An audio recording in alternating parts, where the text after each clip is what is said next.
Just check. Good morning, everyone. Secretary to the Government of Meghalaya, Law Department, Judicial officers, magistrates from District Council Courts, police officers, prosecutors, legal aid councils, lawyers, law students, and everyone present here today. A warm welcome to you all. It is indeed an honor and a pleasure to be a part of this workshop today. The name of the workshop itself speaks for itself, so I will not say much. Glances at the schedule every now and then will take you to the various sessions of the program. Our esteemed resource persons will guide you through the sessions for the day. The opening remarks will be given by our esteemed Secretary to the Government of Meghalaya Law Department, Shri CVD Dengdo. Before we proceed with the opening remarks, may I request Ma'am Kherpa Maida Lingdo Nongri, Director of the Meghalaya State Judicial Academy, to present a token from us to Sir CVD Dengdo.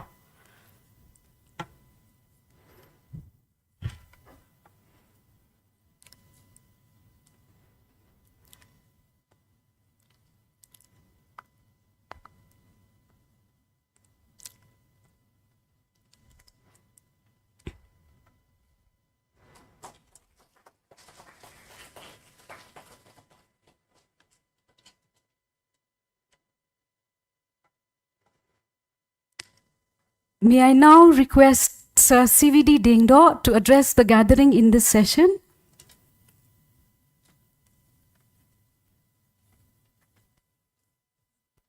Thank you very much. A very good morning to everyone present here. The Director of the Meghalaya State Judicial Academy, Kong Kherpa Lingdo, all the other esteemed participants, magistrates, law students, police officers, public prosecutors, and all the others who have gathered here today.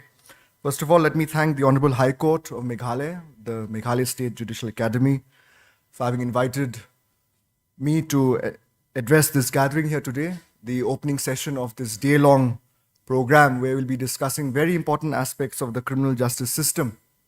So I have a presentation just so that there's a framework, and how I plan to structure this is just to lay out the broad guidelines in terms of the law, in terms of what the provisions are of the CRPC when it relates to police investigation and the role of the public prosecutor, and then list out a few issues that are prevalent in our state of how we can improve.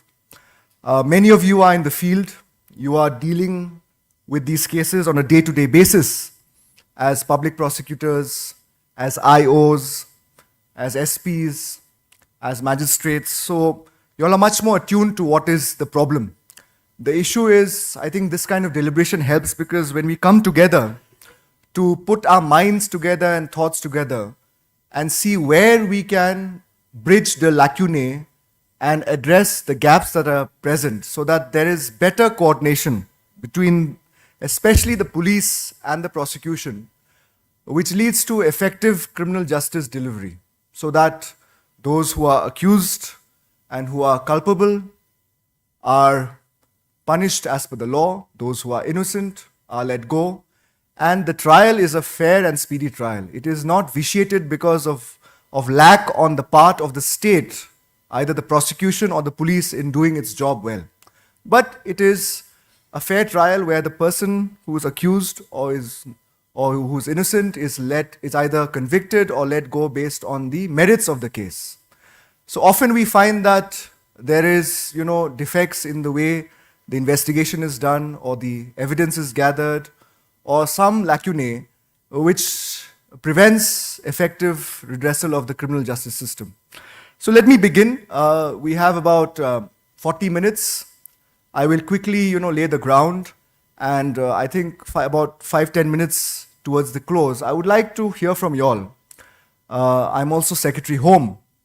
So, I think it's important for me also to interact with you all to understand what the issues are so that we can go back to the drawing board in the government and see where, if required, we can reform and we can, take steps, small or big, but to start the process so that we can effectively address these issues. So, is there a pointer? How do I? Okay, thank you.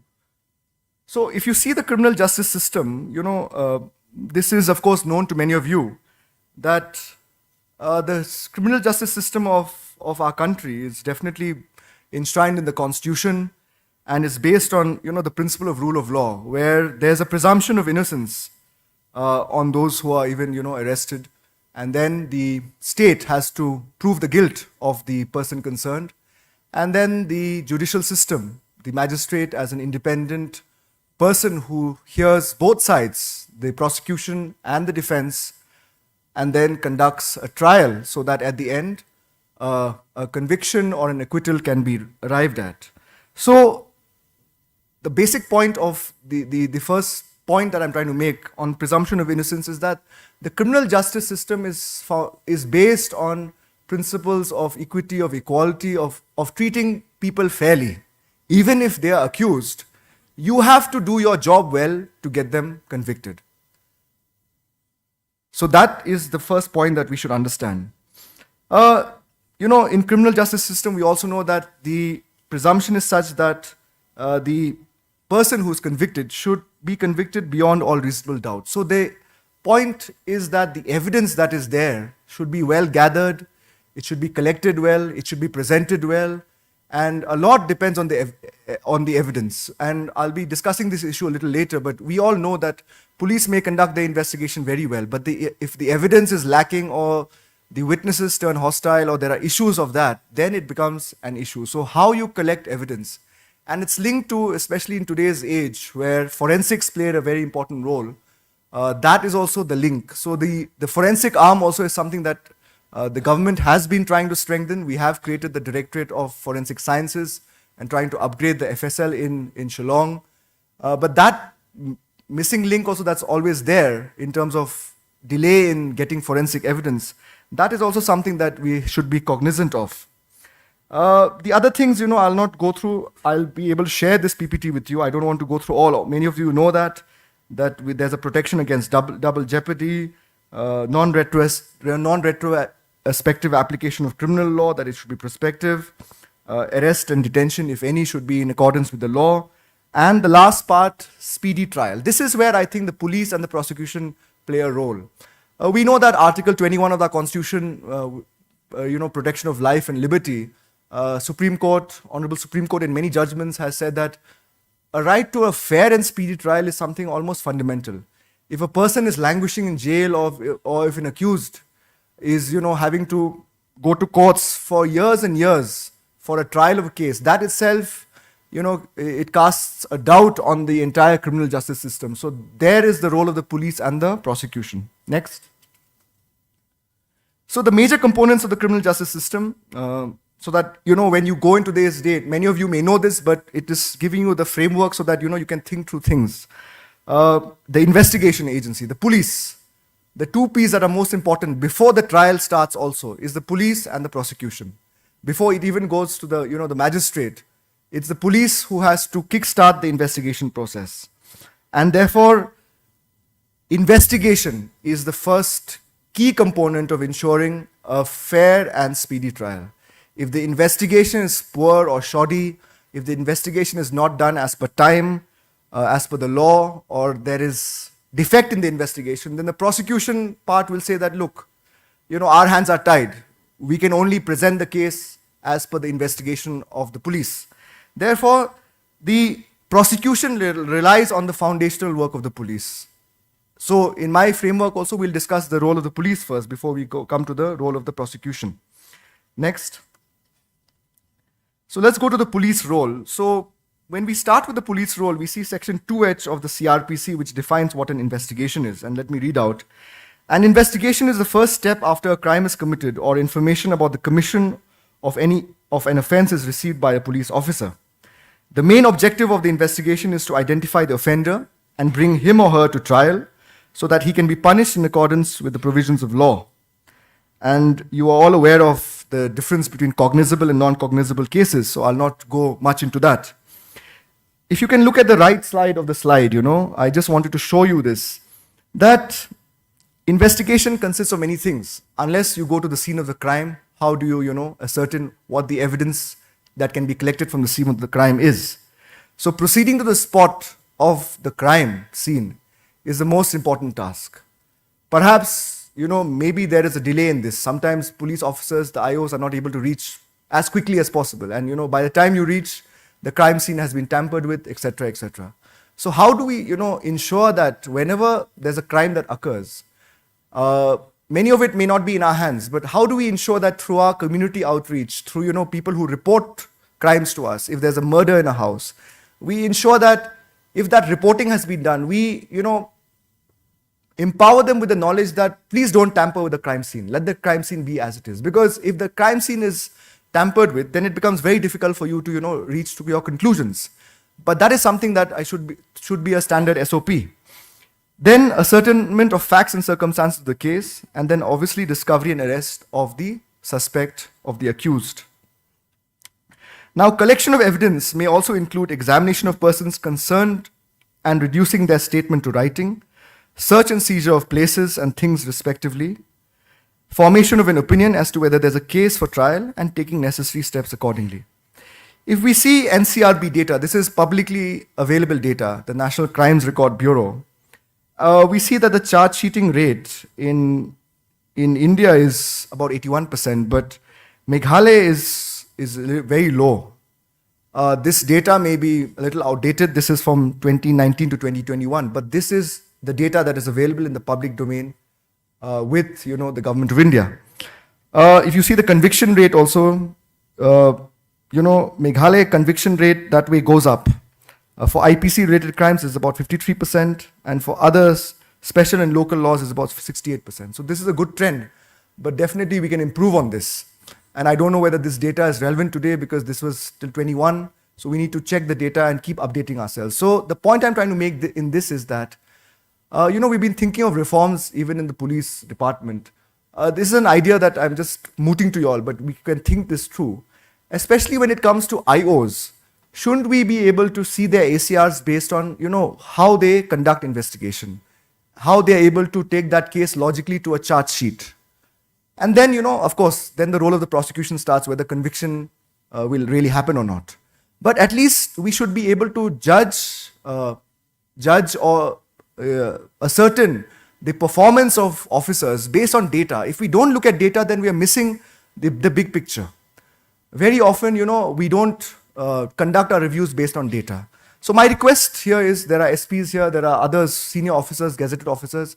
Please do your reviews accordingly, systematically, because this kind of data is publicly available. People in the assembly also, honorable MLAs have asked this data, conviction rates, charge sheet rates, etc. And sometimes it becomes very difficult to justify, because why it's low, why it's not low, right? So we need to look into those aspects. So the point I'm trying to make is, we should be able to review the performance of our IOs, especially based on how much time we can give to them. I know that many IOs are also pulled in for law and order duties. They're pulled in for other things. So it's not easy for them. There is a shortage of, officers, IOs, etc. Manpower is an issue we need to tackle and, juggle roles. But definitely introducing that system, if it doesn't exist already, would be a good reform, which I would like the police officers to, take note of. Next. So cognizable offense and non-cognizable offense, I think many of you know that. I'll not go into these details.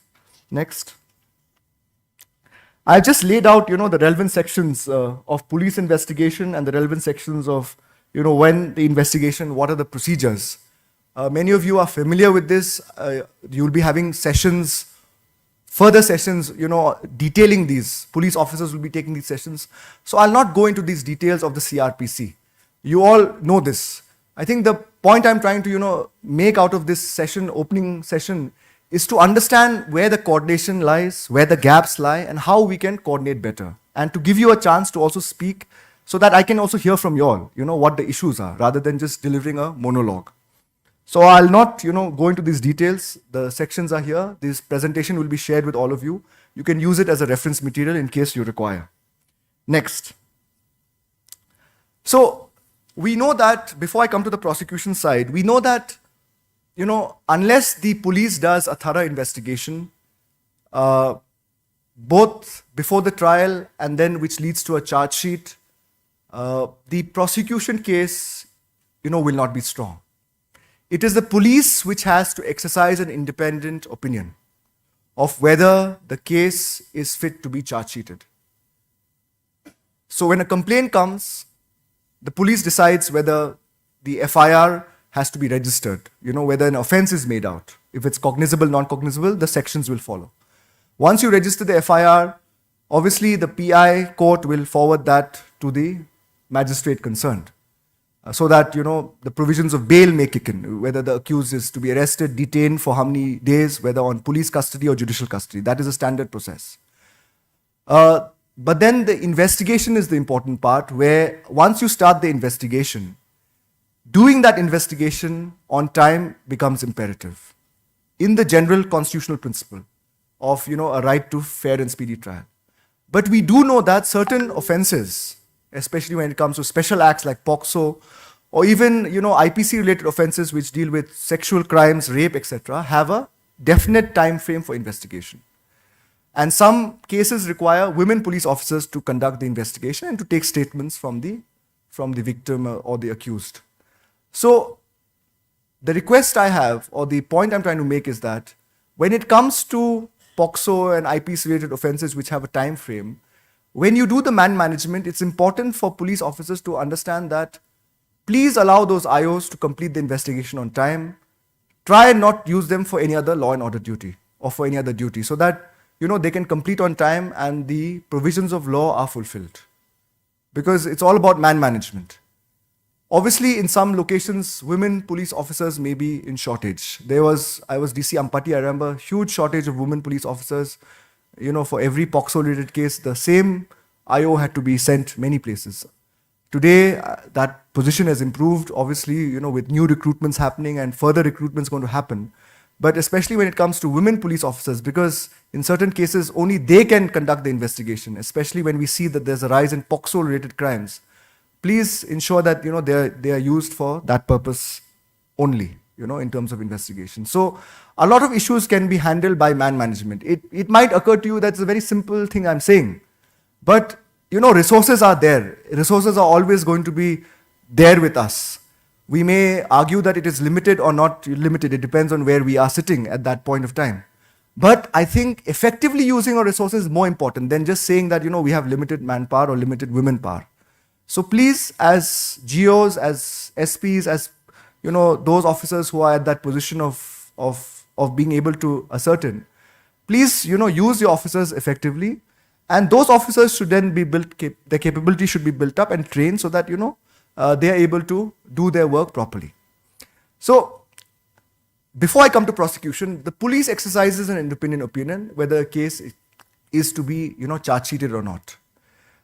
Then the prosecution's roles start, where the prosecution then will obviously look at the case diary and other facts and circumstances, and then once the court frames the charges, the prosecution lawyer takes over, and then the prosecution side starts, as a officer of the state, conducts the trial in terms of bringing the facts, bringing the facts to the case, trying to, conduct the trial and ensuring that justice is done.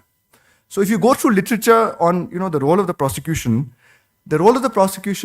is it only to ensure that there's a conviction, or is it to ensure there's a fair trial? Many Supreme Court cases, literature on the role of public prosecutors says that the role of the prosecutor is to ensure there's justice. It's not only to, to conduct, to ensure that there's a conviction. Obviously, the case will ensure that, whether there's a fit case for conviction and a fit case for trial, and the magistrate will do his or her duty. But you are to play the role of ensuring that justice is done overall. That is an important point that prosecution has to remember. Now, if you see the sections in the CRPC that relate to prosecution, we know that every district there are public prosecutors, there are APPs, they have to effectively coordinate with the police. And sometimes this lack of effective coordination is where, the case is not, doesn't reach a fair conclusion. So kindly coordinate. I mean, that is the whole point of the matter. I'm sure you all are doing that. Many of you in the field, you all are coordinating as much as possible. But it is imperative that the public prosecutors and the police have an effective coordination so that justice is done for a fair and speedy trial. Next. So the fundamentals of prosecution, right? So obviously, a prosecution is the state that is prosecuting. So when a crime is committed against a society at large, against a state, and the state is representing the interest of the society, the interest of the victim, the interest of the family of the victim, of the person who has been wronged because of the crime being committed. So the prosecutor that way is playing a very important role. You're not only representing the state, you're not representing yourself as an individual lawyer, but you're representing the harm that the society has happened to that society, to that family, to that victim. And so I think it's important that I make this point, because sometimes we lose sight of the fundamentals that are there. For us, it is just a job, right? We will just do it because it's a job. We don't go into the nitty-gritties. But sometimes when you see the victim, especially in heinous crimes, murder, rape, sexual crimes against minors, it is also a moral obligation upon us to ensure that we do our best and, do our best so that we can bring justice to the victim and justice to the accused. Both are getting justice, because the victim is getting justice by punishment to the accused, and the accused is getting justice because he or she who has committed a crime in a rule of law society must be punished. That is the whole purpose of rule of law. And if we are not able to see that purpose, then we are then left with statistics and numbers, and we are not able to justify why the conviction rates are low or the charge sheet rates are low. So you are all as learned, as what I'm speaking. Many of you know much more than what is being told to you. But I think these kind of refresher courses are important to kind of reflect also whether we are doing our job to the best of our ability. That is the whole point of the matter, right? And I would like to hear from prosecutors also as to how we can improve the whole system. Next. So I'll come to this slide because I wanted to give more time for some interaction with you all. This slide is very important in terms of laying down the challenges. So very often, let me start with the police. The complaint is that the police officer, the IO, is overburdened because the IO also has to conduct, other duties, especially law and order. Now, my request is to the SPs that IOs, especially those who are, in charge of investigating crimes which are time-bound by law, by acts like POCSO or the IPC or any other act, please give them that freedom to conduct that inquiry, give them the resources, give them the support as a leader, because very often the investigation part of the police, which is your core duty actually. In my mind, what is your core duty? Law and order, ensuring law and order, and ensuring, investigation of crimes, because only the police can investigate. No other agency in the country is empowered to investigate. Please remember that. If you don't do it, no one else can. No one else is empowered by law to do it. So your role and your capability as an investigating officer is very, very important. So much so that, for some types of offenses and crimes, even senior gazetted officers, SP level also are given the charge of IOs, given the nature of the crime or the seriousness of that case, right? That also is there. So that is your core duty as a police officer. So please ensure that you are able to spare your time valuably and do your work within that time. However, obviously, you don't function in isolation. Sometimes you have non-cooperation from the accused itself. They don't appear in the court. Therefore, your role in terms of giving feedback to the prosecution, so that if required, bail can be opposed in certain important cases, so that the accused doesn't go absconding, the surety, the bail bond, etc. is sufficient, is well taken, so that you can enforce those provisions in case the accused is absconding, even during the pre-trial stage or post-trial when the trial begins. Then the other important thing that we are trying to do is address the issue of forensic sciences. We know that today a lot of evidence is based on, obviously, evidence also is based on independent expert witnesses.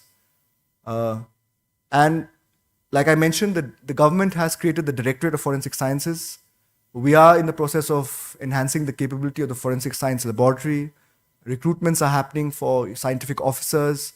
In fact, for your information, those who may not know that, we had recently sanctioned a crime scene unit, module for the FSL, where you can ensure that at the crime scene you're able to collect the best evidence, the point I mentioned in the beginning of my lecture today. Because that is where most of the evidence lies, and that is where we are lacking because we don't collect evidence at the crime scene. Then the evidence becomes, circumstantial. It becomes based mostly on people speaking as witnesses rather than independent documentary evidence or forensic evidence. So this aspect of evidence collection also is very important, and the link with the forensic sciences. We are trying to upgrade, but I would also like to hear if there are any points how we can further improve the forensic capability and where you see there's a problem so that we can address and give the manpower that is required for the forensics also. So crime scene investigation unit has been something that has been recently sanctioned, which I thought I should share with you. Then obviously witnesses sometimes turn hostile. We are not able to, give them that information, or they are not, for whatever reasons they turn hostile. Then sometimes, maybe this happens not too occasionally, but it does happen. Transfer of the IO during investigation. So this should be avoided at all costs, so that the IO can complete the job at hand and then get transferred if required. And securing evidence, lack of proper investigation tools. Definitely the police have been doing a great job in the last few years in terms of narcotics. You are also able to seize the material, collect some of the drugs, send it to the lab for testing which kind of drug it is, and then take the case forward. So this has been something that has been given to you all, but it requires much more improvement. Then often the issue is the poor coordination between prosecutors and investigating agencies. Like I mentioned, the prosecution is greatly dependent on the quality of the investigation, because until the charge sheet stage, the prosecution is, you are independent of the prosecution. You are doing your job as the investigating agency to reach at that stage, whether it should be FR or charge sheet, based on the evidence you gather. Once it goes to trial, pre-trial, of course, the public prosecutors have a role to play also when it comes to, the bail, etc., and those provisions where the PP has to either, give his view on the bail of the accused. But post-trial, the prosecution takes over, and the prosecution then relies on, the evidence. So the strength of the prosecution is foundational on the evidence and the case that the IO makes out, right? Many often we find that, I was interacting with a PI yesterday, a prosecuting inspector, where the PI also helps the IO sometimes, to see that the procedure is followed in terms of, all the provisions of law are properly documented before presenting that case. So wherever there's a lack of, this kind of knowledge, where there's a lack of knowledge in terms of how a case should be presented, how a case diary should be maintained, etc., my request is a lot of things can be rectified on the job itself if there's a review mechanism. It doesn't have to be done only in these kind of training sessions. Many of us, including myself, we learn on the job. None of us, go to any job, knowing everything. We learn when the file comes. We learn when something happens. But the point is to continuously learn something and to, have a feedback mechanism. So the PI court, because they deal with many cases, is a feedback mechanism for the IO, because they know how, things are. But that knowledge should be transferred. That's the point I'm trying to make. So that the feedback that you all give and you all review as SPs, that is very important, because a lot of knowledge sometimes I feel in government, we are not able to, share the knowledge. We keep it to ourselves. And only when things reach a very tipping point, we are able to, rectify when someone else notices. So before the court notices, before it goes to the magistrate, can we correct those? That is the point. That is the point of effective coordination, so that, we can present the best case that is available to the court. Definitely, there are nowadays new and emerging crimes, cyber crimes, other types of crime where the evidence is very technical in nature. Therefore, the crime is very technical in nature. Some of the crimes happen outside the jurisdiction of our state. We need to collect evidence from other states. Today, we find a lot of cyber frauds are happening. So the nature of crime itself is changing. The nature of theft is changing. It is not happening as in physical theft. It is happening by theft through bank accounts. Cheating is happening online. Theft is happening online in a way. So those emerging trends are happening where we need to update our knowledge and skills and see how, maybe perhaps we then have to, because these happen outside our jurisdiction, the other strategy is then to raise awareness to such a level that then the motto will be prevention is better than cure, right? how certain online habits of hotels, of people who are transacting things online, through a lot of awareness. And therefore the police also have a role to play there, the state has a role to play there. So these are the important challenges that I thought I should just flag. The last challenge being the failure to lead the best evidence, because obviously the magistrate has to perform his or her job independently. As a judge, the magistrate hears both sides, the defense and the prosecution, and then weighs the evidence. And because the standard is very high, beyond reasonable doubt, it is not easy, even if the magistrate sometimes knows that the accused is really accused. But if you don't have evidence, how do you give a judgment? Because it can be overturned because of lack of evidence. It can be overruled, right, in a higher court. The defense will always appeal. So sometimes it becomes very difficult for the magistrate to do justice in that case because of these issues that are lacking. And the magistrate cannot really interfere then, because whatever evidence is available, the judicial magistrate has to rely on that. So your role becomes so crucial to the criminal justice system, because unless the prosecution and the police do their roles effectively, fairly, and do it well, then we can't have higher conviction. We can't, improve those numbers. We can't bring the rule of law. We can't, set a deterrence, because we see that what is the theory of, punishment of crime? There are many theories, but one of the theories is that it should act as a deterrent. If someone is punished, that becomes an example to the society at large that, look, if I do a crime, I can also be punished. I can be I can be in jail. I can be sentenced to life, or I can even be sentenced to death. So that then becomes, ineffective in a rule of law society. Last slide. So the road ahead, definitely more training sessions. Training at this level is very good, bringing, all the arms of the criminal justice system together, the police, the prosecution, the magistrates. But I would say learning is a continuous process. You have to learn on the job, you have to learn as you go, you have to learn from your mistakes and improve upon them.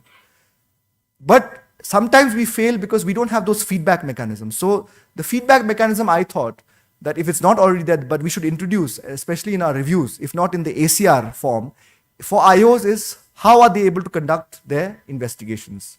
And some data should be fed into the form. Then only we can review effectively. We will discuss this further in the Home Department. Then, I mentioned this, the performance overall of the police department, definitely district-wise, should be evaluated also based on this. In fact, we are planning to have quarterly review meetings with SPs, taking conviction rates, taking charge sheet rates as one of the factors. So we will be reviewing on these factors at the highest level in the state government. And definitely if we are reviewing, then SPs and below also have to start reviewing, right? Then obviously there's a need for having the separation between the investigation branch of the police and the law and order branch. Right now it's not fully separated, we know, because of the jugglery that happens in terms of manpower.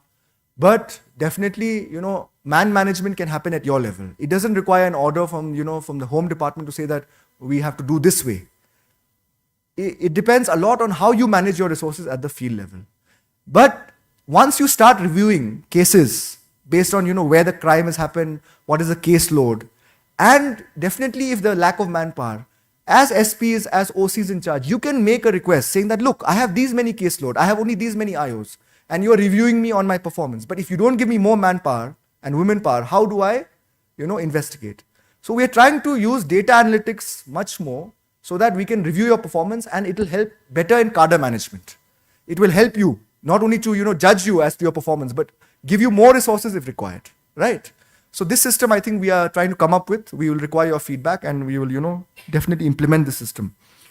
Then the last, mechanism for proper coordination between the prosecution and the IO, specialized training obviously. And the last point I want to conclude by saying is that we have already notified a directorate of prosecution. In fact, we have sent from the Home Department for the first batch of recruitment of assistant public prosecutors. So once we have the Directorate of Prosecution, there'll be a dedicated cadre, like in other states, like the CRPC mandates, the law mandates, that there should be a dedicated Directorate of Prosecution, so that the prosecution wing of the state can be strengthened. We are coming up with that. Of course, this notification came out many years ago, but things were not moving because we couldn't get a director, etc. because of lack of resources in the state itself. But we are going to recruit assistant public prosecutors to start with, and very soon I think this Directorate of Prosecution will become a reality, and definitely that will be a big step in our state to improve the overall prosecution and the overall criminal justice system. So with this, I conclude. We have about 7 minutes. I want to take some questions or feedback from the police, from the prosecution, and from the magistrates. Anyone can, you can give your comments or even suggestions. It doesn't have to be questions, but we want to hear from you all also how we can, effectively improve the system. So thank you very much. Yeah, I conclude this lecture on this note, but I want to hear questions. Any questions from anyone or suggestions? Yeah, Chakpa.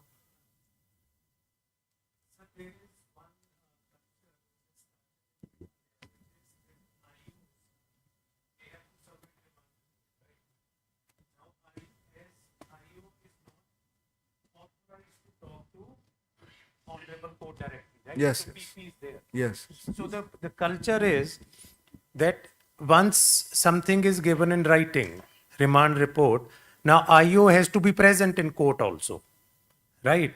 See, sir, what it does is once you go to court, invariably your entire day is gone. So if prosecution and honorable judges can, relook into that, because in other states it is not happening. Like remand report is a written document, and IO anyways has no authority to speak before Right. honorable court unless and until called for. Right. So his entire day is gone. Okay. So if that may be kindly relooked into, or if I'm wrong, I may be corrected. Sir. Right, right. Thank you. So I also don't have the answer for that because I think a magistrate can answer that. Or Kerpa, do you have a suggestion for that? Is it a requirement of law that the IO should be present, or is it for clarification? Yeah. Just give to Kong the mic. This is just an observation. Sometimes these remand reports are being submitted in a very routine manner Right. without justification. And the magistrates also, they cannot just pass random orders remanding a person to custody. So the prayer for remand, for further remand, has to be justified. Right. I think in the absence of that, perhaps the court may have issued an order requiring the attendance of the IO. And regarding time, yes, that is a factor which we are also looking to it in terms of court management.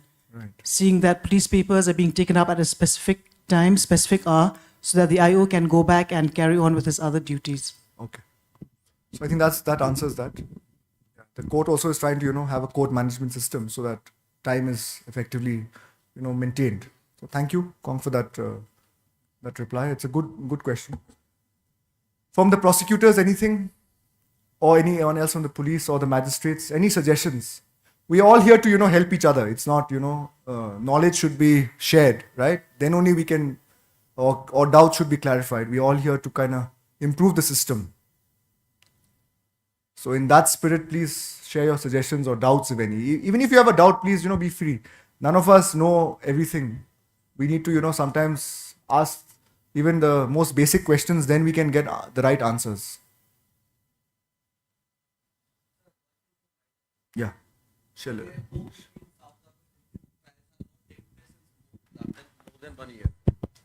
I think there was some issue of the PPs resigning. Sir, we have submitted a written request to our Deputy Commissioner also. He has sent request, I think, to higher ups. But since last 1 year now, this NDPS case, other special cases, no trial is taking place. So no conviction. Then, sir, we are in every review meeting, we have been called that why there is no conviction in South Garo is because trials are not taking place. So, sir, if this process can be expedited or some other thing can be done, then sir, it will be better.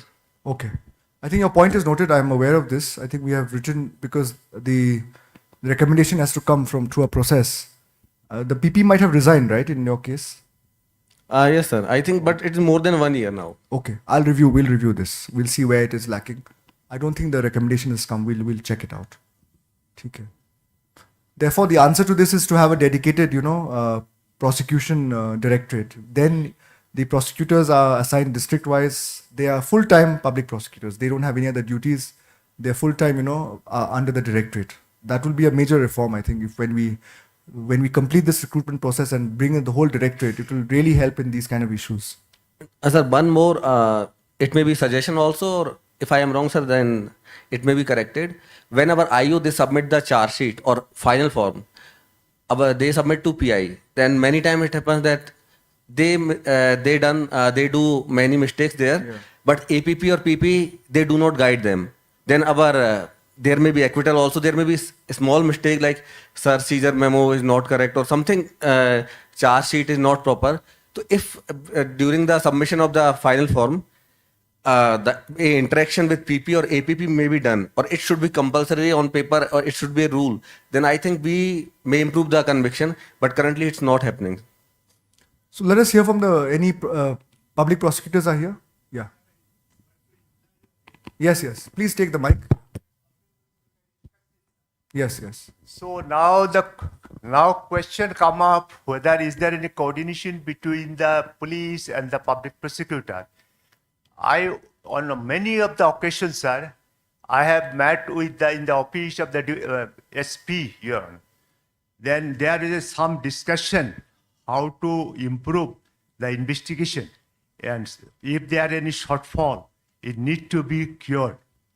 And many of the occasions are myself along with my all the colleagues, we have attended the office of the Superintendent of Police, and we inform we are always welcome if any difficulty or if any the investigating matter, if anything left out, anything wants to know.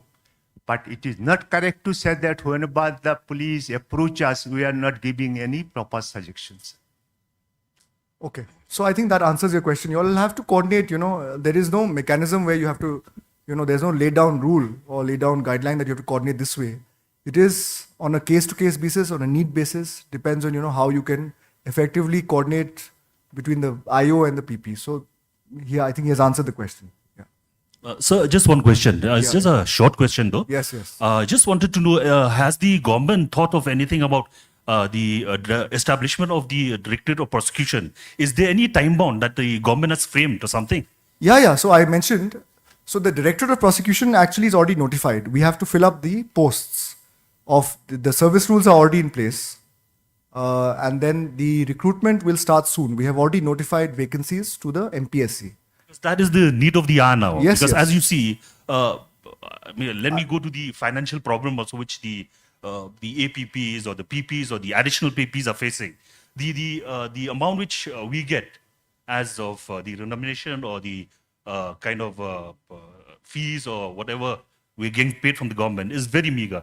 So until and unless the Directorate of Prosecution is established, so I mean that coordination between the IO and the prosecutor will be very, fine at that stage maybe. So that's just my True. suggestion. So it's a welcome suggestion. So therefore, the government is already, taking cognizance of it. The Directorate of Prosecution actually has been already notified. We are in the process of filling up the vacant posts. So like I mentioned, we will be recruiting, we means MPSC will be recruiting assistant public prosecutors. This is the entry level cadre of public prosecutors. And the service rules are already framed. So this advertisement should come out anytime soon. Just keep your eyes open in the next 2 weeks or something.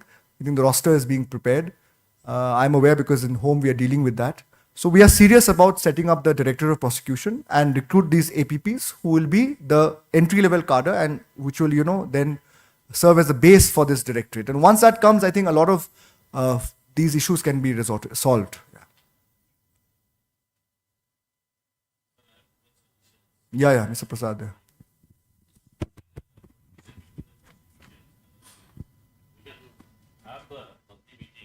Yes. At least with the prosecutions at every intervals. So that will help us to establish the better coordinations, number one. Number two, when we are having the crime review meetings, we can always invite the PP and APP. So they can also review the cases and they can give the suggestions. So, but the fact is these differences need to be sorted out because they should not say that they are only representing their state. State, that means the police also includes. So that has to be there because in some of the cases where the police are being ignored when we file the applications, some of the applications at the trial stage or before trial stage also need to be filed through the PP only. Yes. Or maybe through the APP where they can give the better representations. Like the extension of the police custody, sometimes it is not being granted. So we have to justify through the PP only that we need required what is being done in the other states. So that has to be done. So there should be a close coordinations and approachable attitude should be there so that we can go and talk to them. So that we can have the better presentations and that can be convincible to the court. Because the IO has the limited role to go and speaks anything before the court unless and until the public prosecutors are there before the trial stage. Then another things also it comes up, sir, when it comes to the bail meters also. So that it is the role of the PI because always the PI is the representative of the police where they represent to the court. When we go and request to the PI or when we go to the PP, in some of the cases the bail need to be objected. So our request also need to be considered based on the evidences. So that way we can establish the better coordination, sir, and we can fill up the gaps, what the gaps we are having, instead of blaming to one another that the things are not being done. So there is somewhere the gaps are there where we can sit monthly wise at the SP levels or maybe in the crime conference level, and whatever the differences are there, we can sort out, sir. So that way we can achieve the better criminal justice system, sir. This is my suggestion, sir. Thank you. It's a good suggestion. I think the PP here has already spoken. Whenever you all approach him, he's coordinating, and I think the PPs will be happy to come, and take part in this review if required. So please do that. Nothing is preventing the SPs to do it at their level. Like I said, in the government, we will be taking steps to review the performance of, the police department based on these parameters: conviction rate, charge sheet rate, FR, and where the issues lie. In fact, I have not pointed out here, but you may be aware that there's actually a Supreme Court judgment, right? When the issue of the person getting acquitted comes about, and if there's a lack on the part of the IO, then even steps can be taken. In fact, the Supreme Court has laid down very high standard that the IO is a very important person in terms of ensuring that the investigation is done properly as per the rule of law. I forget the name of the judgment, but I'm sure that it will be highlighted somewhere. And the performance also is based on that. That in case there's an acquittal by the court because of these factors, those things also have to be recorded by the police in terms of why the acquittal happened. Is it because of these reasons of the lack of the investigation on the part of the IO? So all of us have to play an important role. That's why all of you are here.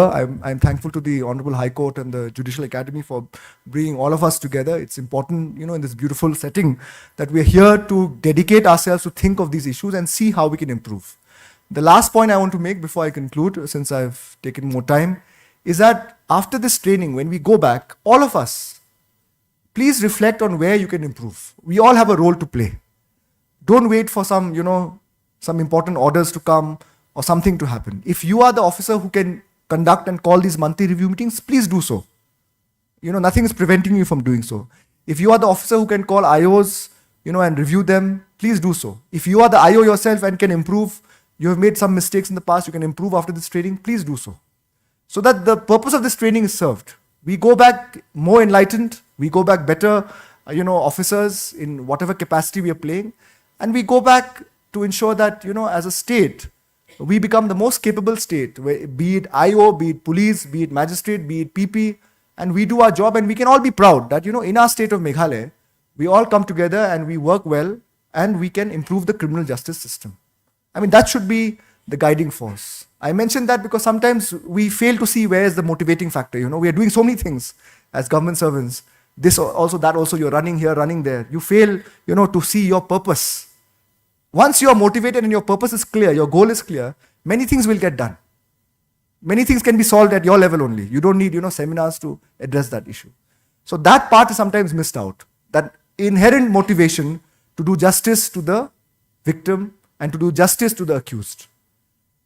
It is our society, it is our state, these are our people, the families are, our victims. The people accused also are mostly from our society. So it is, inherent that we should do our best. So on that note, I hope you all are, enlightened and motivated, and you all are raring to go because there's many more lectures today. So this is starting. So I wish you all the very best. And I once again thank Kong Kerpa and the entire team for having invited me and giving me this opportunity to interact with you and to, give you a few pointers. And I wish this training session today the very best. Thank you one and all.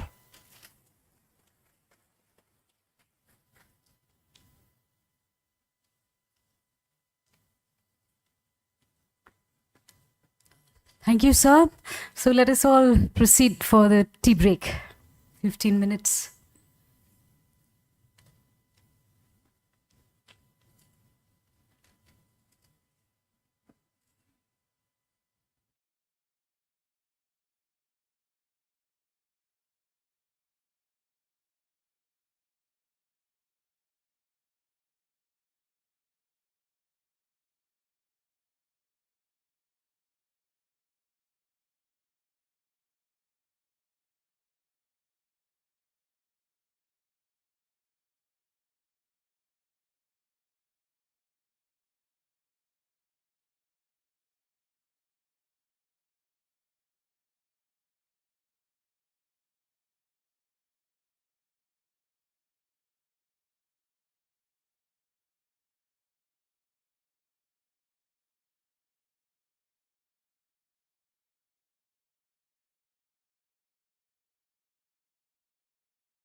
We have now come to the technical sessions of the program schedule. To start our workshop, let us gain a deeper understanding of the role of the police, investigation, procedures, directions and guidelines of the Honorable Apex Court and the Honorable High Courts, to be followed by investigating agencies and all stakeholders through the knowledge and expertise which our esteemed resource persons will share with us. Before we proceed with the session, may I request our representatives from the Meghalaya State Judicial Academy, Honorable High Court of Meghalaya, to present tokens from us to our esteemed resource persons, Ms. Mary G.T. Sangma, IPS Principal Police Training School, Umran, and Sri Lakadors AM, MPS Commandant 4th Battalion, Sopian, Meghalaya.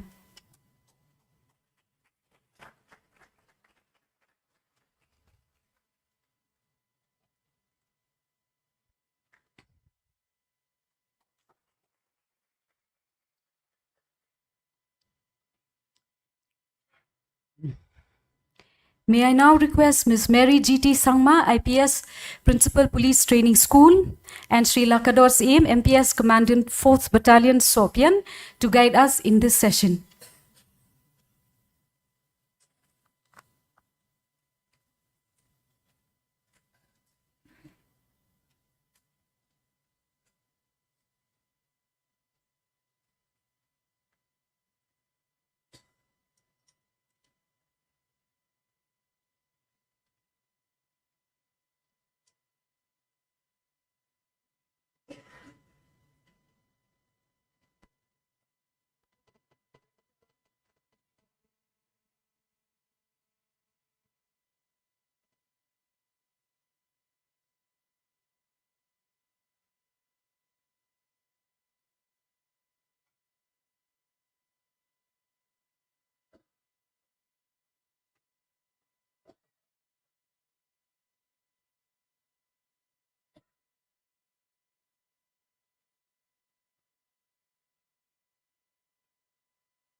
Good morning, everybody.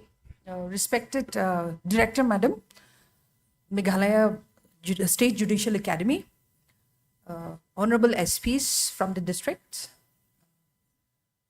my colleagues from Police Department, the prosecutors, students from the law universities, and all the other trainee participants. They are present today in this hall today. A very good morning to you all, and I'm delighted, to say the least, that Madam had considered inviting me to share a few things with you in this event. And to me, I think it is a mega event because I, in a way, have left teaching for some period of time, and practicing also, as in practicing investigation and crime control. Because I'm not in a field, I'm in the academy. So I work in the academy, and therefore, many of my friends in police would think that, is it even relevant to have her here today in this August platform? That is a question I had for myself. Never mind, I thought, great opportunity to still prove myself, the salary that I draw. And if not, inspire you all how little things in life actually inspire, and how inspiring it is to don the most beautiful color in India that I have ever come across. My dear friends, let me say on the opposition bench, if you may allow, that khaki in India is the best color that I can guarantee you is low maintenance and efficient. I think my friends in Treasury will agree with me. I am not here to teach you anything today, but as Cyril sir has already said, let us revisit about what we know, because I understand the participant here today is well aware of the premises that the law of the land has already set us in. the sections in the IPC and CRPC and Indian Evidence Act to begin with sums up or puts us in perspective. Other special law follows the suit from these three main laws, if I remember my lessons correctly. So the question now, why am I standing here at all? When I'm not prosecuting, when I'm not investigating, when I'm not even relating, when my job profile does not even relate to the maintenance of law and order, I come here today to tell you a few stories. There are a lot of stories. Today is a story, but I'm here to tell you a few stories. And some of the stories that I would like to tell you is regarding the dance on the grave. I do not know how many of us would understand or would remember the story called the dance on the grave. So she is Begum Shakire Nawazi Khalili, granddaughter of Diwan of Mysore. As you can see, a very pretty lady, aristocratic background, and a real estate developer. Who is she? Why is it I want you all to ponder upon this beautiful lady? In 1991, she went missing. It so happens that, she was married to Mr. Akbar Khalili, an IFS officer, and he has served as a High Commissioner to Australia. In 1986, problems broke out in her marriage, and she married somebody called Murli Manohar Mishra. 5 years into the marriage, trouble started brewing. Apparently, Mr.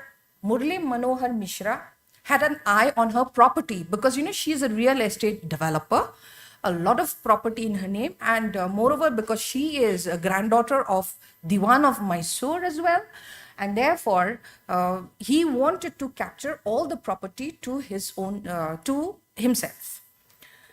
Khalili did not like it, and slowly, she already had 4 daughters from her previous marriage. She had a craving for a son.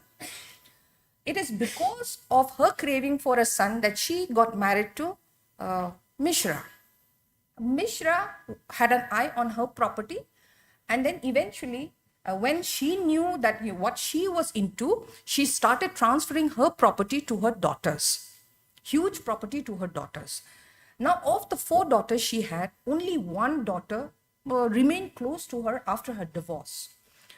So this lady would call her daughters, let's say, 2-3 times a day. This is a revelation from her, with an interaction from her daughter. She said, mother would call 2-3 times a day. Mother was located in Bangalore and daughter was in Mumbai. She was a struggling model.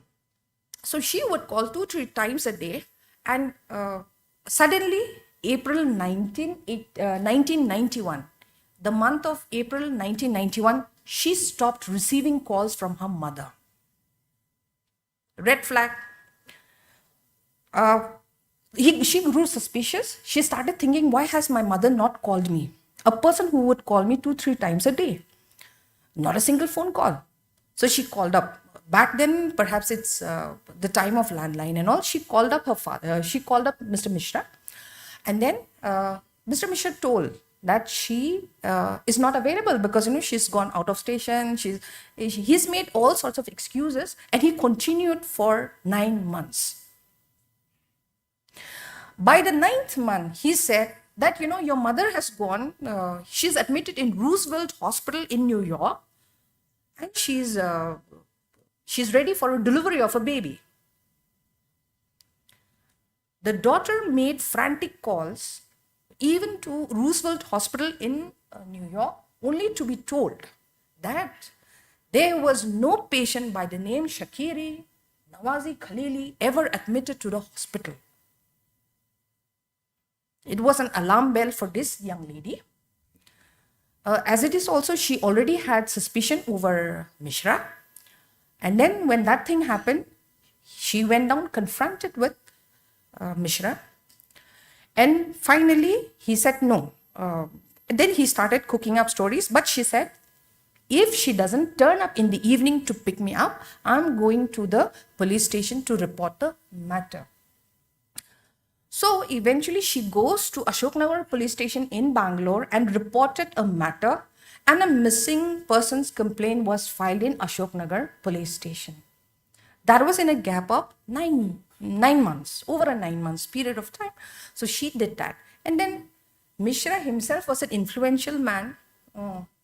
So, my dear friends, we must be careful of the clientele that we are dealing with, or the suspect that we are dealing with. Maybe they are influential also, like Mr. Mishra. So because Mr. Mishra was influential person, the police also did not take the clues properly what Shabba was telling the police. It stretches on, and it seems, for about 3 years, it felt that, this case would have been one of the unsolved mysteries. What happens here? The police of a crime branch, one of the constable of a crime branch PS. This is where I want to highlight the other core duties of policing, which is intelligence gathering. Because a lot of my friends would think that, the duties of gathering intelligence is not our job, but it is a job of some SB Walas or some DSB Wala. That's what we think. That's not the case. It is our duty, our core policing duty, to even collect intelligence, not just prevent crime or detect crime, but also to collect intelligence. What did this constable do? So he was sitting near the bar in Bangalore. At that point of time, a person in an inebriated state comes near him and gloated. He knows that he's a policeman, and he gloats that, I know where is Shakira. Next question, where? So then, it was a drunken stupor, and he said, you people had been trying to, this is what happens in a society, if you have realized. So then they'll say, आप लोग police इसको ढूंढ रहे, मुझे पता है वो कहाँ है. Exactly the thing has happened in this case. So this man, in his drunken stupor, told that Shakere Khalili is not alive anymore. She's dead and gone, and it was Mishra himself who had killed her and buried her in the courtyard of her own house. Can you imagine the pain that a person would have undergone? To have been killed by someone that a person loves a lot, to the extent of sacrificing the family. She sacrificed her life. So then this was revealed. The police did not stop there.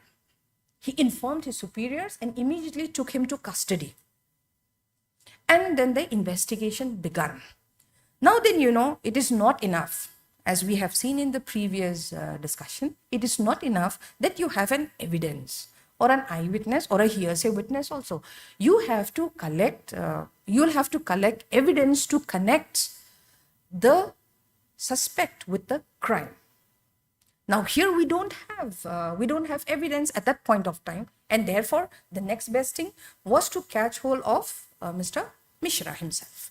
So then they caught hold of Mishra, and then they started confronting him. He denied, and then eventually he gave in. And then, so what did the police do? On receipt of the information from that servant of the house, so it so happened that Mishra had told the servant to buy a coffin, to arrange a coffin or a human-sized box, wooden box. He got it done from a carpenter shop. He took 4 other persons. This servant took 4 other persons to collect that box from the carpenter shop. So, and then brought the box to Mr. Mishra. What they did, Mr. Mishra had paid him 100 rupees for all four of them for arranging that box. This much from the servant. So the police, because we have to connect the dots, we know this is our job, connecting the dots and bringing a logical conclusion to the case, either to reconstruct, to get it admitted by the perpetrator of a crime, or to recover the evidence. Now, what is the evidence that we are looking for in this case? Number one is the body of Mrs. Khalili herself. Shakira is dead. We presume her dead, or she is missing rather. In order to prove that she is murdered, we need to know where her body is and what is the instrument that is used to murder her, or rather the murder weapon. So then the police went on hunting for this carpenter. The carpenter said, yes, I made a box because on Mr. Mishra's order, because he said that, make a box for me so that I can store, not for human remains, to store antique pieces which are of human size. And since he was a rich man, nobody suspected that it could be false. He made it and he gave it, and he testified that he had supplied those boxes to him. Now what happened? He took those boxes. Mr. Mishra, how he planned the scheme. So, when after he was confronted the second time, he broke and then he said, yes. First, I drugged her. But before drugging her, what he has done, there was a courtyard, the front yard, let us say. There he has dug a hole that would fit the size of the box that he had made.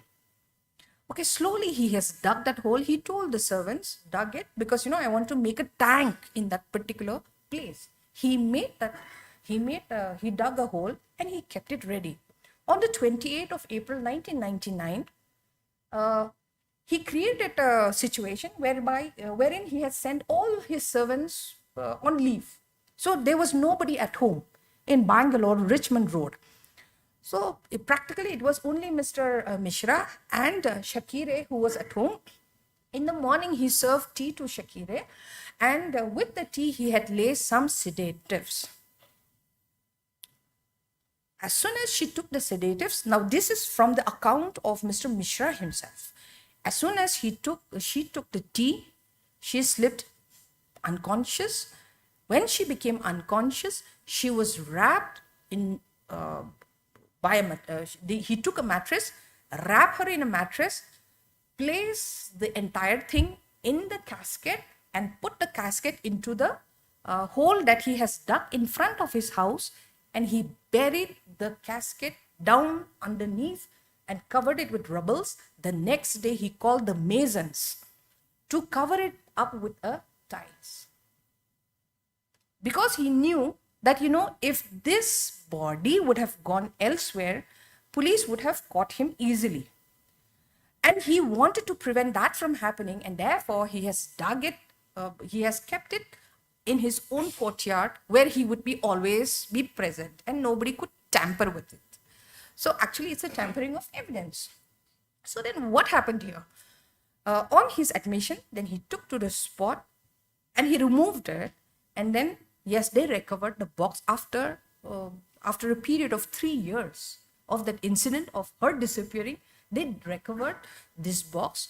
Inside the box, as he said, was a mattress and Shakire packed below the mattress.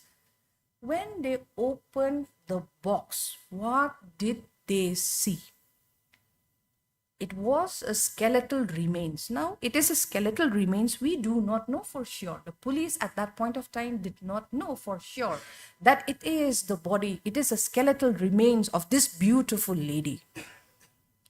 They saw the walls of the casket were all fingernails. No, she had struggled. She did not die at that instant, my dear friends. She struggled till her last breath, till no help could come. She was buried deep underneath, and because of the mattress that was on top of her body, her screams were muffled. And she died without any help. And nobody discovered Until that time, April 1994, until then, nobody knew where she was, and everybody thought that, she must have gone here, there, and she's missing. She must be probably alive. But she was not, she was there. So then that was discovered, and then they did all investigations on the dead body, and the family also identified by her rings and the bangles that was found within the casket and said, yes, this belongs to Shakire, and most probably this is Shakire's body. Not just that, because then the defense will always find some loopholes there and say that, how do you say that, that it is Shakire's body just because you have the earrings and the bangles? It doesn't justify, it doesn't prove beyond reasonable doubt that this belongs to Shakire. So therefore, to dispel that myth, they had sent for DNA fingerprinting, and then it was proved beyond reasonable doubt.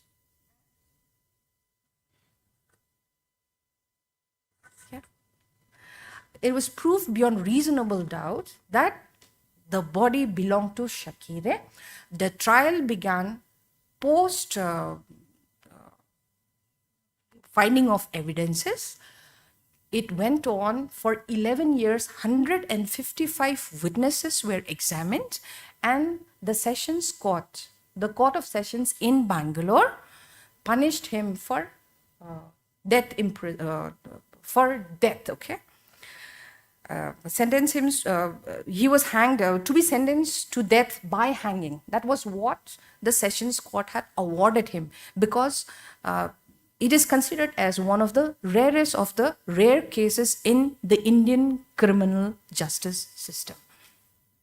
They made an appeal to the High Court of Karnataka, but the High Court, thankfully, upheld the decisions of the Sessions Court. And then it went on. They went to Supreme Court, because he is a big man also. They went to the Supreme Court. In the Supreme Court, so then, with all those reviews and all, he was given life in jail. So now he's presently lodged in Belgaum jail in Karnataka, serving for whatever he has done. This is the story of Shakire Nawazi Khalili. So why at all dancing on the grave? So then, when she died, when this lady died, when this man buried her alive in the courtyard, he would throw parties. And often he would get drunk and dance on top of the grave himself.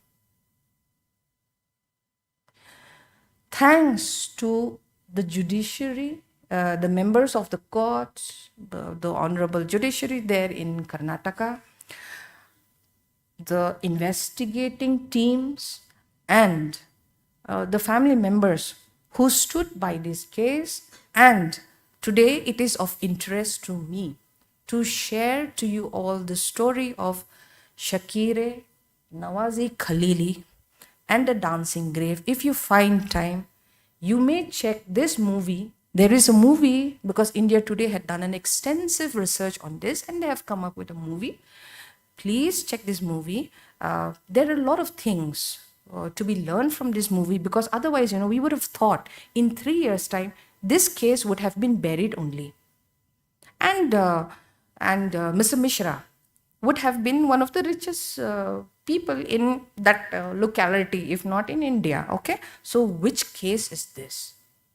This is an infamous case, popularly known as infamous, but it's an oxymoron thing that I'm talking now. It's an infamous case, popularly known by the name Swami Shraddhanand case. So this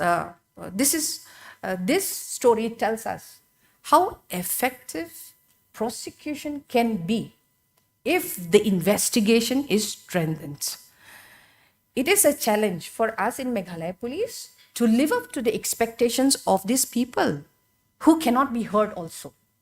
Of daughters like Shaba, there could be many other cases abound in Meghalaya also, for who knows, no? Because maybe there are no advocates for them to say that, it's not a missing, it's not just a missing report case, missing persons report case, but it is something else. This can happen. Now let us check into the second story. The second story is about Salma Sultana Lashkar. I think my friends here, because we come from the same group, same fraternity. I'm grateful. Our DIG Western Range, Mr. Reddy, had shared this story in a group. I took a little interest. I'm not actually interested in all those group activities, but I thought this story I must see. So then, I clicked on this story, and it's a very interesting story. My dear friends, if you have left out, kindly take a look into this story, or rather, let me help you tell you what this story is about. So this is Salma Sultana Lashkar, aged about 26 years. 26 years, not now, in 2018. She's pretty, she's young. She was a news anchor staying in Korba district in Chhattisgarh. She was with her live-in boyfriend, some Madhusudhan Sahu, I don't know, that's not an interest to me. Most interesting part is coming later. So then what she has done, one day she just disappeared out of the blue. His partner informed the family that she has gone to Mumbai in search of some job and all. I wonder, the family did not bother. January 2019, Salma's father passed away. And this man was informed that, please inform Salma also that the father had passed away. Salma did not turn up for the funeral of her father.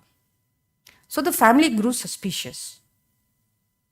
And so then the family had reported the matter to Chhattisgarh police, the Korba police, whatever. And a missing persons case had been registered in case of Salma also. Unlike Shakire's case, now Salma's case is slightly different, not much. It can repeat.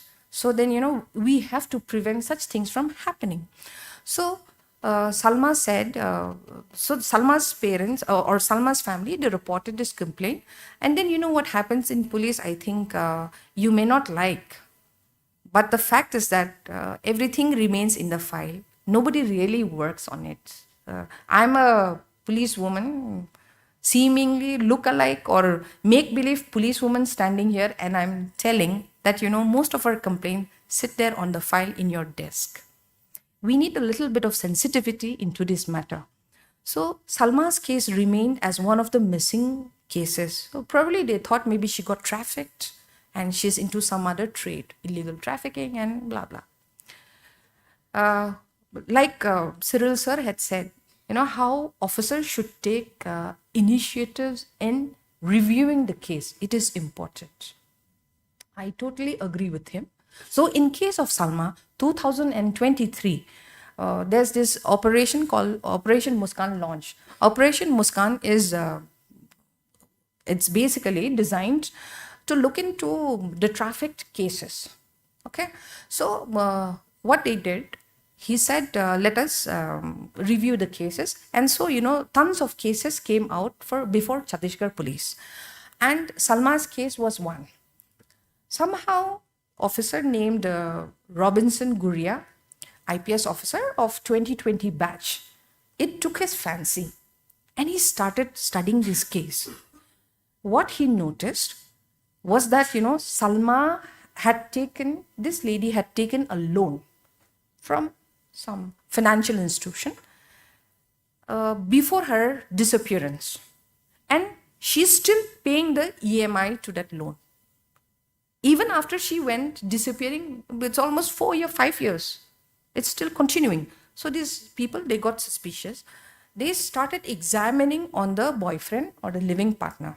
For 5 years, the CDR analysis they had done, they had studied his CDRs and whatever for 5 years. So then they found it was suspicious. They took him to custody and found out that, that he admitted to his crime, that he had strangulated her and buried her with the help of 2 other friends.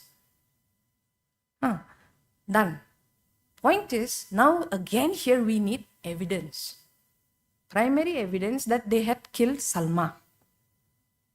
That the case even exists, that it's not a missing case, but Salma is actually murdered by her boyfriend, as he has said. Now, when they went deeper into it, they realized they were told that they had killed her, wrapped her in a plastic, and buried her in a particular place underneath a tree. So there's a tree standing over in some place, and they had buried her somewhere near the tree. The three of the friends. Now the problem crept in. The spot where they said they had buried her, they had already constructed a national highway. NHAI does not know that there is a body buried deep under. They have constructed a national highway through that place. The tree is no longer existing. Nobody knew where the tree was. So then what did this officer do to crack this case? Very interestingly, he studied the thermal images, or rather the entire map of the national highway, which passes through that particular place. And then he went on comparing before construction and after construction. They also took some satellite images of the place pre and post murder. They saw the difference, and they knew by ground penetration rather, and all other scientific aids that are available, mechanisms that are available, they found where the thermal images, the thermal signature showed a different ink. Because obviously there are human remains in that particular spot. It spotted a different look. It is scientific. So when they saw the difference, they could locate where Salma probably was buried. So they got excavators and they excavated that place in that particular depth, which was shown scientifically over the reading of all the tools, and they found that they recovered the carcass of Salma wrapped in a plastic next to the body where her jewelries, which the family identified, that belonged to Salma. Now, the three of these accused, the main accused and the accomplice, they are all behind bars. So, my dear friends, this is one of the two stories that I want you all to ponder about. Now, if you have seen, if we had only stuck to the witnesses, the depositions of the witnesses, this case would not have seen the light of the day. We could solve it. These cases could have solved. We could solve it properly because the police over there had looked in minutely of what the PO or the crime scene or the scene of crime, as you may call, has provided with. Which means we need to be scientific in our approach also. So therefore, with these two stories, let us rewind of what I actually want to say, of what Cyril sir has already told in the morning. I was very happy that, he made my life easier. He has already spoken it. So let me just reiterate what he has spoken to. So then, if you look at state, so state is a machinery. It's consisting of the legislature, judiciary, and the executive. And police is a part of an executive. Our basic functions are, or the core duties remains, prevention and detection of crime, maintenance of law and order, and collection of intelligence. Now, how do we prevent crime? So, we know the surveillance. We need to do surveillance of A role, B role, habitual offender, and even convicts. Actually, I wanted to put convicts over the ex-convicts over there, but I thought, maybe the House may not agree if I put the ex-convicts, because then you will think that, I'm criminalizing, I'm victimizing them. It's a secondary victimization on a part of the academy about the convicts, because here we should look at the corrective requirements of a convicts also, because we are also looking at mainstreaming the convicts. However, for the interest of law and order, for the interest of the prevention of crime, we should look in surveillance of the ex-convicts as well. We should look into enforcement, because if we don't enforce, then people do not need to know that we need to know, and need to know the law and to abide by the law or comply the law of the land. We need to spread awareness. Sir has already said. I have my predecessor here, who's a great advocate of building awareness among the people. The next comes corollary to spreading awareness is community engagement in forms of VDP, community liaison groups, community policing, etc. Sir has, I think, if I'm competent to say that, he has graduated, or rather he's doing his super specialization in community policing programs and earning repute for Meghalaya police or for the state as a whole. Then, of course, conviction, because, as Sir has already said that, these convictions are important, and convictions would be possible only when we do our jobs as an investigators properly. And when it is convicted, those convictions should not remain in the files of our system, but it should be taken up in the platform of the public opinion also, maybe by way of print media and electronic media. Equal coverage should be given. So we should have a networking there. Then we look at the science and art of investigation. So then, when I joined the police, I did not join police with my whole heart. I was not happy that I'm becoming a police, but over a period of time, whatever capacities I may be placed, I really enjoy policing, because now I understand that it is about criminal justice system, it is about fair play, and if I do my job properly, I'm serving to the nation equally like any doctors or engineers. So what I wanted to be. So then, and this is a good platform because, it is a merge between a science and an art.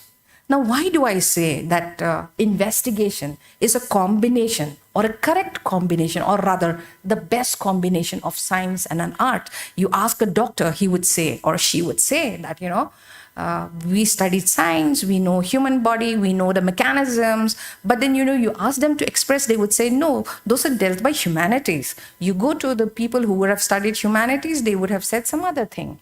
But here are the police, who is a blend, who does an investigation, is a blend of both art and science. So, why is it a science? You have a knowledge of law. It is important for us to have a very good knowledge of law. I agree with Mr. Karmao Plang. We were just talking after a tea. So then, the knowledge of law, as you would have seen with the Mr. Secretary this morning, how profound he is when it comes to law.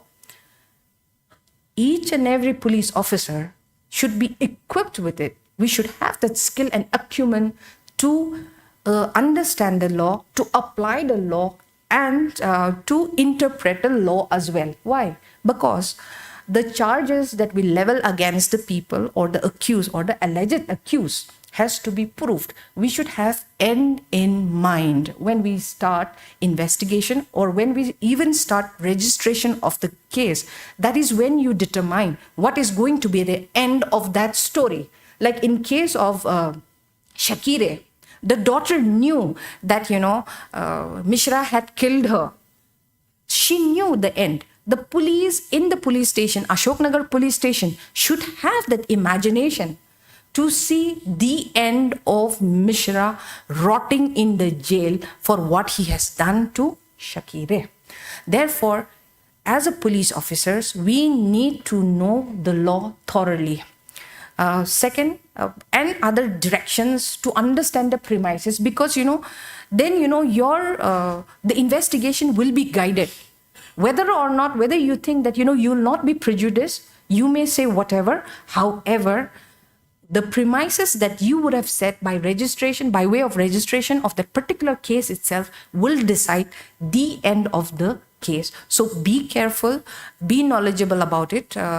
If you are not aware of the law, please consult the books. It is available.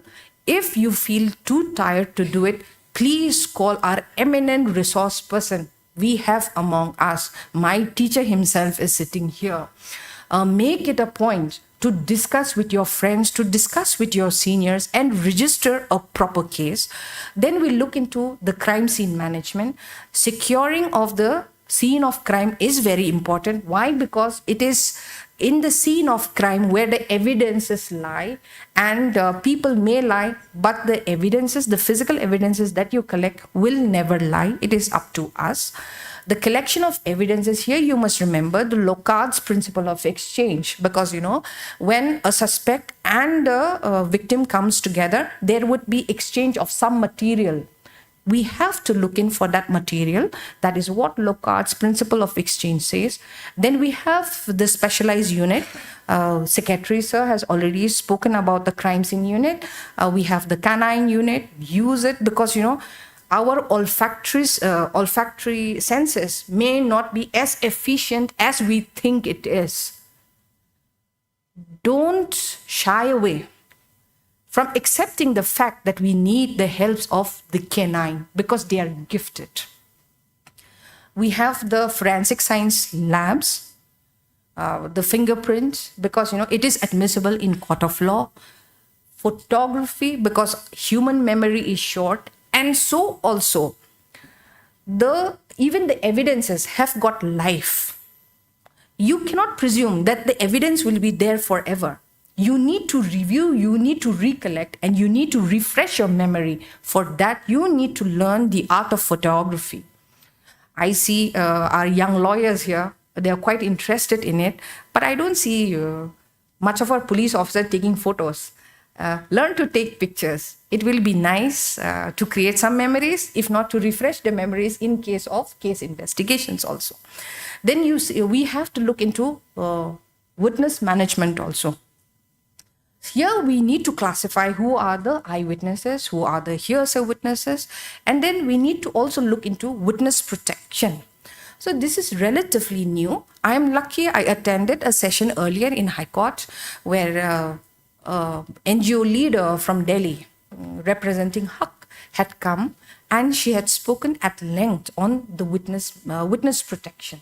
So what about the presentation that she had given on that day? It's regarding the Nirbhaya case in Delhi, where you had this witness who's actually a child in conflict with law, but he was given the required protection in the best interest of the case and in the best interest of that particular child. Let us revisit those things also and incorporate witness protection issues wherever it is applicable in our cases also. Then search of a place, search of a person, search of a PO, it is very important. Kindly follow the guidelines. You already know the guidelines, that you need to be searched, you need to properly document. Our SP, South Garo Hills had already mentioned that, maybe in a Caesar list, some signatures are missing, maybe independent witnesses are missing. Kindly see to it that you don't overlook any of those little ingredients that you need to put when you file your charge sheet or FR. And then the test identification parades, the remands and the bails. These are the routine things that we need to know. The documentation is important. It is not enough if I come here and speak eloquently to you all and communicate to you at that level that we understand each other. You also need to have the skill of writing proper case diaries and other such reports that will reflect the spirit of the case. Okay, and not just say that that she has been killed. No, if the IO had written on the report that Shakiri had been killed, it wouldn't have much impact. You will have to make your documentation and drafting in a much more interesting fashion that people will think that that you evoke their sentiments in applying the law that you are looking at. So therefore, if you look into it now, when we talk about witness management, It is not just collecting evidences or bringing people along.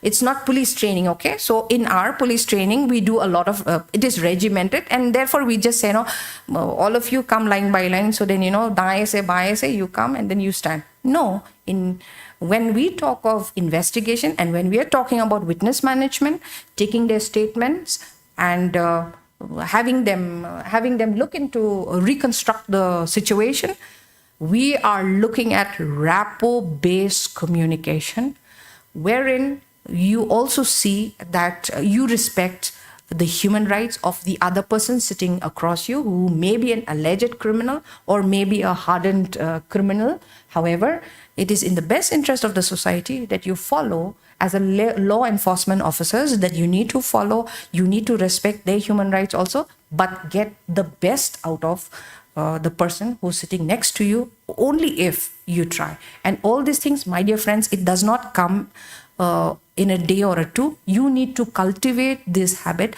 until it becomes a part of you, that people come and just talk to you and reveal the secrets that they have inside their cupboards or under their courtyard. So then, here this is a flow chart. It's a very simple one. Actually, investigation is quite simple if you look at it. So as in when you receive a complaint, it could be anything. So now if you look at Shakire's case, it's a missing, at best it could fit as a missing persons complaint. You look into it by provisions of CRPC. If it is a cognizable offense, you register a case under 154. If not, you file a non-cog case, submit a report to, you make an inquiry, submit a report to the court under 155. Then you have a crime scene management. You cordon the area and then you collect the evidences. So how do you collect the evidences? The next one, which is slightly blurred, it shows how you must conduct a search. Initially, I was thinking, what's a great deal? What's a big deal about a search and all? I used to attend to Dr. Bhatia's classes, where he teaches forensic science. So he would tell that, it is important that you search in a particular way. Why? Because you should not lose any space. If you don't do it systematically, there are chances that you may overlook some space because of complacency or overconfidence, and you will miss out some vital clue in that particular area. So then he said, so you can follow according to the scene of crime. You can follow whichever suits your requirement best. And here I have a case in point for you all, which I thought, okay, because, I was not really convinced about training. I thought, okay, we run the training programs. My esteemed resource persons are sitting right here with me. They invest a lot of energy and resources in conducting those training programs, which most of us doesn't appreciate. Most of us, including me, does not appreciate those programs. However, at one point of time, I had this trainee participant from North Garo Hills. I do not know if he's still in North Garo Hills. He told me, yes, ma'am, I attended this training. I used to keep seeing this person coming again and again for various types of training. It was intriguing for me. So I asked him, what is it that you come here for? Does it help you? Does it serve your purpose? He told me, yes, ma'am. I attended the training on women safety. And then they taught us how to collect evidences. I followed. Next, when he went back to North Garo Hills, he was assigned a case. He followed ditto what was taught in the training center. And he said, I could collect the evidences properly, sent it for expert examination. And during the expert examination, we could detect that it was, the results the opinion came correct. And therefore, I could charge sheet the case. Voila. I was happy. So then that motivated me that I should do more of such trainings, because, it is because when I miss those small things that I tend to be complacent also. And because I am complacent, my team also tends to be weak. And therefore, I agree to whatever Vicky, his name is Vicky has said to me that day. And I stand by him. I appreciate my teachers here. And I appreciate the effort that they take, and kindly make your searches also. Don't search in random, but make it more systematic. Don't leave anything to chance. After the evidences are collected, you send it for expert analysis, and then, depending on the outcome, you file a charge sheet, witness, as I have already told you, and then, bail also, because, it depends on the quality of your investigation, like sir has said. So depending on that, maybe the merits of the case, it may go, or if they're applying for bail, then try your best also. In the best interest of the case, try your best also to see to it that the bail is not honored. It depends on your approach. I will not speak on the ethical issue about it. We know it all, but in the best interest of the victim, kindly see to it that these are done in order. So then, what are the investigating procedures? This is another revision. Sir also has already put all these things in his presentation. So this is a repetition again. You know what to look for. My colleague who will be speaking next to me will also discuss all these things in detail. We need not to waste our time talking into it because it is available in all domains. And but here I want to emphasize on photography of the scene of crime. So then, I was thinking about the ante-mortem and post-mortem one at one point of time. They said it is important for the IOs to take picture of the wound, or rather the blood clot. Okay, because I was thinking, why is it necessary at all? Is it necessary at all to do that? Because, at one point of time, you see the blood clot mark, okay, or the bruises. At one point of time, at some other point of time, the same bruises, which may be slightly big initially, would have reduced in size because of the decomposition of the body. So then, you discover a body with a bruise.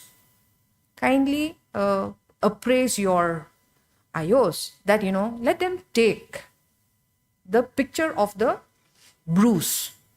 Maybe with a scale, with a reference to a scale, So then you put a scale, you place a scale beside, and then you take a picture. And then you also note the time. Also tell them to note the time. So what happens here? Because, let us say you discovered a body 3 hours after death. The measure of the bruise will be something. But, 5 hours later, it will be something else. You cannot justify. But you should document it properly. As in when you proceed with your investigation, kindly keep, these are small things, may not matter. Sometimes I wonder, I shouldn't have spoken that at all, because, I have my opponent sitting here on the other side of the hall. However, it is a challenge to us because, if it is a scientific evidence, no matter what the challenges are, you can always beat it.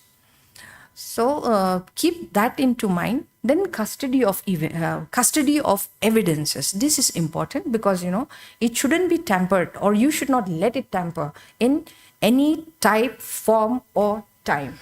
It is of relevance and the expert opinion, of course. So all these guidelines will sum up how investigation procedures should be taken about, or should go about. And so therefore you have the dancing in the grave, and then you have Salma's case. Now, who's this man with a python?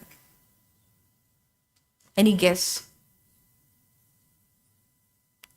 Well, I am a student, like he said, or like secretary said, that, learning is in progress. I'm ever learning. He is Dr. Lalji Singh Tandon. He's known as the father of DNA fingerprinting in India. Now, all of us, all the investigators here and the lawyers here would be interested in the DNA fingerprinting.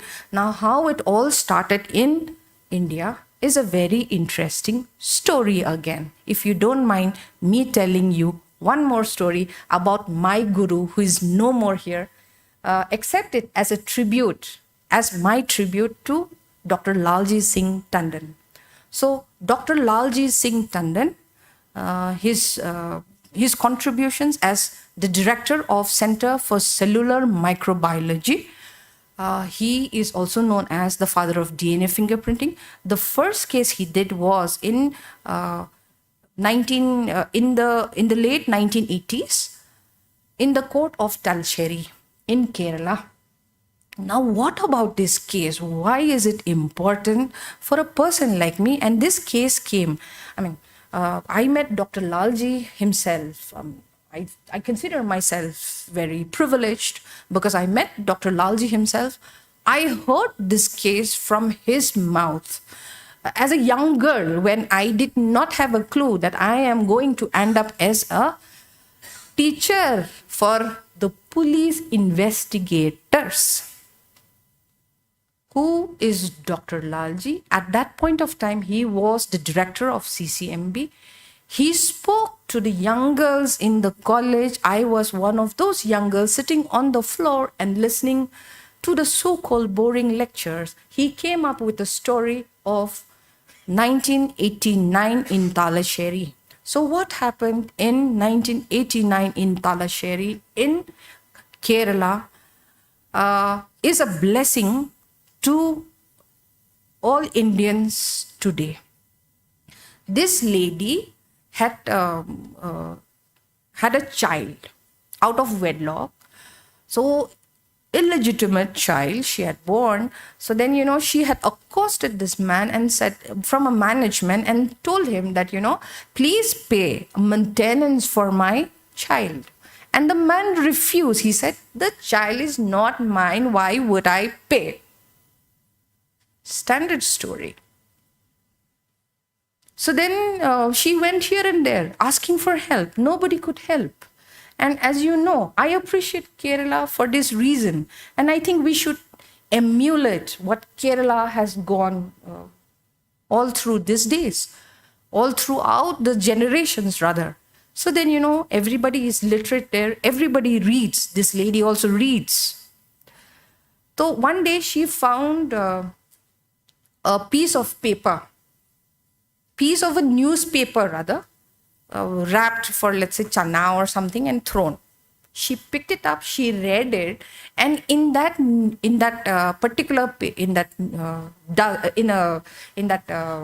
trash, what she found was an article. If you remember James Crick, Dr. James Crick, he was the one who started with DNA fingerprinting, but he had patented it. Nobody could use it because it's patented. So then, that was in London. So that particular newspaper told the story about DNA fingerprinting and how it could establish paternity and other identities of people out of a biological material.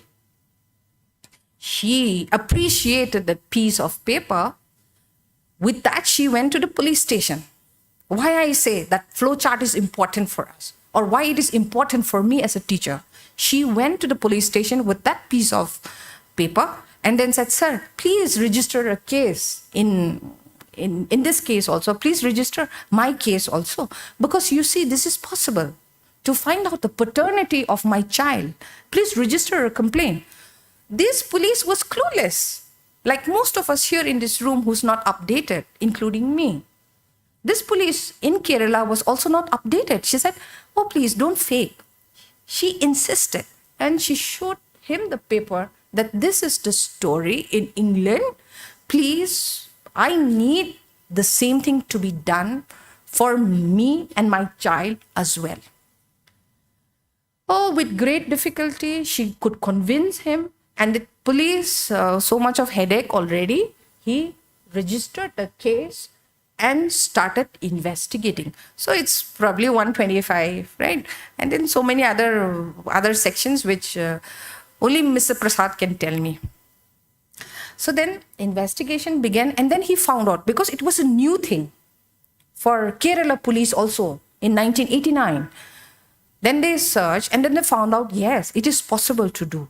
And then the case was, so then, they obtained the samples from the child, from the mother, and from the alleged father, and some control samples they had collected, and it went to CCMB. CCMB, Dr. Lalji had done, so Dr. Lalji had started BMK sequencing and all, and so he knew He knew the strategies that he has to follow, and he saw that it was correct. The allegations were true, and it could be proved beyond reasonable doubt. And then the police had updated the investigation and informed the court that the evidence, the expert opinion, is already ready, and then he can clarify in the court of law or justify in the court of law that this man is the father of that baby. So Mr. Lalji came to Talsheri, to the court. He was summoned, and then he said, if you don't come, then, we will send the warrant of arrest, standard thing of the court procedures. He is new to the proceedings of the court. He comes to Talsheri. It's a remote district in Kerala. He comes there, and then the examination of witness begin. Now this was new thing, and back then we didn't have PowerPoint presentation where he could show how the bands were matching, etc., etc. At the end of the day, the court was convinced by what Mr. Lalji had deposed as an expert in the field, and the lady won the case. So a lot of coverage in the local newspaper in Kerala when he went. So, when he went to Talsheri, so there was only one inspection bungalow, and he had asked for a good room. They said, no, that room is not available for you because it's meant only for the VIP. Director CCMB was disheartened.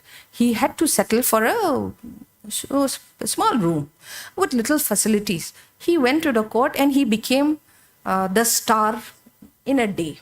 So when he came back to the room, the chowkidar said, sir, please let me shift your saman to the VIP room, okay, the so-called VIP room. They wanted to shift. He said, no, I am not, I'm not a VIP.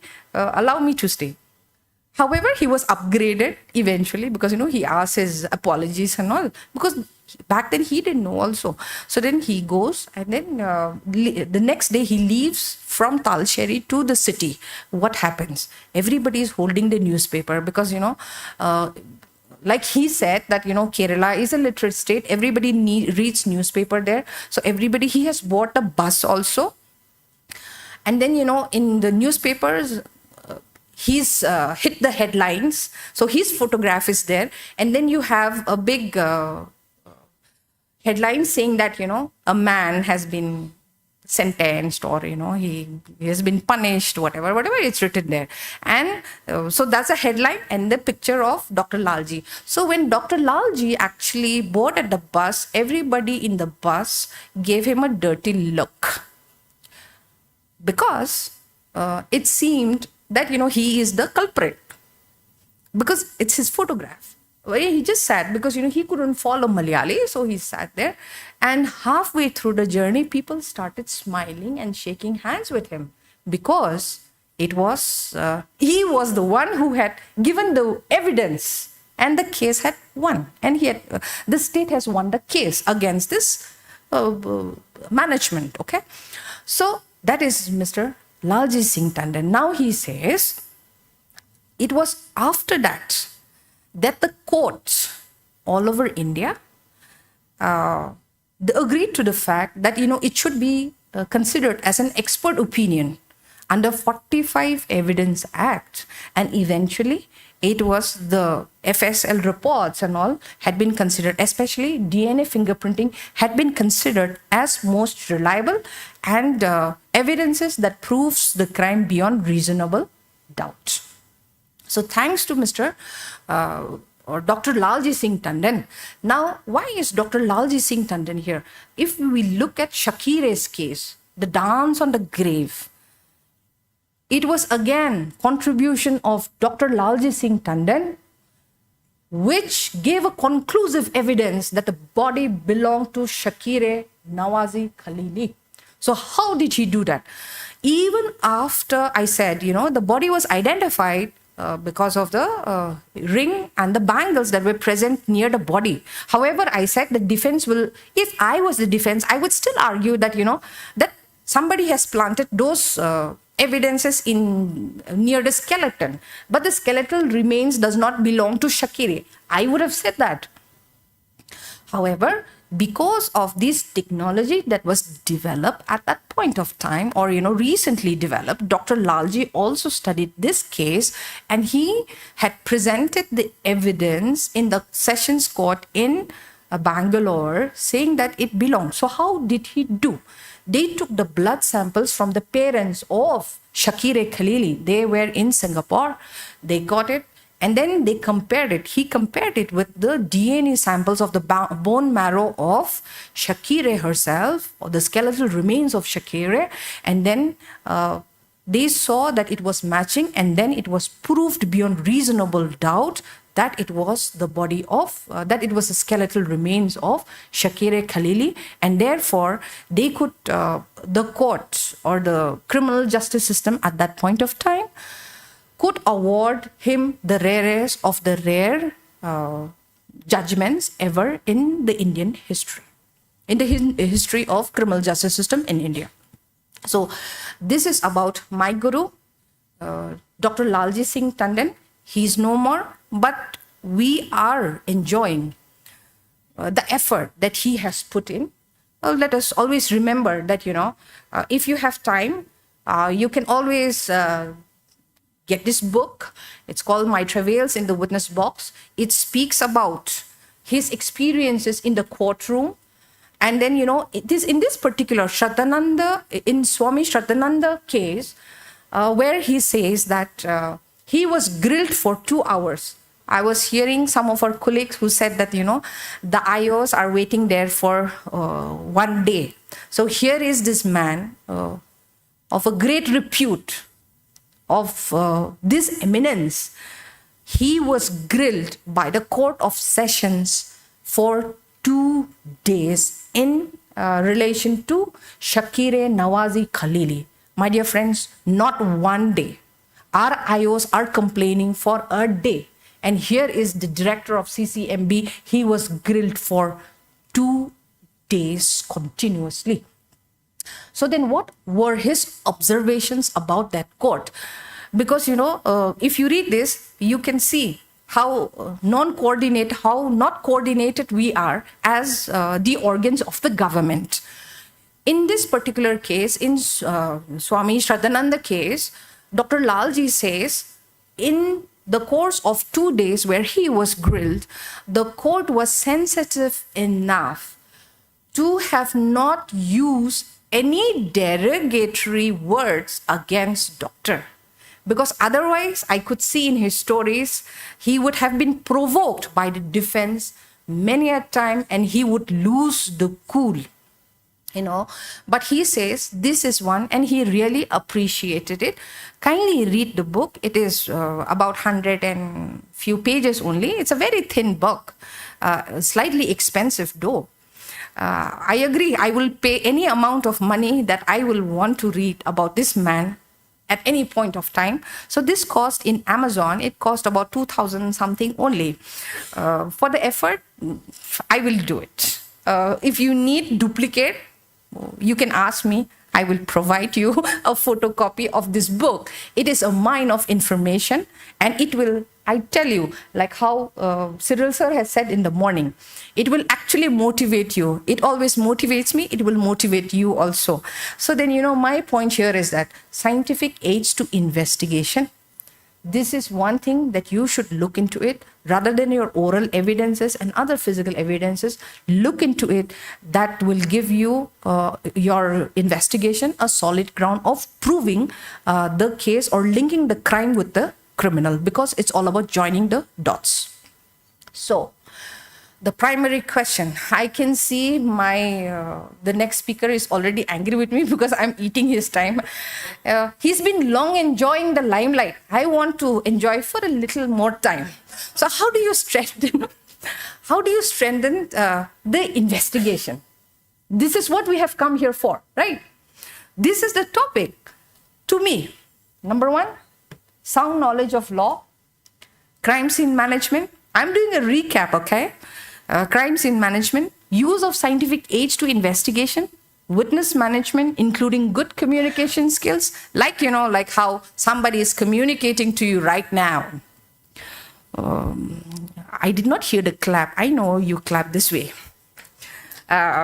Witness management, including good communication skills. So I said in good communication skill, I'm emphasizing on rapport-based communication. So you don't speak like a policeman to a criminal, because, at one point of time, I came across this case where a policeman was interrogating a witness, okay, an alleged suspect or a witness. And I was there in that room, unfortunately, but I'm fortunate that I overheard that conversation. Maybe he wanted to impress me. I don't know. I'm nobody to be impressed with, So this officer, he calls this man. Actually, I know that other person also. So it was a really very embarrassing kind of an atmosphere. Of course, the other person did not recognize me. How cool, no? So what he did, this police officer, he started asking questions. And this man, he started answering him. Like a normal conversation. You know what he said in the middle of the conversation? He said, don't you know, you're not supposed to reply to a police officer like that. I'm like, oh, really? I'm thinking to myself, that's something new to me. Is it written in some book? Do we have some guidelines how to talk? How a civilian should talk to a police? My dear friends, food for thought. So kindly check, maybe because that is our approach towards the other person. That's why our conversations are not forthcoming. Therefore, I would always advocate that we look into rapport-based communication. So we are not talking as a police officer to a criminal, but we are talking as a human being to another human being, so that he feels comfortable to tell whatever he wants to tell in the best interest of the case. And then we look into evidence collection.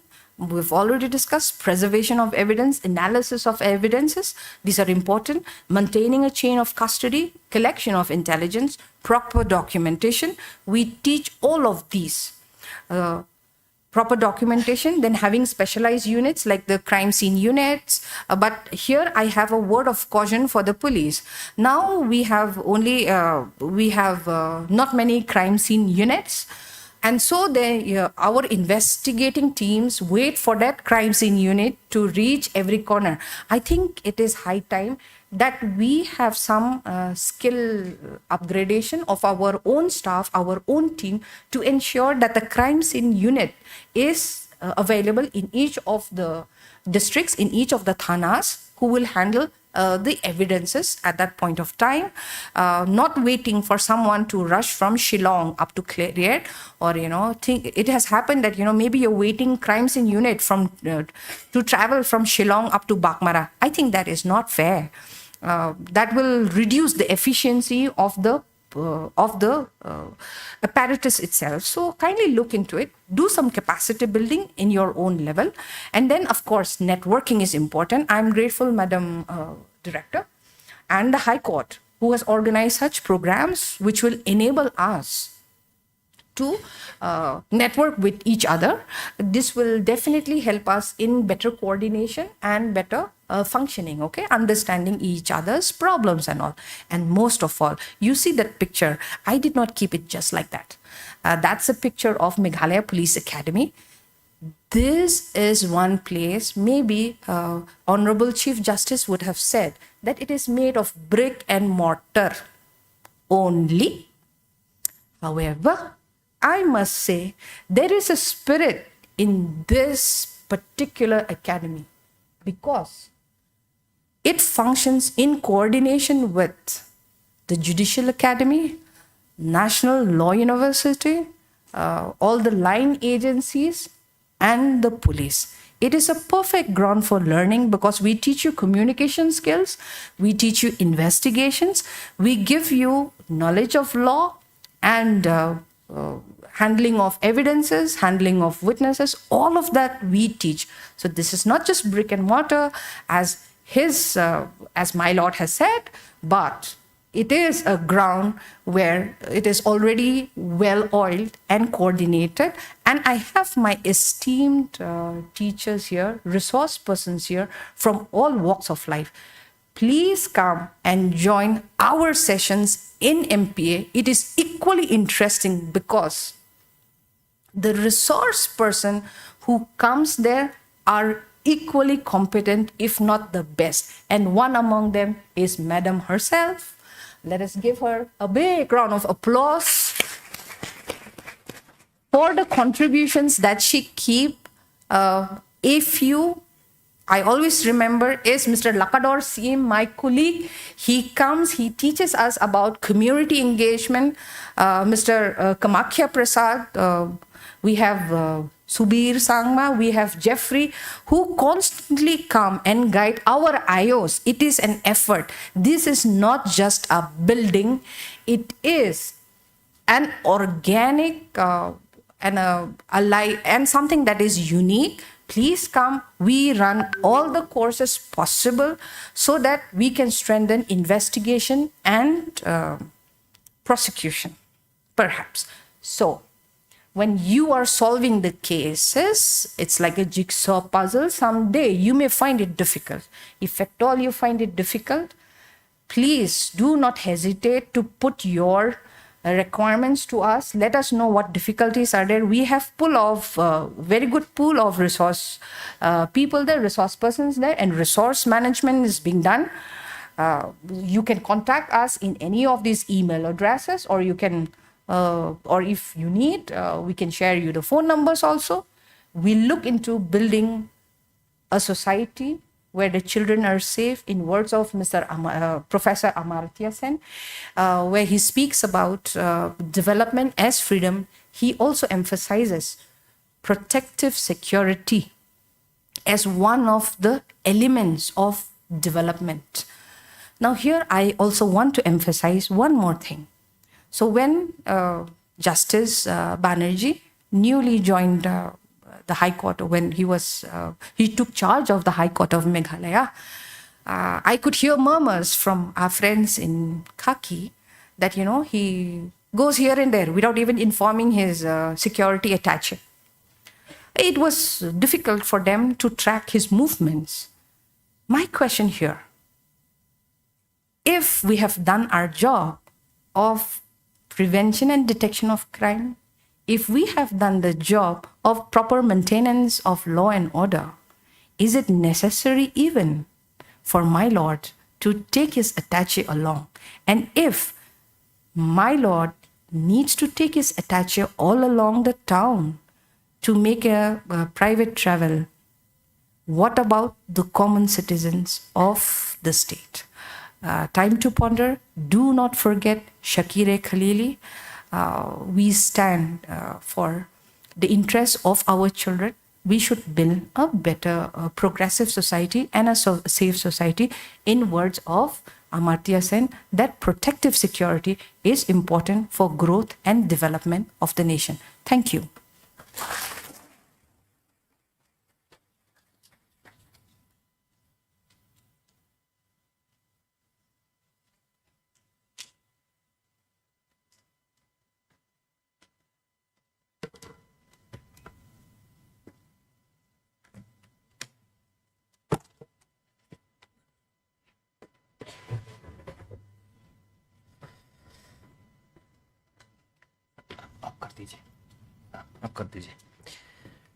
On the 6th of September at around 12:24 p.m., AIG sir called me and said, "Brother, you have to give a presentation in the High Court." And, I said to him, he just put the phone down. He said, "I'm in the High Court." And he put the phone down. A few days after that, I stood in front of him and I said, "Look at me. I'm a theoretical policeman. I've been exiled from the district for the last 4 years. I'm in a battalion. How do you expect me to talk about procedures and investigation?" He gave me the paper that you have. There was a draft, the draft program he gave me. And he said, he didn't say anything. He just looked at me and he gave me this program. And if I were to translate that look of his on that day, the look would say, ask not what the judiciary can do for you, but ask what you can do for the judiciary. Today, I tell my fellow colleagues, ask not what the judiciary can do for you, but ask what you can do for the judiciary. Sir, please, can you begin my PPT? Well,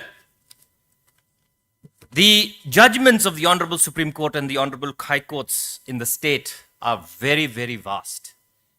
It's like a big iceberg. And what I will, show you here is just the tip of the iceberg. In fact, there are many officers here as well as in the district who've been, many, many years who have been in the district, and they are far more knowledgeable and experienced than I am. However, as a policeman, as a disciplined policeman, following my AIG's order, here I am. So, when we talk about the directions and guidelines to be followed by investigating agencies, as per the judgments of the Honorable Supreme Court and Honorable High Courts, as policemen, as investigating officers, as public prosecutors, we always have to revisit the basics. Because if you fail in your basics, you will fail. Next slide, please. When you teach your child 1 plus 1, it equals to 2. But if your child adds up 1 plus 2, she will get 3, or he will get 3. In the same way with judiciary, if you are going to follow the rules and regulations and the guidelines that have been kept, that have been stated, you will never go wrong. When it comes to the registration of first information reports, there are landmark judgments. In this particular case, the directives of the Supreme Court is that the registration of FIR is mandatory under Section 154 of the Code. And if the information discloses a cognizable offense, there is no preliminary inquiry which is required. The police officer cannot avoid his duty of registering any offense if there is a cognizable offense. Action will be taken and must be taken against erring officers if they do not register the FIR. However, if there is a requirement for preliminary inquiry, it is not to verify the veracity or otherwise of the information that has been received, but only to ascertain whether the information reveals any cognizable offense. Here you can see that the court have given their directions, and subsequently, even the Ministry of Home Affairs in 2015 has issued a national advisory for the mandatory registration of FIRs for commission of cognizable offenses. In 2013, non-registration of FIRs by a public servant in cases of gender-based violence and crimes against women was made punishable offense. Next, please. In the next case, which is Sakiri Basu versus State of Uttar Pradesh, the Supreme Court invoked the doctrine of implied power. The doctrine stated that when a power is given to an authority to do something, it includes such incidental or implied powers would ensure the proper doing of that thing. So magistrates also have the power to direct the registration of FIRs by the police and ensure its proper investigation. During this particular case, it was found that the police had not done their job properly. So the court had opined that the magistrate can ensure that the investigation is done in a proper way. Though, of course, this case provides the victim the right to seek proper investigation through magisterial supervision, but there should be no interference in the police domain over investigation or coloring the outcome of the investigation. Next, please.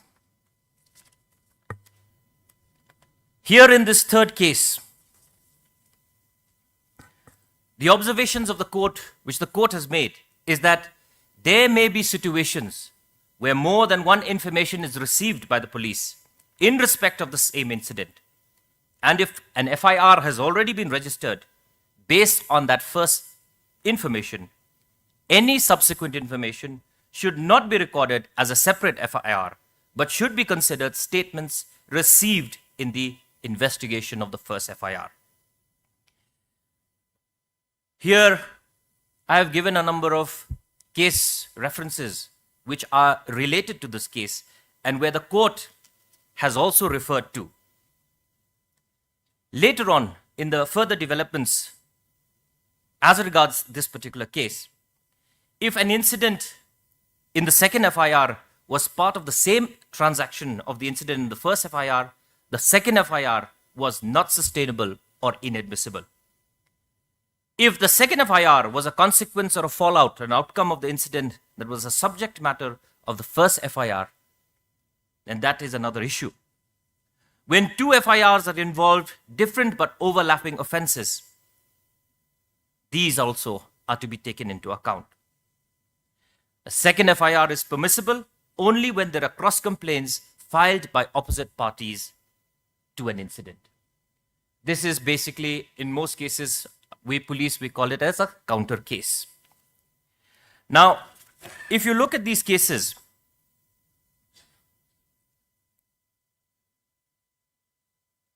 the case references that we have given here, FIRs plays a very important part.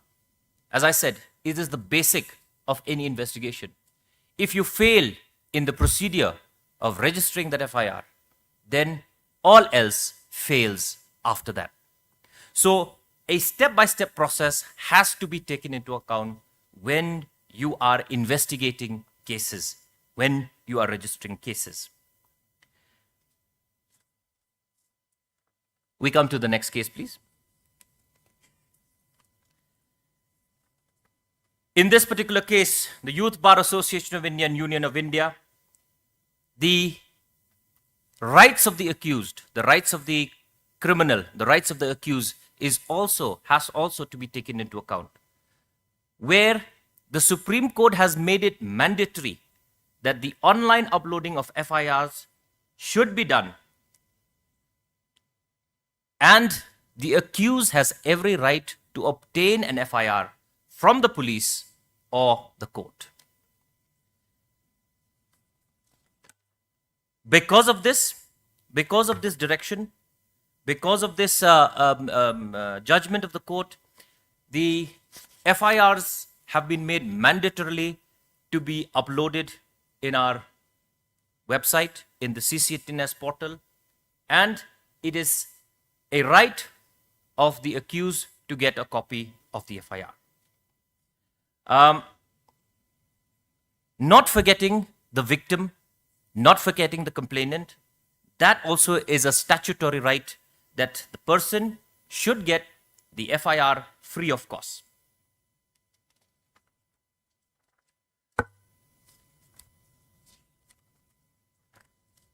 We now come to the next subtopic, which is arrest of persons. After you have taken your FIR, after you have followed the procedures when it comes to the properly taking down and registering the case of the FIRs, we also have certain Supreme Court guidelines and High Court guidelines which talks about the arrest of persons. Do not be in a hurry to go and arrest a person, otherwise you will be held in contempt of court. In this particular case of Joginder Kumar versus State of Uttar Pradesh, the observation of the court was that it is noted that the law on arrest in India tried to balance the rights, liberties, and privileges of the accused, a single individual, with those of the society, a collection of individuals. However, even the third report of the National Police Commission has stated that the power of arrest was one of the chief sources of corruption in India, and nearly 60% of all arrests made in India were either unnecessary or unjustified. The court held that even though the police had the unquestionable legal authority to arrest a person in a cognizable criminal case, every arrest has to be justified. Arrests should not be made in a routine manner, merely on an allegation or a suspicion of their involvement in a crime. Next, please. This next one is a famous case which everyone, each and every one of us knows. And as, next one, please. As policemen, this is one of the first cases that you will always hear, that you will ever hear in your training academy. Under the Constitution of India, the court observed that arrested and imprisoned persons were guaranteed certain fundamental rights. The court noted that the provisions of the CRPC aimed at providing procedural safeguards to arrested persons by regulating the power of the police during and after arrest. During the hearing of this case, the court had noted that there was a growth in incidents of torture and deaths in judicial custody, despite the procedural rights, the procedural safeguards which were there in the CRPC and other laws. And here too, the court had pointed out that the rise in the number of custodial violence cases had been noted down in the third report of the National Police Commission. Next, please. In this next case, Khatri and others versus State of Bihar, the observation of a court is about the right to legal representation, the right to legal aid. The court has observed in this particular case that the right to legal representation was a fundamental right under the Constitution of India. And the state has a constitutional mandate to provide a lawyer to an accused who was unable to afford one on their own. But at that point of time, most states in the country had argued that there were financial constraints and that the state was unable to bear or deny, unable to give free legal aid representation to the accused persons. The court also observed that judges were under an obligation to inform the accused about their rights to obtain free legal services at the state costs if they could not afford on their own. In this particular case, it noted that the magistrates in this particular case had failed to inform the under trial prisoners, the blinded under trial prisoners, that it was their right to get legal representation. In this particular case, the Supreme Court also drew inspiration from the access to a lawyer during interrogations as mandated by the United States Supreme Court in Miranda versus Arizona, 384 US 436, 1966. However, this is a contentious issue where there has been a lot of arguments as to whether the lawyer should be present right from the time that the person has been arrested, or can a lawyer be present during the time of interrogation or interview. There are many case laws which are related to that, but if we go into the depths of it, time will not permit me. Next, please.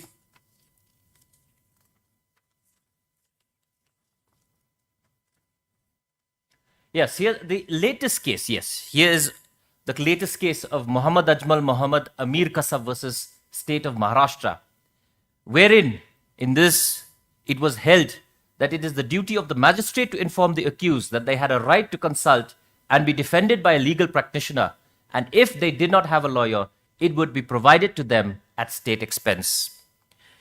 At that point of time, he was public enemy number one, not only in the state of Maharashtra, but the entire country. And the Bar Association had boycotted. They had said that we will not represent him, but the Constitution of India is free, is fair to each and everyone. So Muhammad Ajmal Kasab was provided with legal aid. Next, please.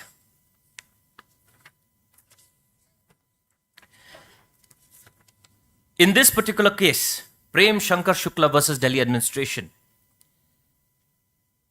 the court noted, and it recognized the absence of any clear detention jurisprudence in India and the pragmatic consideration of preventing escape attempts and the need to respect the dignity of the prisoner when it came to handcuffing.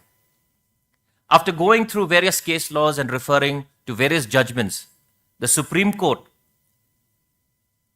had said that even as per international law, in Article 5 of the Universal Declaration of Human Rights and Article 10 of the International Covenant on Civil and Political Rights, it recognized that persons did not lose their right to treatment with dignity and humanity just because their status is that of a prisoner, of an accused, of a suspect. So, handcuffing was made illegal. The court also observed, however, that in extreme cases where handcuffs are absolutely necessary and had to be put on the person, the court held that the escorting authority, they had to record the reasons for doing so.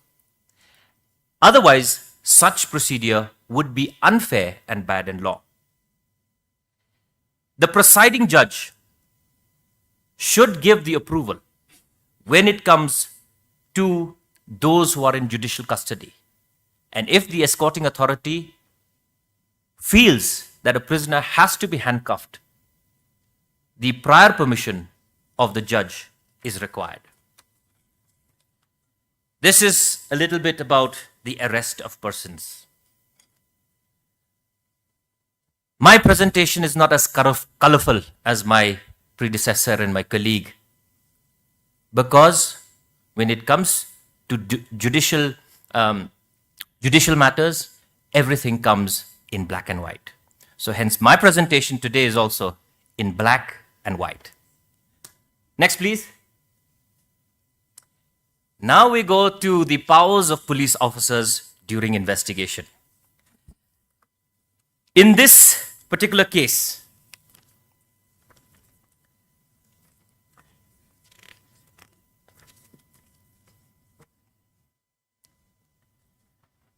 it dealt with giving of specimen, self-incriminating yourself, a person, an accused person, whether a person, can you force somebody to give a specimen handwriting? Can you force somebody to give a specimen voice sample and so on and so forth? So in this particular case, the direction of the Supreme Court was that an accused person cannot be said to have been compelled to be a witness against himself simply because he made a statement in police custody. The mere questioning of an accused person by a police officer resulting in a voluntary statement which may ultimately turn out to be incriminatory is not compulsion.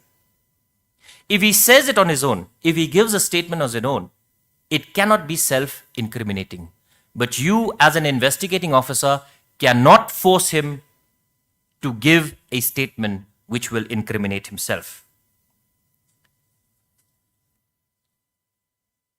There were further developments in the law. Certain case laws have already been put up for you. All right. And the most important judgment on the doctrine of protection against self-incrimination in this particular case is that it settled the law regarding the collection of bodily samples from accused. It paved the way for other statutes and judgments to expand the extent of specimens that could be collected from accused.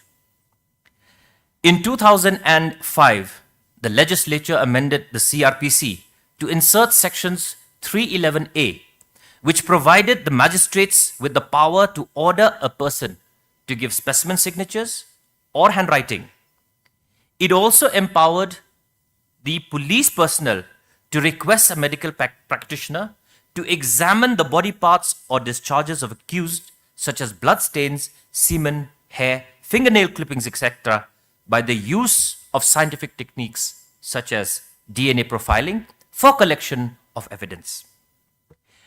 These provisions have given you enormous powers to investigate a case using scientific means to investigation. And there is no need to slap your accused. There is no need to beat up your accused. And there is no need for torturing your accused to get confessions. The law has given you enough powers. Please follow those procedures. Next, please.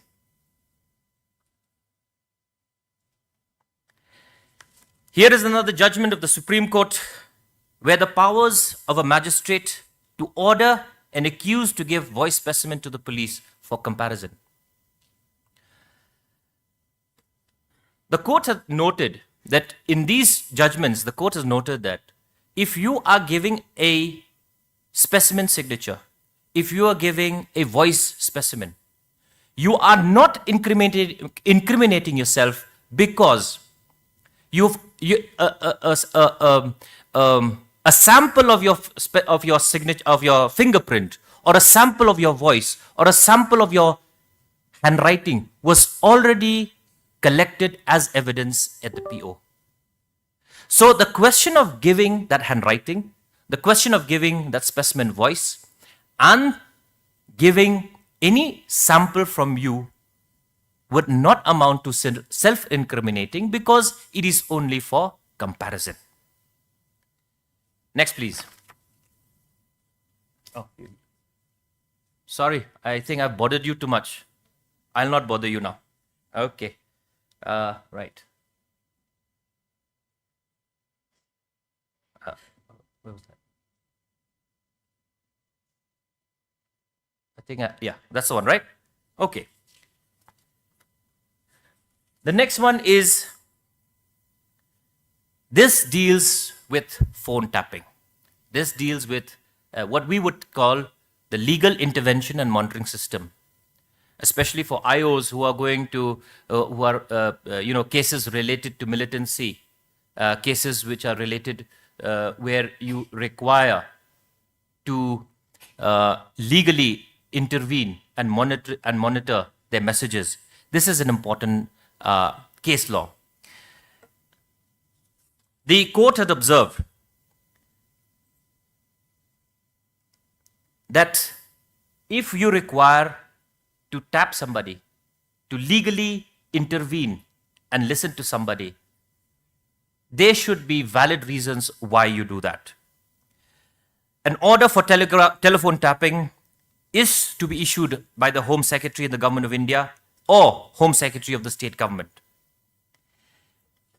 This should be given, proper reasons should be given as to why you're doing this.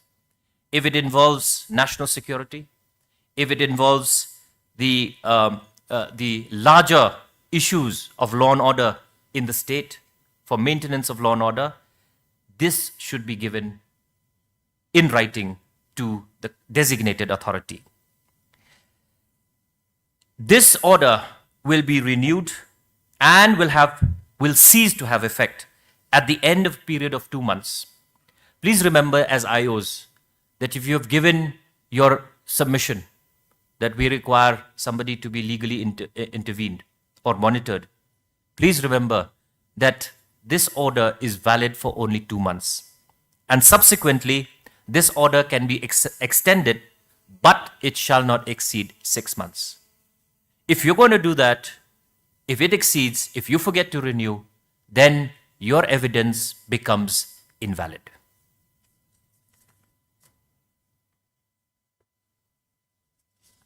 This is another case law which is given to you. You can go through that, and we will move on to the next case. In this particular case versus Puranmal versus Director of Inspection Investigation, the observation of the court was as under. There was no provision in the Constitution of India that prohibited the admission of evidence obtained in an illegal search and seizure. An evidence may have been collected illegally, but as long as it was relevant, it was admissible. According to the court, the spirit of the Constitution was not to exclude such evidence, but this evidence, if it is admissible in a court of law, will be allowed. Unlike the Constitution of the United States that specifically protected the citizens from unreasonable search and seizures under the Fourth Amendment, there was no such provision in the Constitution of India. However, in India, as in England, the test of admissibility of an evidence lay in its relevance. And unless there was a prohibition in the Constitution or any other law, evidence gathered as a result of illegal search or seizure could not be shut out.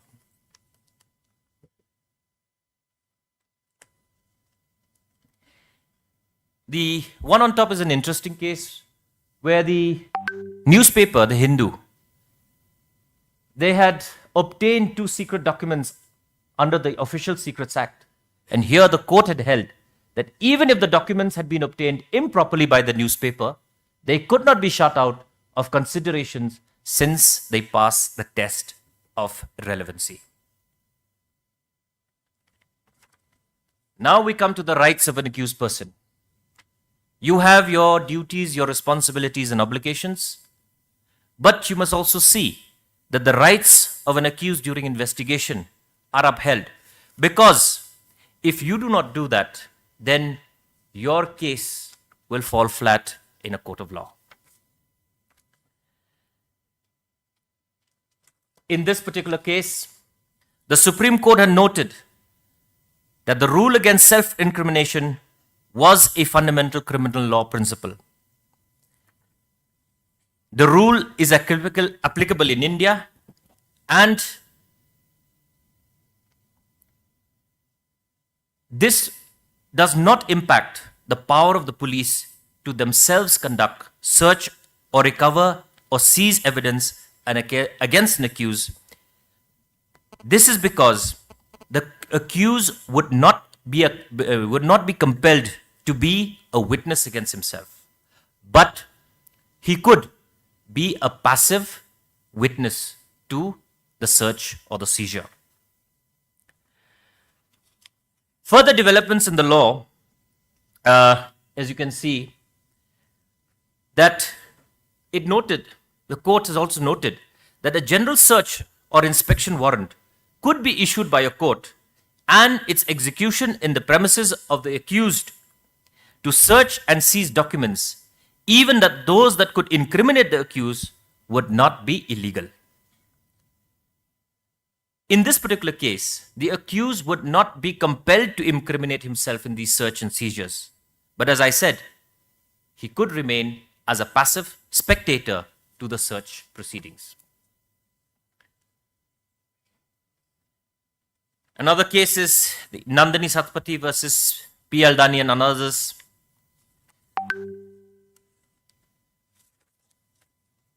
Apart from what was already been discussed about, search and seizures and self-incrimination, the court also dealt with an important issue. And it discussed what was the purpose behind interrogating an accused person. Was it to obtain a confession through whatever means necessary, or was it a more meaningful search for facts and the truth? And what means were justified in this process? The court underlined the link between confessions and torture that is used to obtain them. And the court unequivocally lays on the side of the investigators deploying skillful and psychological interrogations over physical ones, including the use of scientific aids to investigation. To put it in the court's own words, the police should rely on giving the fist a rest and the wit restlessness. So please ensure that you use all the available means which are given to you, the tools which are given to you in investigation, so that you are not in contempt of any of these laws or acts or judgments of the Supreme Court. This is another case related to an accused to be compelled to undergo the narco analysis or polygraph test and so on and so forth. I still remember when I first joined service 20 years ago, after about a year or two, there was a sensational case here of two minor children who were kidnapped and suspectedly by their driver. And the police at that point of time even went for a narco analysis test of this particular driver. At that point of time, it wasn't illegal as yet. But needless to say, not much evidence, could be gathered in the first round. But at a later stage, because that was the first time that it had been done in Shillong. But when it was done in a proper way, it revealed certain aspects of the crime which had been committed. However, as I said, it has been made illegal. So we will have to look at other scientific aids to investigation to be able to crack our cases. It's almost time for lunch. I won't hold you for too long. This is my last subtopic, which is... Oh, sorry. I think I've gone too far. Oh, yes. Here you go. The deprivation of fundamental rights. This is a crucial aspect which we also have to talk about. Not only the police, but this is the judiciary and the prison authorities. In this particular case of Rudal Shah and the state of Bihar and another, the court has observed that the court could exercise the Article 32 power to remedy to prevent the violation of Article 21, which is right to life and liberty. And that could also mean ordering monetary compensation to persons whose rights have been violated by the state and its functionaries. The court could also make the state liable to repair the damage done by its officers to the rights of any petitioner. This monetary compensation did not preclude the petitioner or any other victim from seeking damages from the state and its officials in civil proceedings. If you are going to deprive any person, any accused, any suspect, any criminal of his or her rights, you will also be liable to pay for those damages which you have done. So please remember, it's not that, don't say that, oh, it's just the state that will have to pay, but you will also be liable.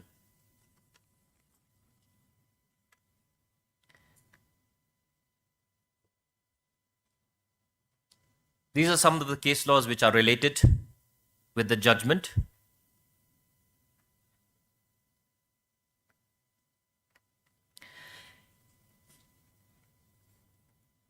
Here also is another case where the court has said, and it has held, that the state did have a public law liability to compensate victims in cases of violation of their fundamental rights by the state or its functionaries.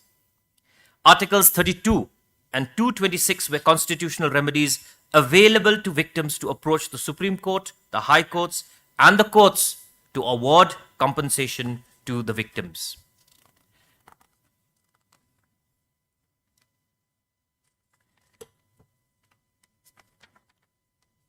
I beg your pardon if I have rushed through, if I have gone because of paucity of time. As I said, I don't want to intrude into your lunch hour, and it will not be fair on my part to keep holding you back for another half an hour.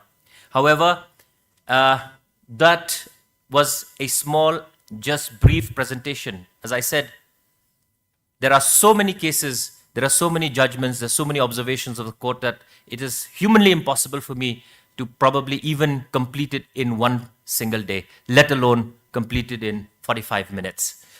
So if there are any questions, please feel free to ask them. And before I conclude, I would like to thank the Honorable, His Lordship, the Honorable Chief Justice of Meghalaya, the High Court of Meghalaya, the Director of Judicial Academy for inviting me. I know I'm not the most experienced person to talk about this issue, but thank you for the invitation and thank you for the honor of standing here and discussing with you. I would fail in my duty if I do not mention three people who've helped me make this presentation. First is a friend of mine who works with the Commonwealth Human Rights Initiative. And whenever we have a discussion about policing and human rights, he'd drop in these, case laws, and he'd always tell me, note them down. One day you'll require them. So I'm very grateful to him. Another is a good friend of mine from the Meghalaya Judicial Service, who out of the entire, case laws has helped me to identify and say, okay, these are the ones that you should talk about. And third and last but not the least, my colleague in the Meghalaya Police Service, Conquini Fankan, who has edited and made this presentation to what it is today. Thank you. If there are any questions, we are here. If not, lunch, I think, is ready for us. Thank you.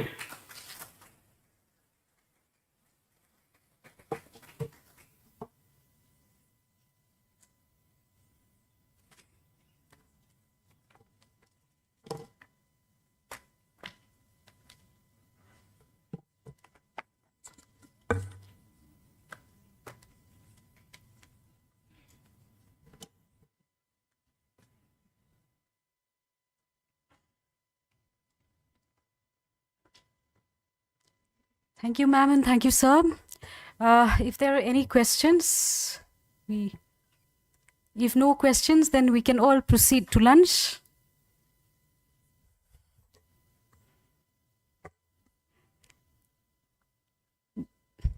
So let us all proceed to lunch then. We can stick to the time schedule. Thank you so much, sir.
A very good afternoon once again. We have now come to another important session of the workshop, that is the panel discussion on challenges faced by prosecutors and lapses on the part of investigating agencies from the perspective of a prosecutor, coordination between prosecutors and investigating agencies. Before we proceed to the session on panel discussions, may I request representatives of the Meghalaya State Judicial Academy to present tokens to our moderator, Ma'am Barisukriam, Registrar Judicial Service, High Court of Meghalaya, Srimati N.I. Dakhar, Chief Judicial Magistrate, come Assistant District and Sessions Judge, come Secretary of the District Legal Services Authority, East Khasi Hills District, Meghalaya, Shri Kamakhya Prasad, MPS, Additional Superintendent of Police, Traffic, Shillong, Meghalaya, Srimati N. Nongkanri, Director, Forensic Science Laboratory, Shillong, Meghalaya, Shri S. Chakravarti, Senior Advocate, High Court of Meghalaya, Shri S.S. Das, Public Prosecutor, District and Sessions Court, Shillong, Shri K. Karmauplang, Public Prosecutor, District Council Courts, Khasi Hills Autonomous District Council.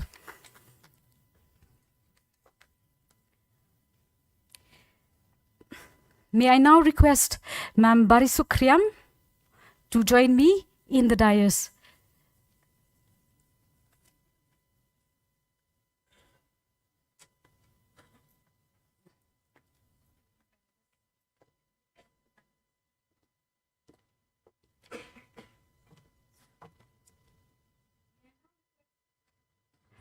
May I now request Srimati N.I. Dakhar, Chief Judicial Magistrate, to come to the dais. May I now request Shri Kamakhya Prasad, MPS, Additional Superintendent of Police, Traffic, Shillong, Srimati N. Nongkanri, Director, Forensic Science Laboratory, Shillong, Shri S. Chakravarti, Senior Advocate, High Court of Meghalaya, Shri S.S. Das, Public Prosecutor, District and Sessions Court, Shillong, Shri K. Karmauplang, Public Prosecutor, District Council Courts, Khasi Hills Autonomous District Council. I now hand over the program to Ma'am B. Kriam.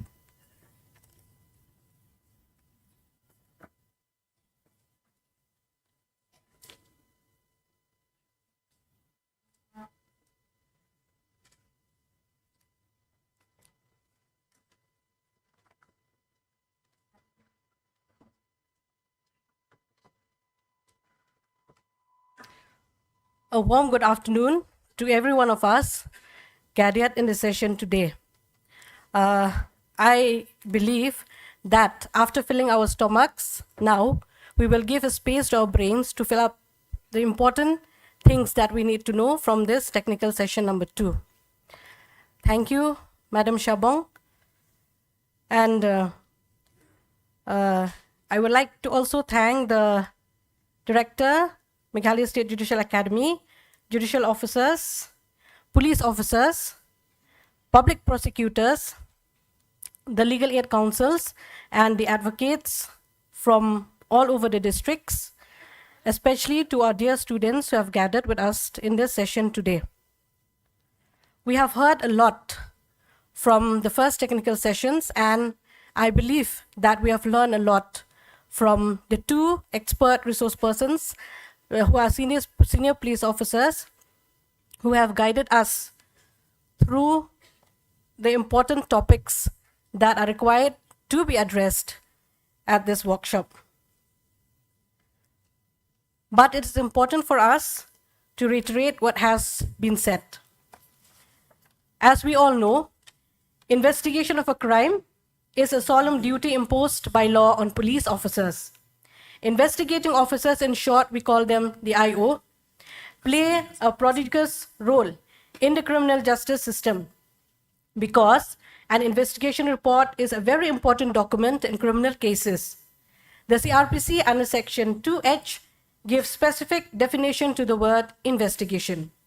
It includes all the proceedings under this code for the collection of evidence conducted by a police officer or by any other person other than a magistrate who is authorized by a magistrate in this behalf. For this purpose, the police have been given the power to arrest persons, search the premises of the crime scene, seize documents or items related to the crime, and other varied powers provided to them in the CRPC to aid investigation of a crime. Thus, the primary objective of investigation under CRPC are collecting evidence and other aspects. It aims to collect all relevant and admissible evidence to establish the truth or falsity of the alleged offenses. This includes testimonies, documents, forensic evidence, and any other relevant materials. Chapter 12 of the Code deals with information to the police and their powers to investigate. It prescribes the procedure for investigation. Section 154 to Section 176 of Chapter 12 explain about the investigation procedure and under which particular sections police can investigate the crime.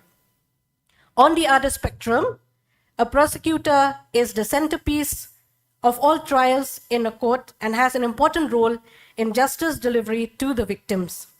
A public prosecutor is appointed as specified under Section 24 of the Code for conducting any prosecution, appeal, or other proceedings in the court. The significance of the role of the prosecutor in the trial is immense. In criminal jurisprudence, the accused is presumed to be innocent until proven guilty, and the prosecution has to prove the case beyond any reasonable doubt. The prosecutor is responsible for the efficient conduct of a trial from the stage of examination of witnesses till the delivery of judgment, and during this course, he performs numerous amounts of functions. He needs to prove all evidence that has been gathered by the investigation, which includes oral testimonies of persons recorded by police, documentary evidence gathered by the investigation team. He conducts the examination of witnesses, examination chief of the witnesses of the prosecution, and cross-examination of defense witnesses to move the case in favor of conviction of the accused. In sentencing hearings, the prosecutor plays a crucial role in helping the presiding officer to arrive at a reasonable and just decision regarding the punishment to be awarded to the accused in case of a conviction. Here it will be of relevance to refer to the case of R. Sarala versus T.S. Velu in 2000, whereby Honorable the Supreme Court has made certain observations which defines the specific roles of the investigating agency and the prosecutor.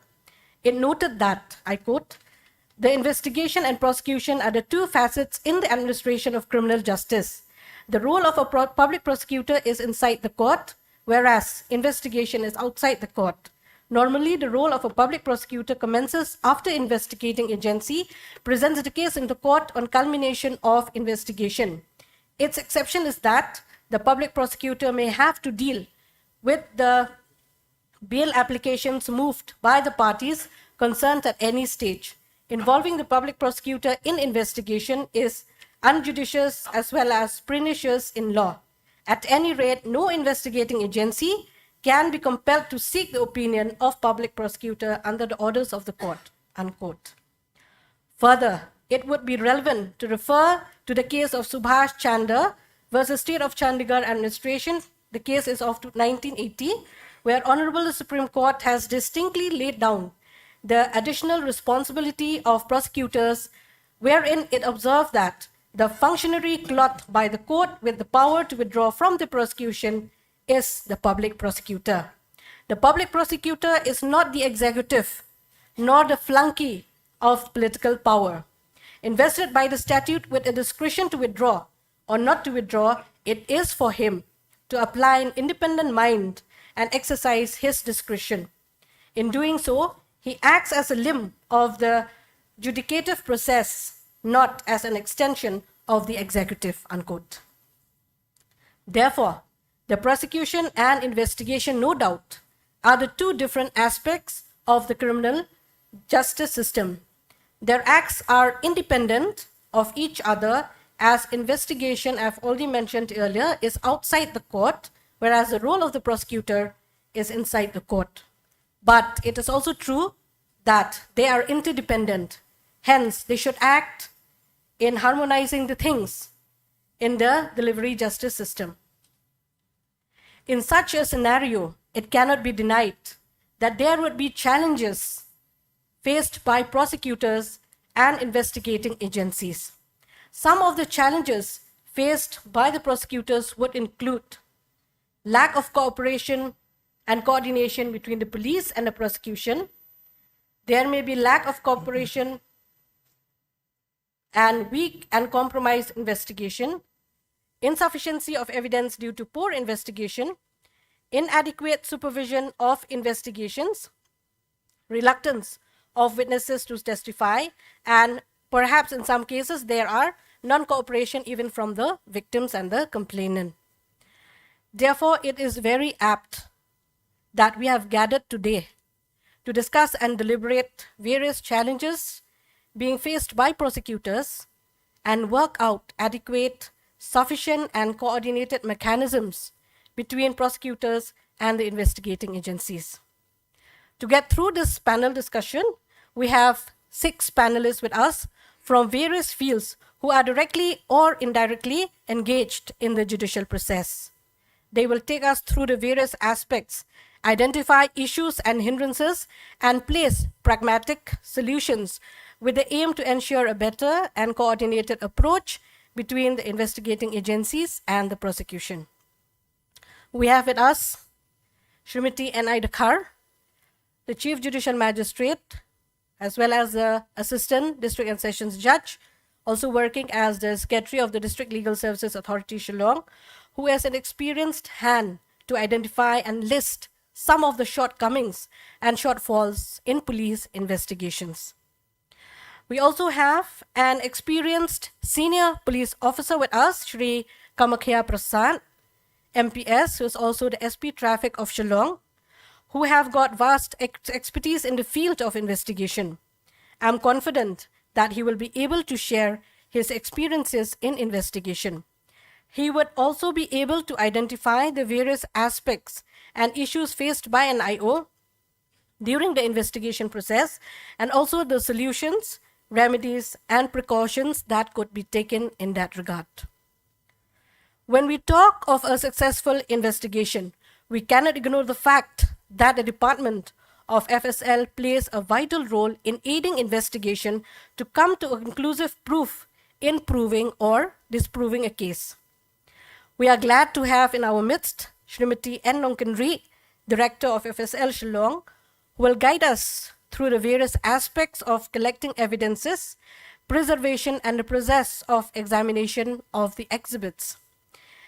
She may also highlight the various issues faced by a forensic expert during examination and also put forth prescriptions for the IO in the process of collecting evidence and preserving such evidences.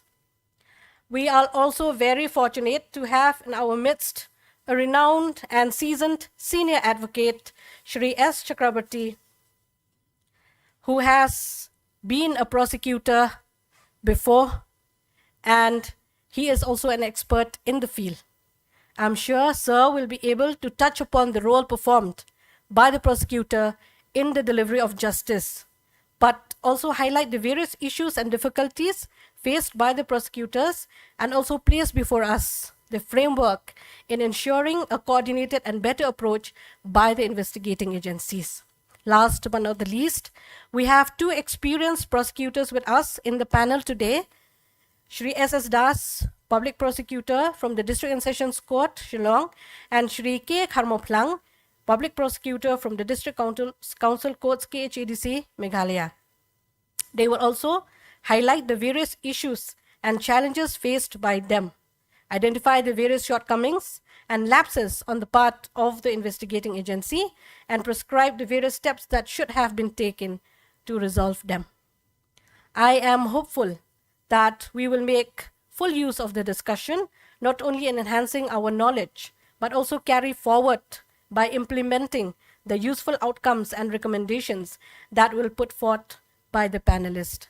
With this, I invite the panelists to share their thoughts, each one of them, perhaps 6 to 7 minutes per panelist, so that we can have a fruitful discussion after that, and we may not cut short the session, and then we'll stick to the timing if possible, because I know we will not like to delay the sessions with Honorable the Chief Justice, with which we have been waiting the all day through.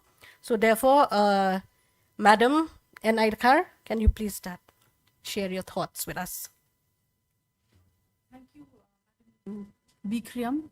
And thank you to Ma'am Evelyn Shabong, who is here. Thank you so much to the Meghalaya State Judicial Academy and the Honorable High Court of Meghalaya to make me a part of this panel discussion today.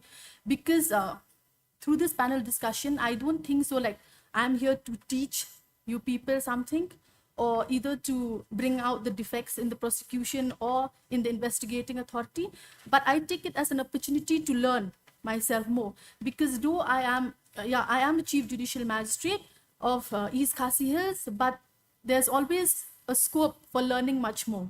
And these kinds of events, these kinds of opportunity are given to us only through such workshops and such programs. So before I start my experiences, because what Madam Director has told me, she said that you go there and try to bring out the challenges which the courts face while we are dealing with the investigation stage, while we're dealing with police papers. And I would put a disclaimer before I start anything. I'm not here to criticize the investigating agencies, neither the prosecution. I'm here to, we are all here so that we can bring a solution. If there is any loopholes or any technical defect, we can find a solution of how to, how to improve ourselves. So first of all, like for us investigating, whenever there is a case registered and FIR is filed before the, I'll speak in stages, before the police station. The first stage when the criminal investigation starts, criminal justice system starts, is when the police get an FIR. So what we have, I think so the speakers of the technical sessions, they might have informed you about these case laws from beforehand. So as a judicial officer, I feel that the police should always strictly follow the guidelines laid down in Lalita Kumari case when it comes to FIR. So I believe that all the police officers and the prosecutors here are all, and the members here are aware with Lalita Kumari case. So what we have seen is that most of the time, that is our difficulty. Most of the time what happened is that the defense would come to us with a prayer for bail, because they say that, ma'am, the incident took place 2 days before the FIR. They say that, but there was no FIR lodged. So I would urge, and I'm subject to correction, sir is here, he's an expert in this field. I would urge all the OCs to, at least if there is even if a telephonic information is given to you about a crime and you feel prima facie, you feel it's a cognizable case, please register an FIR, even if it's a telephonic information, because there are various Supreme Court judgments which says that we can register an FIR on a telephonic information. And later on, the informant can sign. We can start the investigation process. And if you feel that there is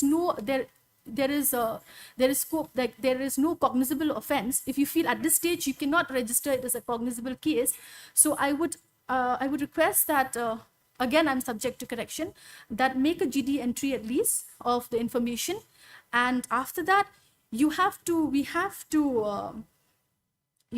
the IOs, the OCs will have to see whether they'll have to distinguish whether the case needs a preliminary inquiry or whether we can proceed with investigation. If it needs a preliminary inquiry also, according to Lalita Kumari, it says that it should not exceed 7 days. And even if it exceeds 7 days, the reason of the delay has to be mentioned in the case in the general diary, GD entry. Because if you don't mention it, it happens most of the time that the defense would take this plea that there was no entry in the GD. So make the entry in the GD. And then you start your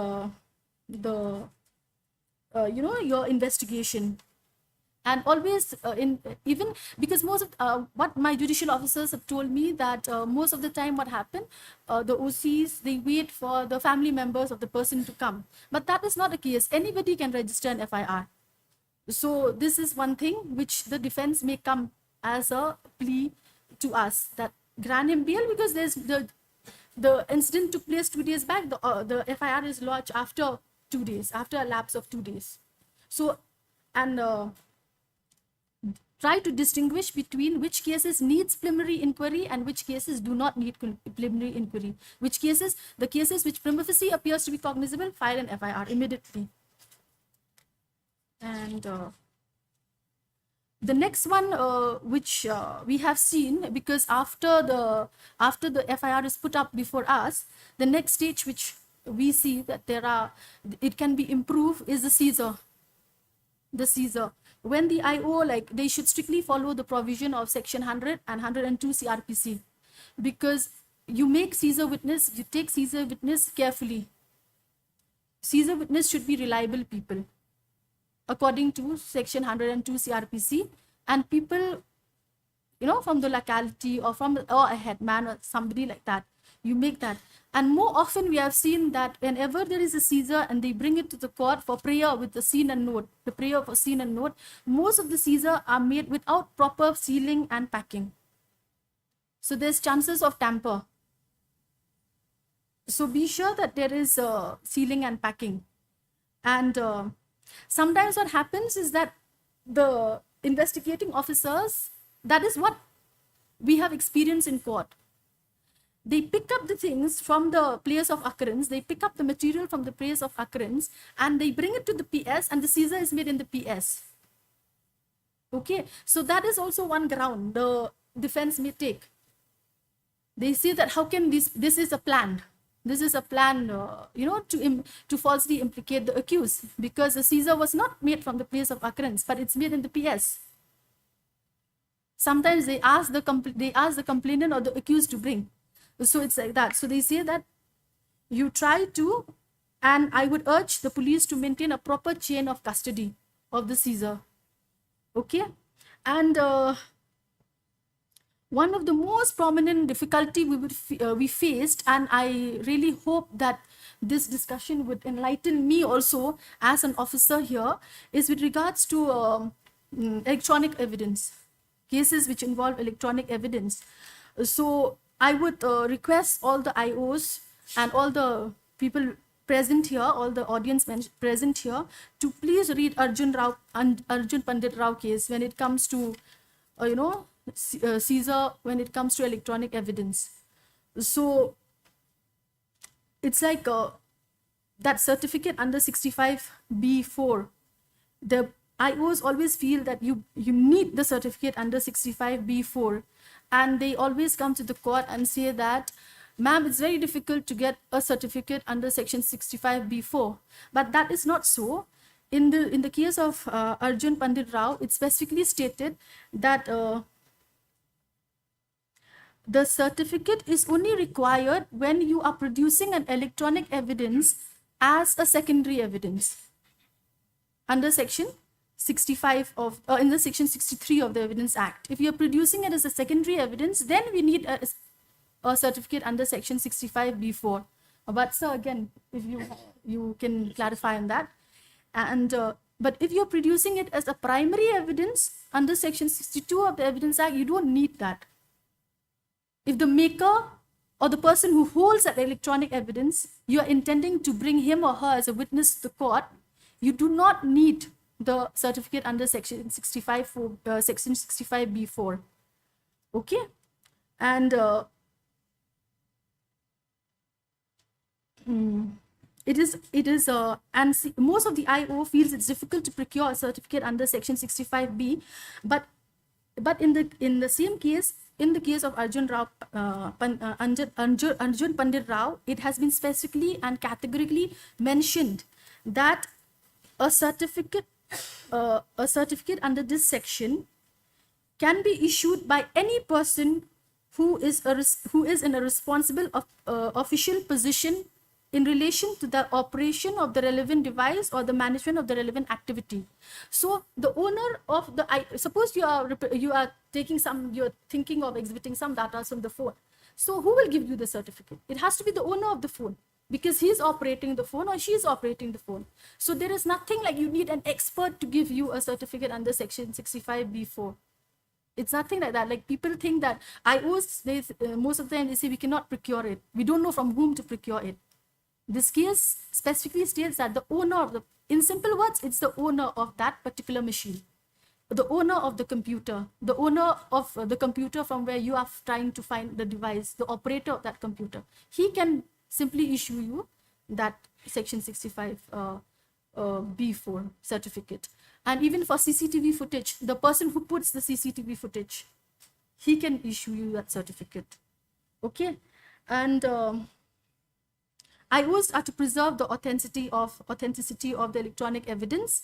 And in cases of CCTV footage, this is just a suggestion from my part. I don't know, I may be wrong. As I said, I would suggest that you store the data in a pen drive, which will have a hash value, and then later on make copies. Because you know what happens is that when the thing comes to the court, when at the time of evidence, the defense lawyer will immediately take the plea that, ma'am, you cannot, the IO cannot produce this as evidence. You cannot exhibit the video clipping from the CCTV footage because it was not provided to us. That is one thing they'll say, it's not provided to us. So you cannot, ma'am, please do not allow them to exhibit this as an evidence. So what we do is that is a suggestion. I don't know to what extent I'm correct, but you can preserve, you can take it in a pen drive which has a hash value. You can make copies of that in the CD, and we can supply that to the defense and to the prosecutor as well. Just a copy of it, and the main pen drive, let it form part of the CD. The main pen drive, let it form part of the CD, and prepare panchnamas wherever required. Okay, and again, there's a suggestion that if you're including these rough sketch map, I would request that you can also include the photographs of the PO, and the photographs will be taken by you, by the IOs. So Section 65B also, if the defense insists, you can issue that, the certificate, if you're taking it via your mobile or something. And this is Caesar, and if anything more, I think so, sir, and the IOs here can add more to this. And then the next stage which comes to before us is the arrest. So I think so this was already discussed. BK Basu versus State of West Bengal. Every IO, every investigating agency, every prosecutor is well aware of these cases, of the case, and the directions and guidelines laid in that case with regards to arrest of a person. And what I have learned from my fellow judicial officers and also myself, I've experienced that intimation of arrest is not sent to the court within 24 hours.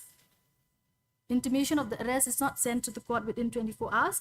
And sometimes the court have also observed that the accused person produced is injured, or maybe an intimation is sent to the court that he is injured and he is admitted in UTP ward in civil hospital. In Shillong, it's civil hospital, and civil hospital Shillong and any other hospital. And on perusal of the medical report also, we find that it's written that he's injured. And I request the IOs that in the forwarding report, they should clearly mention what are the causes of injury. Why was the injury caused? Because, it becomes difficult because sometimes we feel that since intimation is given late, so there may be a suspicion that the IOs, the police, have beaten those people before taking them to the hospital. So we request that please mention the cause of injury and who according to you has caused the injury, because then we are in a very difficult, in a very difficult position. And I would request that it should be clearly mentioned.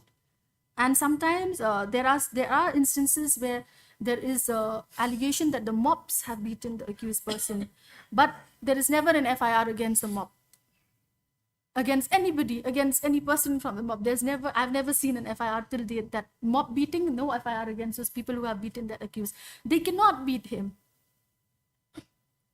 It is not the law that these people will beat. The only thing they can do is take the help of the police and arrest and get him arrested or something, but they cannot beat him. They cannot take the law in the hand. So they are also offenders if they do beat him or they do use criminal force on him.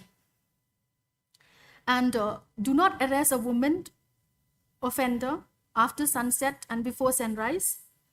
If required, you have to ensure that you get a permission from the judicial magistrate first class. Okay, because this is also a ground of bail, prayer for bail. That she's a woman and she's arrested after sunset and before sunrise. And also follow the guidelines laid down in Anish Kumar versus State of Bihar, when ensure that Section 41A is complied with. Okay, strictly complied with in cases where punishment is below 7 years of imprisonment or up to 7 years of imprisonment. And I have observed this, that most of the time the IOs have been routinely submitting checklists. They just submit checklists. They arrest some person, they just submit a checklist in a routine manner. So please make it a point to fill each of the the columns in the rows and the column in the checklist properly.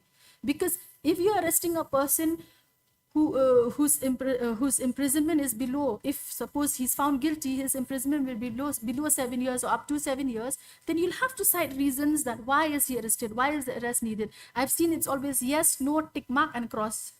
So please ensure that it's filled properly, because these are the ground which the defense take.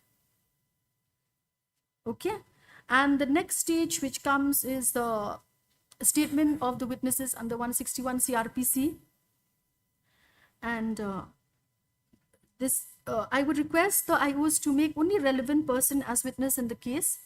And recently we were just having a discussion with Sir PP and even with Ma'am. We have seen there was a particular incident when they say that like some witnesses are not ready to come as witnesses. IOs have faced that challenge. I don't know whether I'm right or wrong, but this is just a suggestion that even if they do not agree to be a witness, I think if you feel that they are relevant witness, you can mention it in your charge sheet and make them witnesses. When the charge sheet is submitted to the court, we will call them, we will summon them, and they cannot neglect a court process, because then we can always issue a warrant also against them, a warrant to produce a witness at first instance.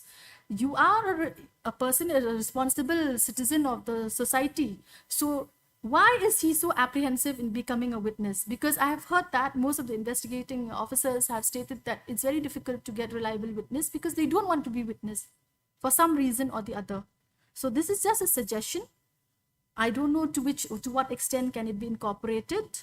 And I would request the IOs not to just cut, copy, paste the statement of previous witnesses. It's always a cut, copy, paste of the entire statement of all the other witnesses.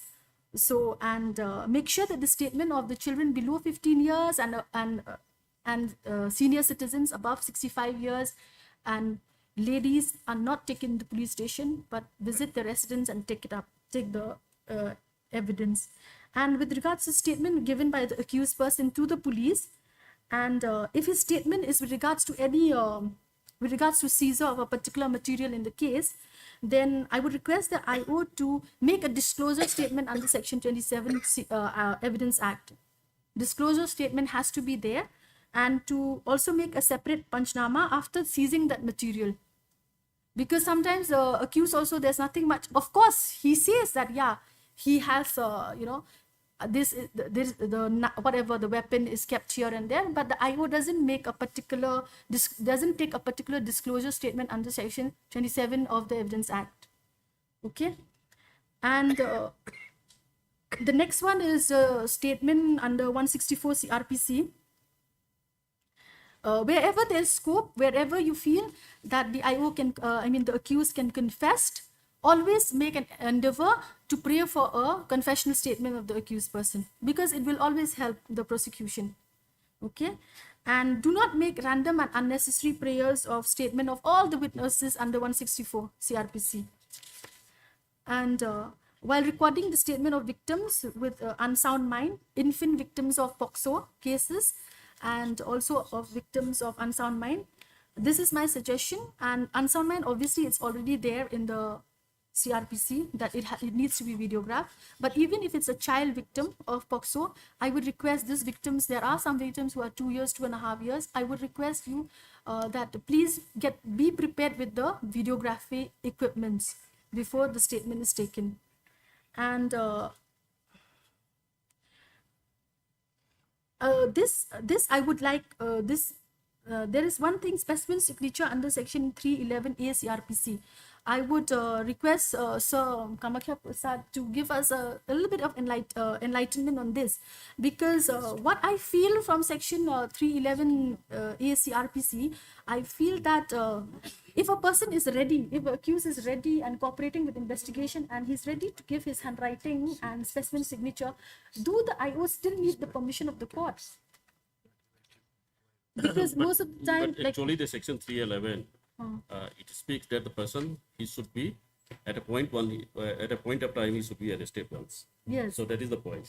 So now different rulings are also there as per the Anish Kumar also. If the punishment is 7 years or up to 7 years. So in that case, it depends on the discretion of the court, because some of the courts they take it as a section wise in a plain meaning that the 311 that the person need to be arrested, and some of the courts they exercise the power of discretion and after then they do not insist. Yeah. So that need to be sorted out within ourselves only. Okay. So And, that in order to make, because this is a part of the investigations. This is a part of the investigations where the accused is not being incriminated. It is going to be proved whether it is being proved or not proved. It is only a kind of allegation that we need to prove that. So that part we have to look into that. We are sending it for the FSLs to the FSLs after taking the specimen and writing for completions, whether it may match or it may not match. So this is not incriminating to the accused persons. okay. So even if the accused is, you've given 41A, so do not arrest that person. Just mention it in your prayer that he is given 41A notice, and so he can, pray to the court that his specimen signature is taken. We can, it's in discretion. So I think so. I'm running short of time, so I would pass it over to Ma'am, the moderator, and I'll cut short the thing.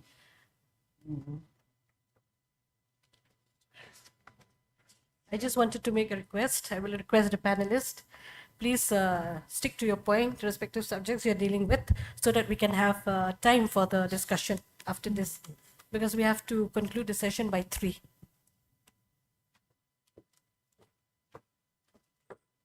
Please, please. You speak, ma'am. Yes, start.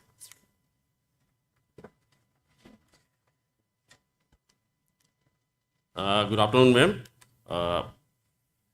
Basically, I will speak regarding the investigations only, that we have to stick it to the FIR when we receive the FIR regarding the commission of cognizable offences.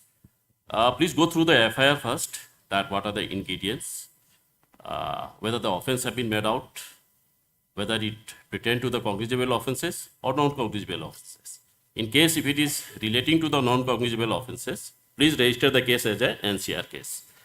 As ma'am rightly said, as per the Honorable Supreme Court rulings in the case of Lalita Kumari versus State of UP, that the guidelines are very clear here, that what are the cases where we need to register immediately. Because if you are registering the case late, after 3 days or 4 days, that means it will always be presumed that it was made after thoughts. So the defense, they will take the advantage of that, because the FIR was lodged after thoughts and it was not made immediately after the incident. So that point you have to taken care of. All the cases where as per the guidelines of the Lalita Kumari, that need not to be inquired, because there are certain cases only where you need to inquire, where the preliminary investigation can be done, like the money fraud cases, 498A, then the medical negligence cases. These are the cases where you have the scope for making the preliminary investigations, and within 7 days you have to complete the inquiry, and after that whether you want to register the case or you want to forward as a NCR. But most of the police stations, as it seems that they are not maintaining the NCR registers. You have to maintain the NCR register in each and every police station where the cases relating to non-cognizable cases need to be registered at the police station as a NCR. After then you forward it to the court. So that part need to be clear. Then we come to the second step of the examination of the witnesses, visiting the place of occurrence. Undue delay in visiting the place of occurrence, it is also another cause that you are not justifying, that why you have taken the time for visiting the PO after 2 hours or 3 hours after commission of the offense. That also creates the doubt that whatever the evidence which you are collecting, that may be manifested or may be manipulated. So that things you will have to take into the mind. Now, regarding the examination of the witnesses always you have to think that who can be the witnesses, what types of the witnesses he is, and whether they are relevant to the case or not. Because taking the witnesses which are not relevant to the case unnecessary, you are wasting your time, and these are not relevant, which cannot give any source of investigations. That means which cannot help you in the investigation process. Who are the witnesses? You have to understand the person who knows the fact and circumstances of the case. The person, he can be only a witness who knows the fact and circumstances of the case. The hearsay witnesses you may get, and you may consider as a hearsay witnesses without any corroborations, that may be fatal to your case. So please avoid and choose the cases. The independent witnesses means sometimes we may get or we may not get, because the no criminals, they will invite any witnesses that you come along with me, I am going to commit the crime, and you being a witness of the case. So we get the chance. So who are the witnesses? Other than the independent witnesses, you may have the circumstantial evidence. Because always remember 3 things when you are investigating the cases: crime, criminal, and evidence. Crime is a IPC, criminal, that means the procedure and power given by the CRPC, and Evidence Act, which gives us the evidence to connect. That means crime to connect with the criminals and with the evidence. Then only we can be successful in making the chain of the evidence. Now, when we come to the search or seizure, when you are conducting a search and seizure of any particular places, please do not forget, in case if you are conducting the search of a house, the procedure is very clear. In process of the investigations, there are 3 things. 165 of the CRPC, where you are conducting the investigation search in your own limits, within your own jurisdictions, or you may authorize any other officers also to conduct the search within your own limit. That is 165. When you are conducting in other limits, other police stations, or maybe in other districts, the procedure need to be followed as prescribed under section 165, and that could be done according to the 166 of the CRPC. That means the requisition need to be made. Simply giving the verbal request will not do. You have to make a requisition to the other police station for conducting the search, and as soon as the seizure being conducted, any seizure being done, immediately it has to be made before the magistrate as earliest. Because retaining any sort of the seizure within your custody more than the required time may always create the doubt of manipulations. Because 102 of the CRPC is very clear that what you need to do immediately when you are making a seizure. Like when you are conducting the house, as per the procedure of 100 CRPC, always make the right panchanama. The proceeding need to be made and follow the right procedure. As I told you in the beginning also, that what are the procedures are there that you have to make. Then in case, most of the IO what they used to do when they are conducting the house search, and if they do not found anything also, they are not preparing the search memo. The search memo need to be prepared and handed over to the owner concerned whose house being searched, that nothing incriminating have been found. These procedures, if you are not doing and you are not preparing the search memo, that means your search is vitiated and allegation may come to you. That things. Then you come to the arrest. When you are making the arrest, even I was talking to the seizure part.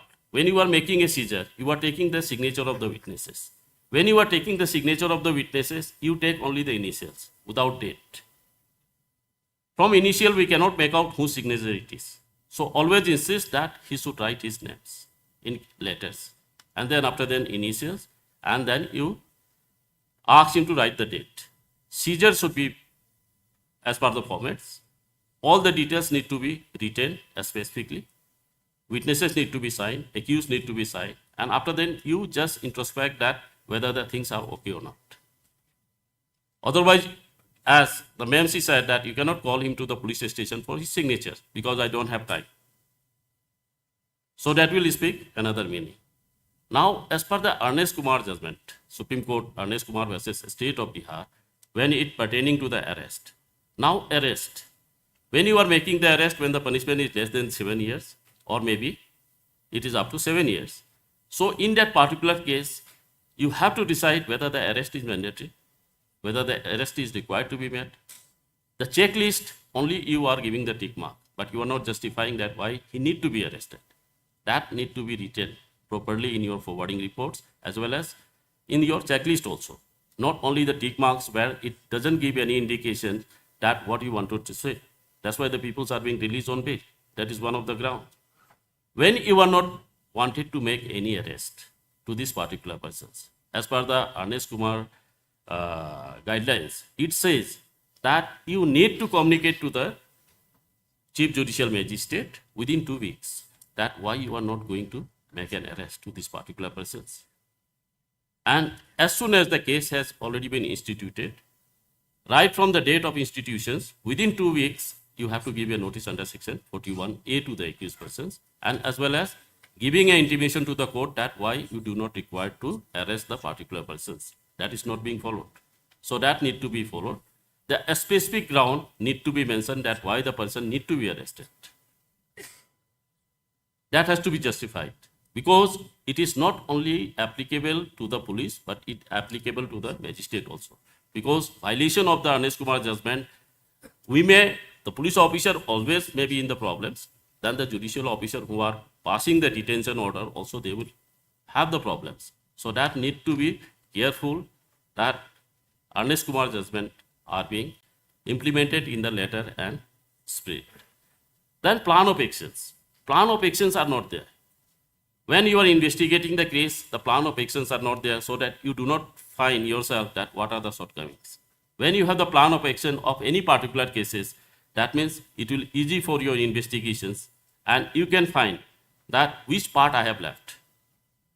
You can review the cases. Sometimes I have left for examination of the seizure witness so that you find that your plan of action I have not written so that I need to do it. So that way you will not be missing any part when you are having the proper plan of actions. Now filing the charge sheet. Filing the charge sheet, when it comes to the charge sheet, please make the sequence of the event. Sequence of the event at what happens. One after another. Do not jump from end to first and first to end. So it doesn't give any meanings. Try to connect the evidence with the witnesses. What the witnesses it says. Then which are the relevant part. That need to be mentioned. The court is not concerned about the whole story, but we are only concerned, the court is only concerned about the relevancy of the part, which are admissible. 161, a statement is not admissible, but which are the relevant part?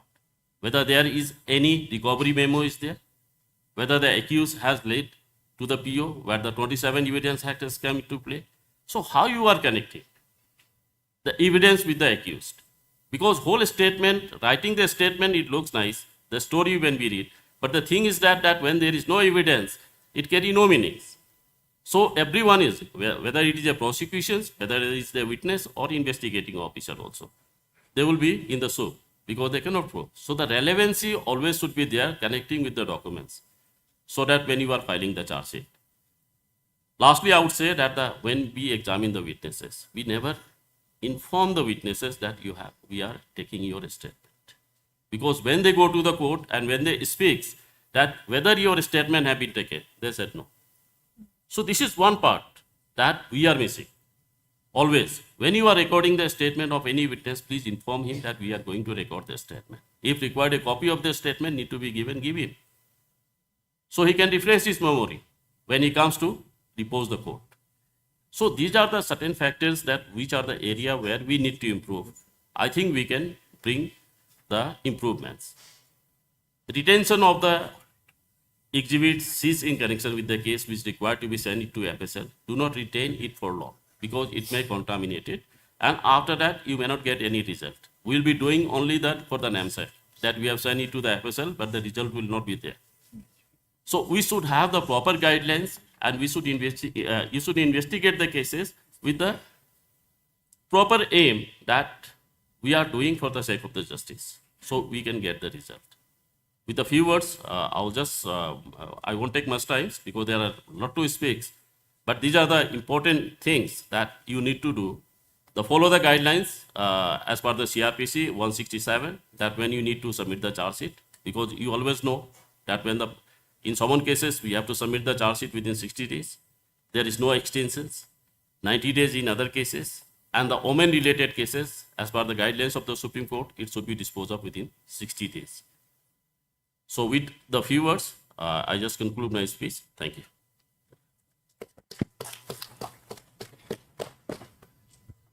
Respected Madam Bikram, moderator.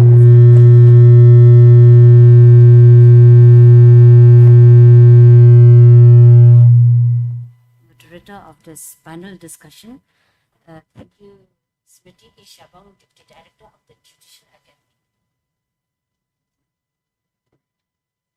Then thank you for the Director, Judicial Academy, and the Honorable Chief Justice for organizing such workshop.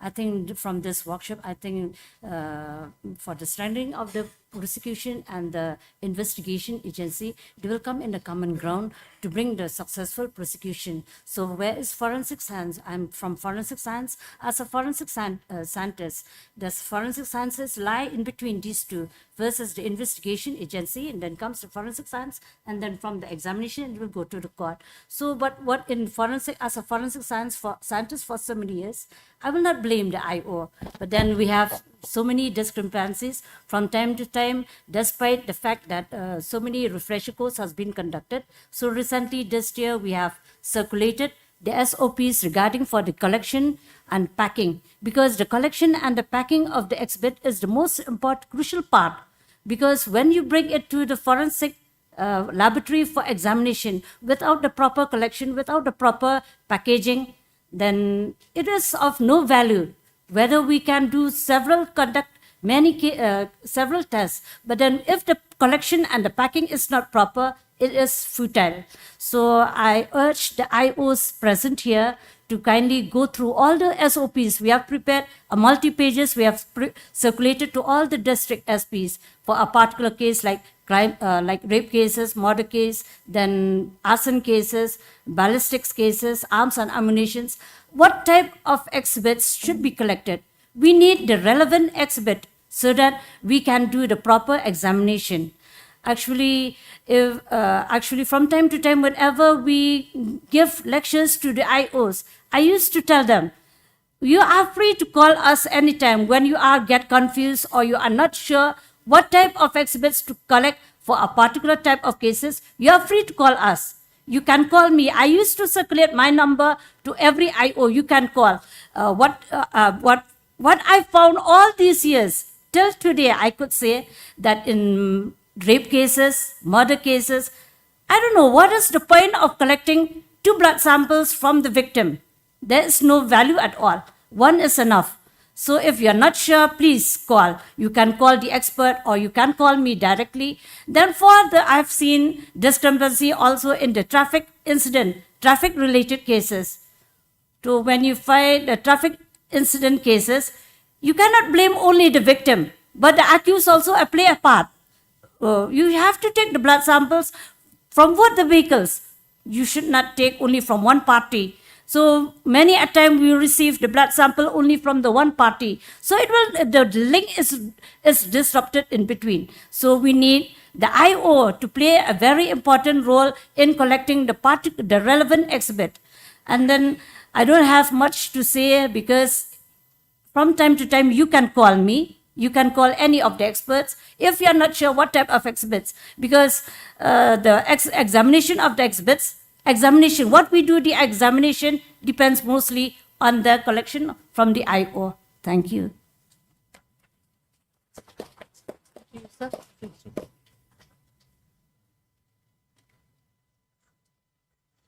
Very good afternoon to all of you, the honorable members of the bench who are here, and the very distinguished officers and the distinguished panelists here. and I'm told many students are here. It's indeed a great privilege for me to be here amongst you all this afternoon. Well, as I was listening to the previous speakers, it was dawning on me that I have really been out of touch of all these for a pretty long time. So, I can't really speak much from my own recent experiences. So whatever I would be saying is more from a theoretical point of view, and whatever experiences I have had the good fortune to have many, many years ago. I was a prosecutor for a very short time. That was very long ago, more than 15, 16, 17, 18 years ago, I think. And then before that, I had occasions to, not before that, simultaneously, to handle some central government cases, customs, and because I was handling central government matters also. So those were many years ago. So, one or two points which I feel very relevant, I'll just make. And I hope that these will be of use to those who are more in the field today.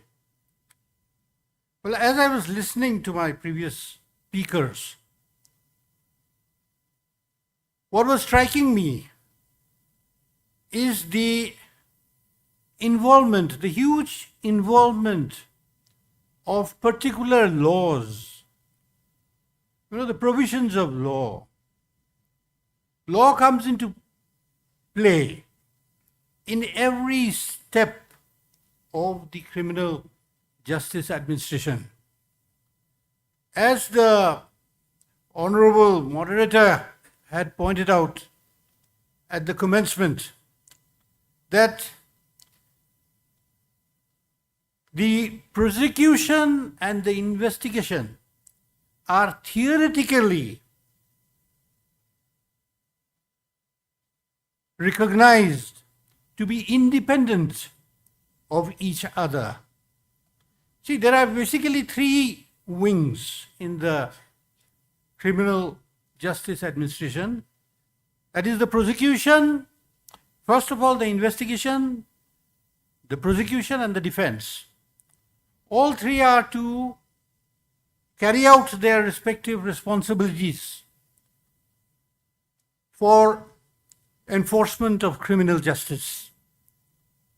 And in the process, every wing has to be very conversant with the laws. My previous speakers had very categorically pointed out specific provisions of the statutory law as well as the law laid down by the superior courts in these various stages of the administration of criminal justice. So what strikes me is that, do we have the mechanism to really educate the different, personalities who are involved in this process? The CRPC now envisages the formation of the Directorate of Prosecution. Now,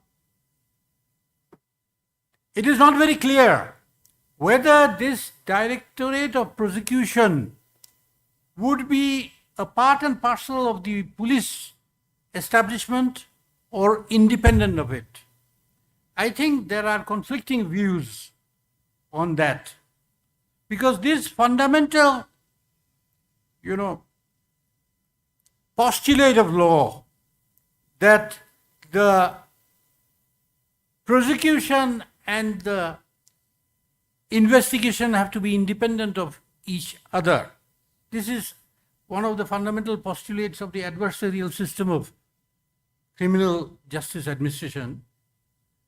Now, here, I think there is still some, confusion, and there is a lot of scope to build up independently.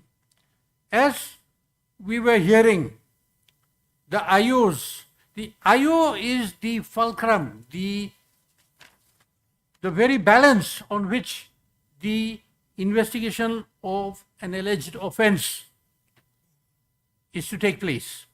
Huge burden on the IO. The CRPC, or the Criminal Justice Administration System, does not really recognize anyone other than IOs. The superior officers, any other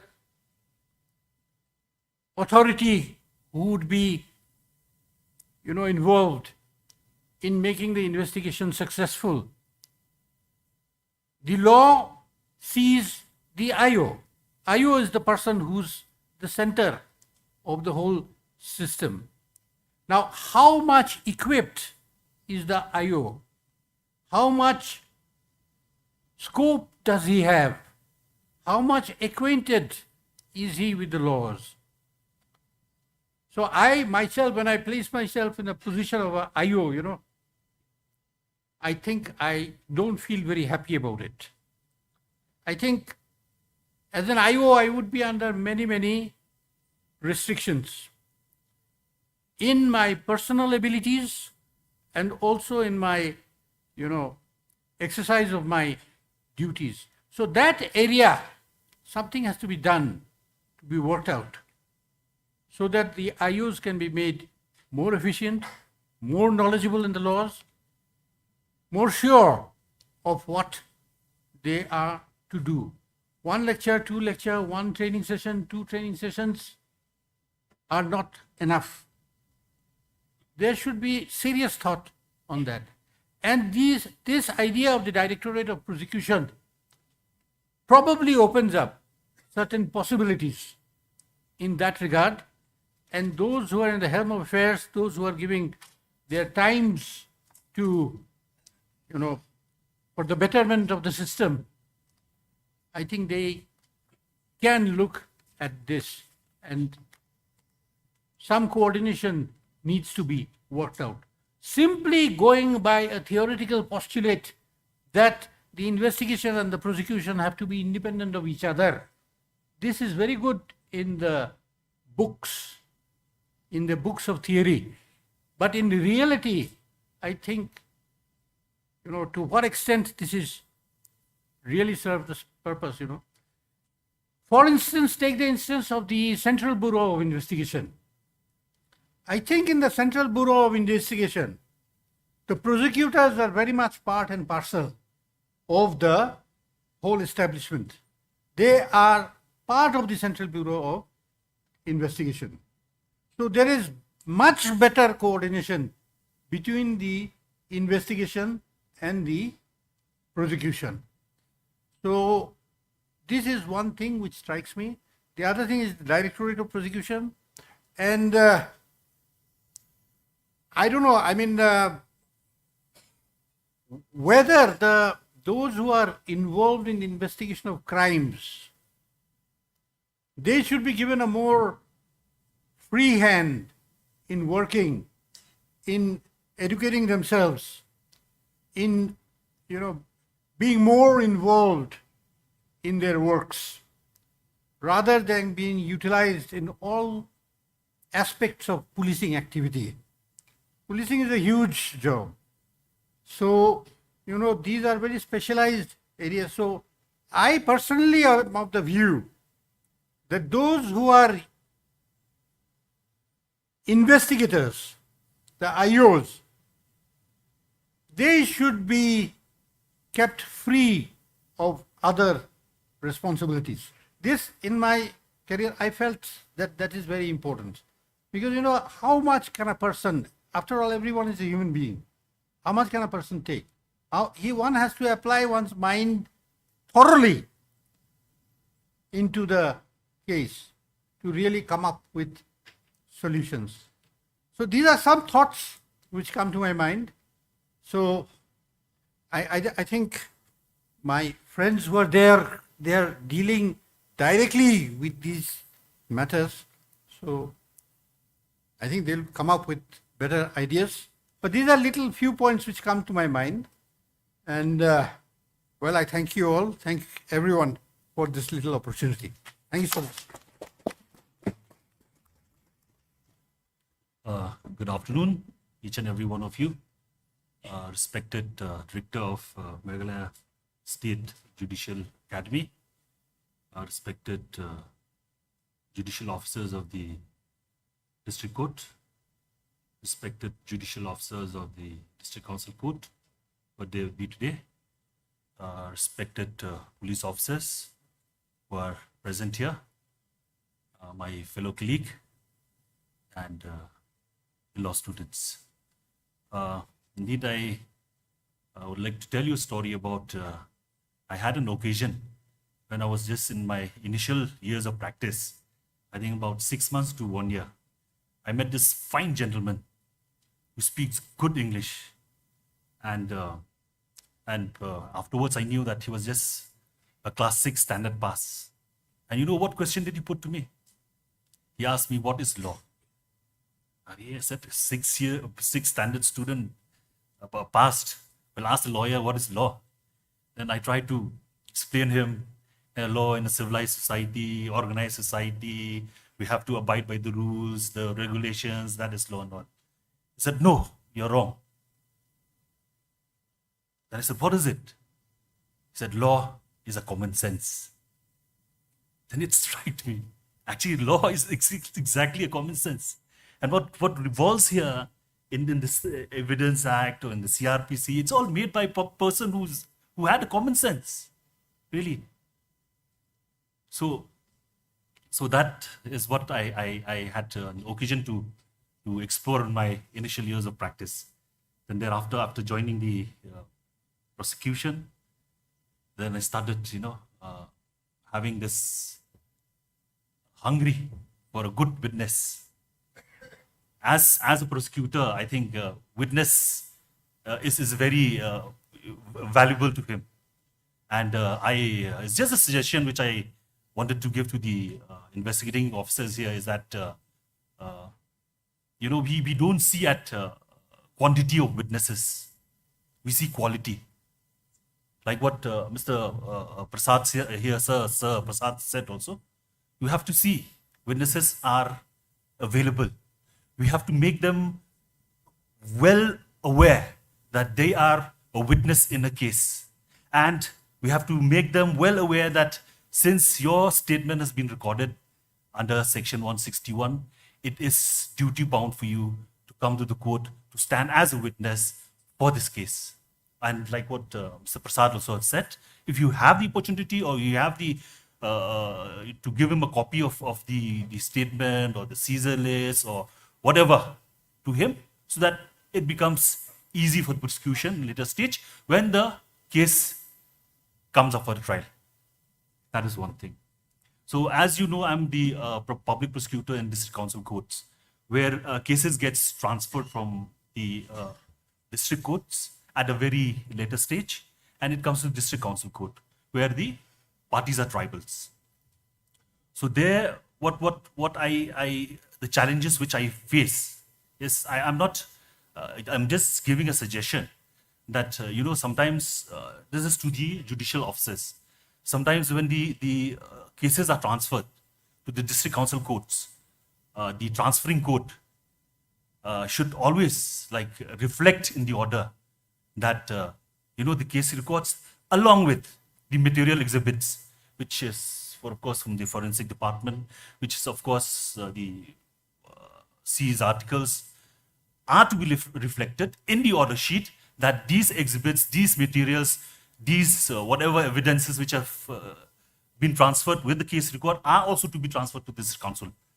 So that, because we have a very major problem there at the time of when we call the Caesar witnesses, when we examine them, and the witness comes from, some police officers also, they come from far Garo Hills, I should say. When we come, we are ready to take up the matter. When we take up the matter, when we see that the seized articles are not present in the court, so it becomes a fully, kind of a non-functional day for you. So these are some of the experiences which I had faced during my time. I mean, during my tenure, and now also am. So the other aspects which I want to highlight is suggest is the IO. The IO, while supposing they make any they seize any articles, supposing it's a murder weapon, supposing it's a stake, murder, anything. When they seize this, they please make sure that it's seized at the place of occurrence from where it is retrieved. Because at the later stage, when it comes to the trial, when the witness comes to the court, when the defense asks a question to him, I put to you that this seizure list you've signed in the police station, and the witness says yes, it's signed in the police station, and that really overturns the court, the case of the prosecution. So this is my just one suggestion which I wanted to give. And regarding arrest and seizures and rights of the accused, I think all the previous speakers have spoke about it. I think as an IO, as a senior IO, everyone present here, you are very well aware of that. The thing which one thing also which really I faced during the summoning of the witnesses or summoning of the accused, these summons, it goes to the, I know there's some delay. Sometimes there are delays from which is committed by the court, and there's sometimes which there's a delay from the process server or from the police department. By the time the summon reaches the court, and the only report which we get is that the summon could not be served as we do not know the address, or we belatedly received the summons and we could not serve. So these are some kind of process or procedures where we have to really follow and to fasten up the trial.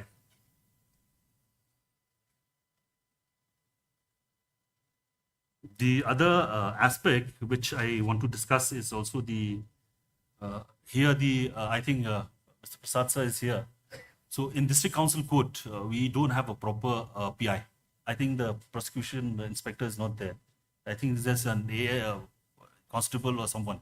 So if there is a chance or anything, which I just suggest that if a proper PI to be appointed at the District Council Court level, so that all these seized materials are kept and in such a custody that we, whenever we needed them, we get them and they can give us the complete feedback.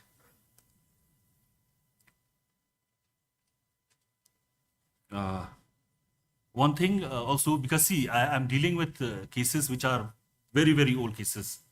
And it seems that those days the IOs also were not having enough training sessions or workshops or whatnot like that.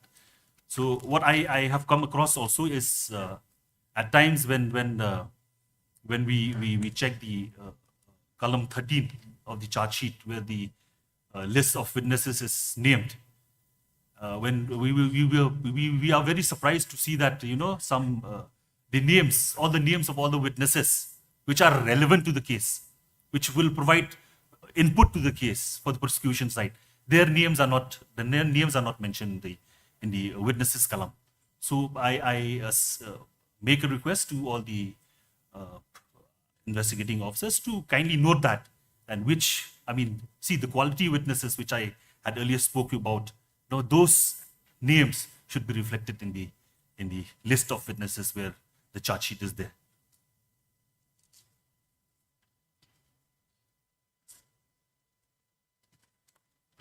So other aspect is the confessional statement. If at all, if the accused is ready to confess, please do that. Or other witnesses who are really vital to the case, if their statement are to be recorded under section 164 also. If you see that there is enough room for them to be recorded under section 164, you record them.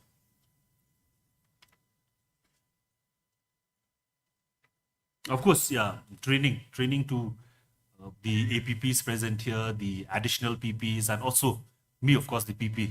Some kind of training should be always be regularly carried and done, so that we also get enough knowledge and be well equipped with the recent updates and all.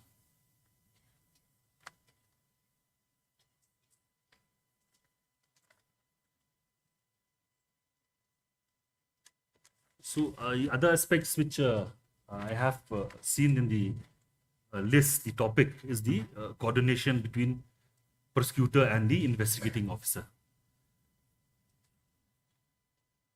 In this topic, you see, I don't see there is a coordination, because why the establishment of Directorate of Prosecution as per section 25A as mandated in the Code of Criminal Procedure, that is very important, because as this morning also I had spoken to the Secretary Law, I had put a question that when is the time frame given to that the government is given to establish the Directorate of Prosecution. And he said, yeah, the service rules are ready, so everything is under process, which is a good thing, because until and unless the Directorate of Prosecution is established and it comes up, then the coordination between the prosecutor and the investigation officer will be of nature which will be very important. So with these few words, I thank each and every one of you for giving me this opportunity to share my thoughts.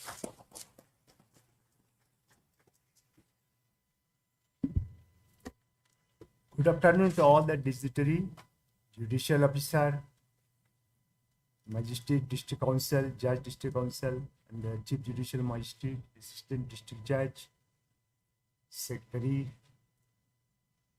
judicial academy. First of all, I convey my thanks to the Meghalaya Judicial Academy as well as the High Court. Give me an opportunity to express my view, the difficulty faced during the trial before the court. I find gist of this panel discussion, challenges faced by the prosecutor and the lapses on the part of the investigating agency. With my due respect to all the police officers, they are very hard-working people. I found that many of the police officers are late at night doing their duty. When they have get information, there is a breakdown of law and order, they have to leave their sleep, they have to go to the place. When there is a source information, there is some narcotic is coming from the outside the state, they have to go to the point, traveling 2 to 3 hours. Late trap, inform the GO, and then all the process has been done. But all the hard work of the police, sometime I found during the trial, it goes wastage. Because of the fact that it is not on the part of the lapse on the police officer, it is sometimes police officers are not in a position to comply all those provisions of the NDPS Act.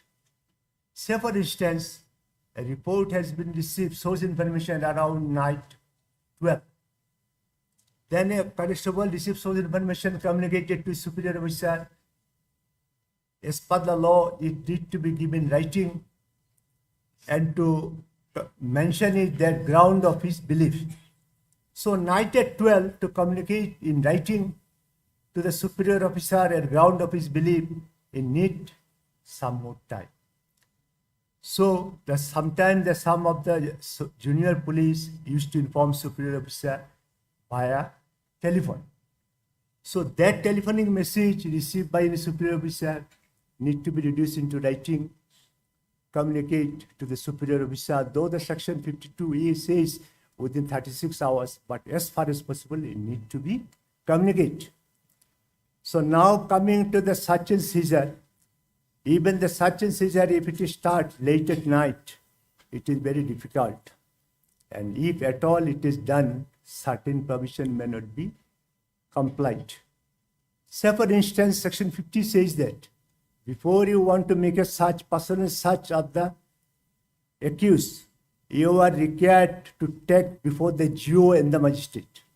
So now, if you detect or intercept one or two accused, say for example at night 4 a.m., where the police will go to the nearest magistrate or to the nearest GO. They used to call the GO, a GO explain, and all those it is reduced into writing. Then all the procedure has been complied. Then accused and the contraband has been taken to the police station. Next day, challan has been made to the accused before the magistrate. Then all those some other procedure need to be followed. But during the trial, when the charge sheet filed, trial commence, we prosecutor as well as the additional prosecutor who are representing the state, we find so much loophole and difficulty. Those loophole, I am saying, it is not lapse on the part of the police officer. It will naturally happen when the circumstances compel. Say for instance, recently a case come up, charge sheet has been filed under section 21B, 29 and 27 capital A. Then the learned defense take an opportunity, he have gone through the preliminary written measure, preliminary test, then the notice to the GO, seizure. Then my learned additional make a nice submission before the court. The case has been made out under section 21B and 29, read to section 27A, because the accused involved in trafficking, some money has been recovered. So I was present before the court of the special judge. I find my additional given nice submission based on the CD and the document available on record. When the turn come on the part of the defense, he taken the plea that the mandatory provision has not been complied. Then I look at him, what mandatory provision is not complied. He read about the GO authorization. GO authorization, it is mentioned the name of the one of the police officer. To such authorization, seize. But in the seizure list, it is found that name of the another police. So he taken the view at the very threshold, the procedural law is not complied. So case is false. So those part, in my view, if the person concerned who is authorized by the GO to make the search, suppose a person who is authorized to make the search is not reached in time, some other police officer are there. GO at the time can change the name, but that it is not done. It is remained intact in the authorization, search and seizure, pre-image test, everything is there. So those small shortfall, it need to be looked properly before filing the charge sheet before the court. In other aspect also, now the modern technology IO and the police can use. Say for instance, yesterday I have conducted a case. It is also a narcotic case. 3 police officers, after completion of the duty, returning to the Shillong Sadar police station. On the way via the Quinton Road, they saw 2 persons moving in a suspicious manner. So one of the police officers told his subordinate, go and see what the 2 persons is doing. On looking to the police, that the 2 persons throw a packet inside the MTC compound. Then immediately there are 2 subordinate officers reported to the senior policeman. Then we saw something has been thrown inside the compound of the MTC. That compound of the MTC, it was wall, there is a gate, but it is there is no roof. Then immediately the police asked the chowkidar to open the gate. Gate has been opened. Then it is found in one packet. Inside of it, there is a Yaba tablet. A huge quantity of Yaba tablet, 6,479. It is commercial quantity. Then immediately the police officer informed to the Shillong Sadar police station. ANTF come. Then the preliminary test has been done. Weight measurement, search, seizure, everything, completion has been done. Now the charge sheet has been filed before the court. Then I have satisfied the court it is a prima facie case has been made out. Then the court is pleased enough to frame the charge against them. Now, during the trial, I find my opponent, that is the defense counsel, taken the plea that recovery has been made at night. It is from a public place. So it is possible many of the passers going by the main road, someone can throw it. So it creates doubt in the mind of the presiding officer. So all of us know, if the defense succeed to create a small doubt in the mind of the presiding officer, benefit always goes in favor of the accused. Because our laws say it is better to acquit 10 accused rather than to punish an innocent. In other aspect also say, when there is a 50% in favor of the accused, 50% in favor of the prosecution, the 50% in favor of the accused must be followed. So presiding officer who are trying the case, they are also bound by under the law and the precedent. So my suggestion in such a situation, whenever anything recovered from the public place, why not that packet, when the police pick up the packet, it should be picked up in such a manner so that the fingerprint of the police or the person who pick up, it should not come up on the packet. Then that packet or the parcel, whatever it may be, sent to the FSL to extract if there any fingerprint of the accused, so that collecting evidence, it could be linked together. Linked together means that packet you have been thrown in, your fingerprint has been found, then it is very easier on the part of the prosecution to prove the case.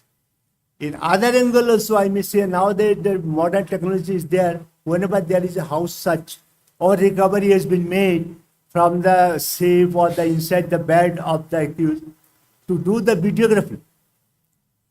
If you do the videography, it will help from which corner of the house some contraband has been recovered, what is the quantity, who are the Geo present, what are the section 50 of the NDPS Act has been complied, all those things it is come up in the camera. So my view is that when there is a modern technology is applicable, why not to use it so that the conviction rate in Meghalaya is very low. Police, all those collecting evidence in the right manner, but due to certain discrepancy or certain shortfall, accused get obtain the benefit of doubt. So coming to the point of this, the challenge faced by the prosecutor and the lapse on the part of the police, I am not saying directly it is a lapse. Certain correction and certain to fill up the gap is necessary so that the conviction rate can be enhanced and the justice to be prevailed. With these few words, I am concluding because Ma'am Priyam has told me our time is up to 3. So now with these few words, I will conclude express my views. Thanks all of you. Thank you to all the panelists who have taken us through their experiences and expertise in their respective fields. I have seen the attentive faces towards our side, so this is a good sign. And I hope you have noted down the views and suggestions given through the panelists today. And if there is there any doubts to clarify from the session, please kindly take it.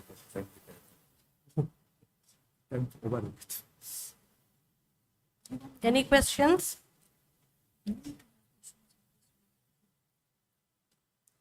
Just like the first technical session, even for the second technical session or so, there's no questions. That means there is two things. You have understood everything or nothing at all. So I take it as a positive sign that whatever has been taken us through the session is being cleared, and I hope the only thing that printed me is that we have discussed that we need further interactions, sessions like this in the near future. So therefore, I would request the judicial officers, the prosecutors, and the investigating agencies in all the districts, perhaps, you can meet together and, discussions and workshops like this can happen in each district. I remember because I've done this in West Khasi Hills and it has been a very good outcome. So we can try doing this in all the districts. And then I know IOs overburdened. They are called to be on their duty, but then I am hopeful they'll be able to do justice to the work assigned to you, and we hope we'll bring out the best in every one of us. So before winding up the session, I would like to express my sincere gratitude to all the panelists today for sharing their knowledge and experiences with us, and they have taught us how to handle and deal with the situation through their expertise. There are many key takeaways from this session, as I have also been sensitized a lot, perhaps, and we hope this is not the end. This is the beginning. We should take all what we have gathered today back to our own workplace, because you are the best person performing in the fields. So I'm very hopeful also that you'll make the best use of the resources you have gathered through this session today, and it will help to bring out the best in you in your future endeavors. Thank you. Over to you, Madam Shabon.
We are honored this afternoon by the presence of their lordships, Honorable Mr. Justice Sanjeev Banerjee, Chief Justice, High Court of Meghalaya, Honorable Mr. Justice H.S. Thankeo, Judge, High Court of Meghalaya and Judge in charge of the Meghalaya State Judicial Academy, Honorable Mr. Justice W. Dingdo, Judge, High Court of Meghalaya, Honorable Mr. Justice Biswadeep Bhattacharjee, Additional Judge, High Court of Meghalaya. May I invite everyone to join me in giving a warm welcome to their lordships.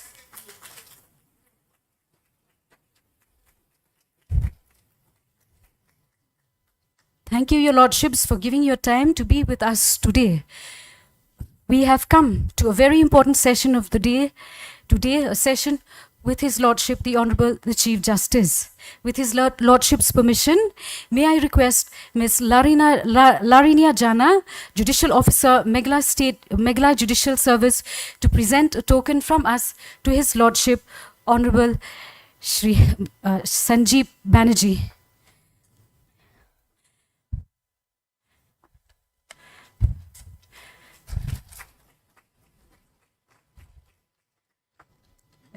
May I now request His Lordship to guide us with his address in this session.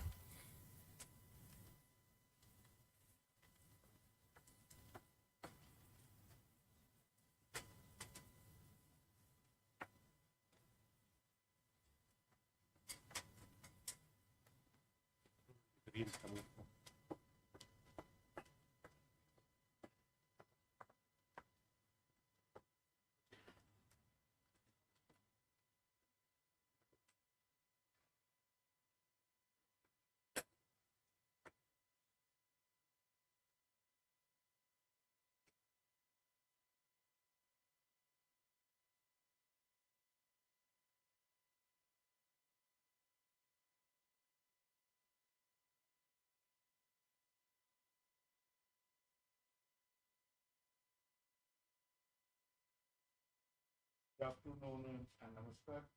I hope I'm audible. One. Otherwise it'll echo. Yeah. Well, there are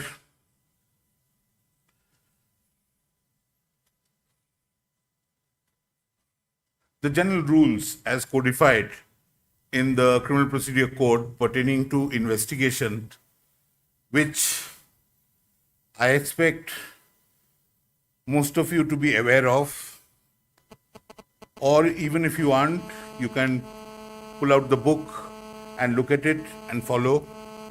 There are certain key aspects that I'm going to speak of, and I'm not going to take as long as the time which has been allotted to me, so that you can have an earlier evening.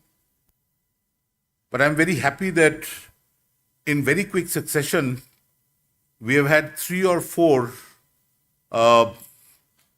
conferences, seminars, discourses, discussion on several key areas.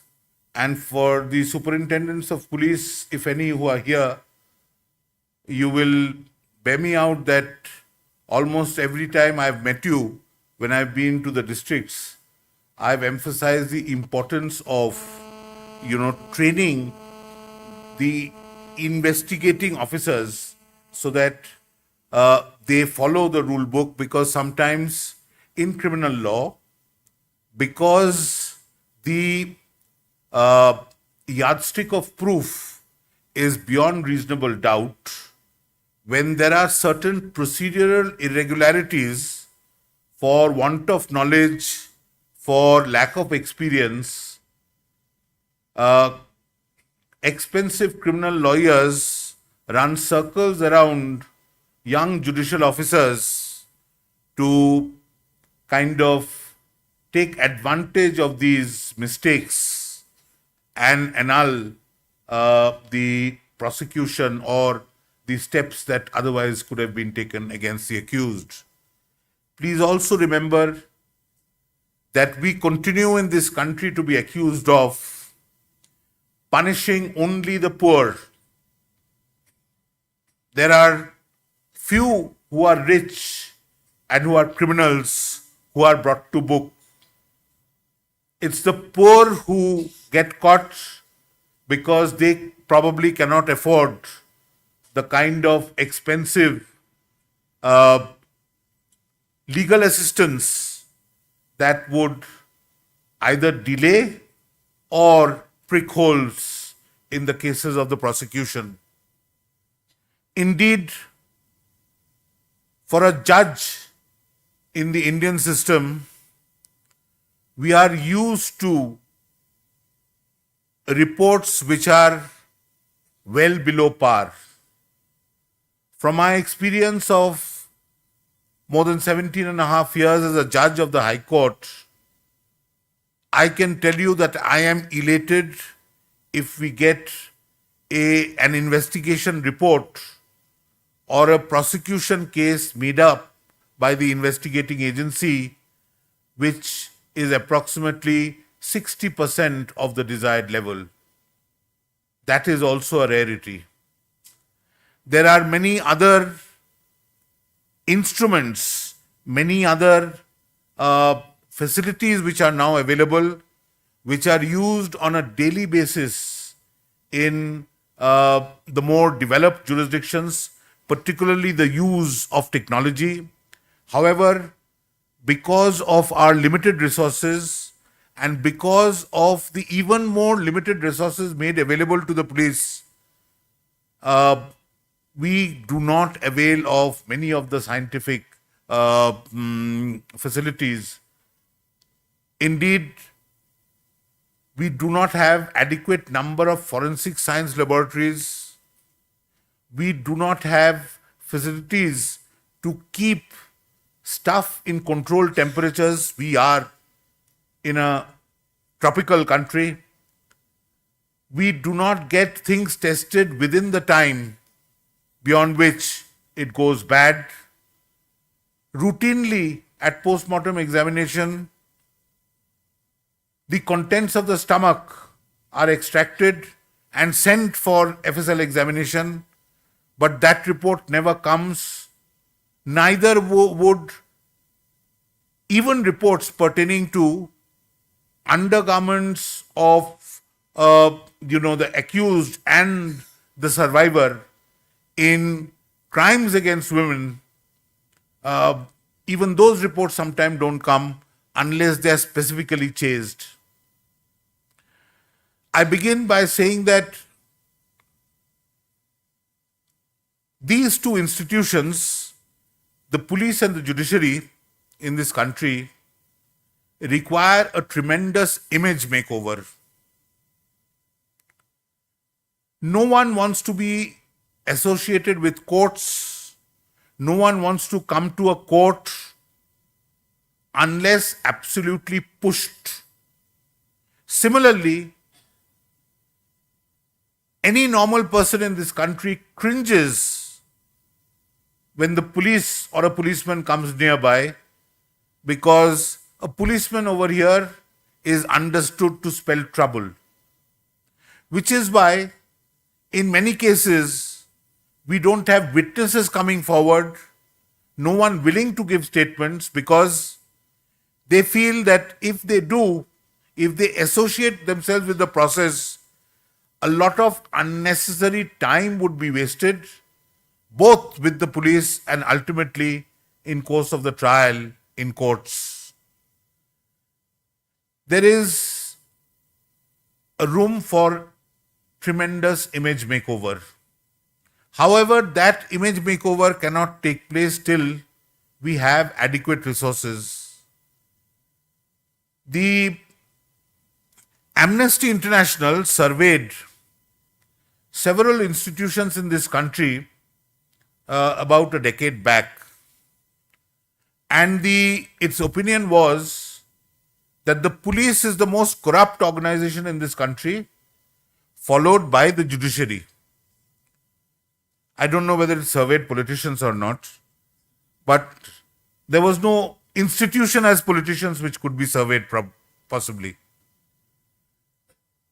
But when it claimed that the judiciary was second corrupt to the police, what it meant was not only judges, but the entire lot, meaning judges, lawyers, clerks, office staff, all together. In India, the judge population ratio is terrible, and second in the scale of worst to the best to only the police. The number of police personnel necessary is woefully inadequate. Further, like in the judiciary, where we select people from the bar who come through a faulty education system, even in the police, there is not effective training in respect of the work which is required to be done. Like junior lawyers, policemen also pick up while on the job, and you learn by seeing others instead of there being some kind of a system. Yes, you go through some kind of a training school for some time, but that is more like, being imparted some theoretical education and some bodybuilding exercises. The actual training which is necessary is not imparted neither to lawyers at the junior level who pick up by seeing how things are going on in court, how their seniors are functioning, or police officers who also follow a similar line of course of action. Having said that, given the resources, there is room for improvement for both for the judiciary and for the police. So I begin with that caveat. And at the same time, I want to remind all of you present here, that we are about 17 years on from the year 2006, when the Supreme Court, in a landmark judgment known Prakash Singh, exercised its authority under Article 32 of the Constitution, read with Article 142, to indicate that serious police reforms have to be undertaken. And the time limit given both to the central and the state governments was 1 year. It was less than a year. The judgment indicated that by the turn of the next year, these things should have been done. And what were the recommendations? And I'll read you just the salient features of the recommendations. The first was that every state would have a state security commission. What would be the composition of the security commission? The Supreme Court sought suggestions from 3 different entities. First was, it asked the National Human Rights Commission to make a suggestion as to what should be the composition of the State Security Commission. It also sought the opinion of a very senior and respected police officer, Julio Ribeiro, the person credited with quelling the uprising, so to say, that happened in Punjab. And it also requested a legal luminary, Soli Sorabji, to file a report. According to the National Human Rights Commission, every state security commission should have the Chief Minister as its chairman, Lokayukta, a sitting or retired judge nominated by the Chief Justice, the Chief Secretary, the leader of the opposition in the State Assembly, and the DGP as its ex officio secretary. According to the Ribeiro Committee, it wanted the Minister in charge of police as the chairman of the State Security Commission, the leader of the opposition, a judge sitting or retired to be nominated by the Chief Justice, the Chief Secretary, 3 non-political citizens of proven merit and integrity, with the DGP as secretary. According to the Sorabji Committee, the chairperson of such commission would be the minister in charge of police. The other members would be the leader of the opposition, the chief secretary, the DGP would be the ex officio secretary, and there would be 5 independent members. As to how the independent members would be selected, there was also a procedure which was indicated by the 3 committees. You would know that there is already a provision in this state and in several other states where certain appointments need the concurrence of the Chief Justice or the nominee of the Chief Justice in such regard. That is because when you have a majority party in power, if all of the adjudicatory authority or regulatory authority is conferred on bodies which are chosen by the majority, then it would not be reflective of the general, but it would be a kind of a majoritarianism which would be followed. And therefore, the need to have the leader of the opposition, nominee of the Chief Justice, and independent persons, so that the government of the day did not have overwhelming control over the Security Commission. the functions of the Security Commission would be to lay down broad policies and giving directions for performance of preventive tasks and service-oriented functions of the police, evaluation of performance of state police, and preparing a report for the legislature. Then the Supreme Court also recommended something which is now come to be followed, is that every DGP should get a minimum tenure in office. And the Supreme Court said that, and this would be followed even by the centre in respect of the central police agencies, that 3 of the best candidates, senior most according to merit, seniority and efficacy, would form the constituency from which anyone would be chosen, but whoever is chosen would have to get a fixed tenure, so that it's not as if, like musical chairs, I come in tomorrow, day after tomorrow I retire, and then a second person comes and he has 2 months tenure like that. Because there has to be continuity at the leadership level. So whatever may be the age of the DGP would get a fixed tenure, and bad luck if another person loses out because of that.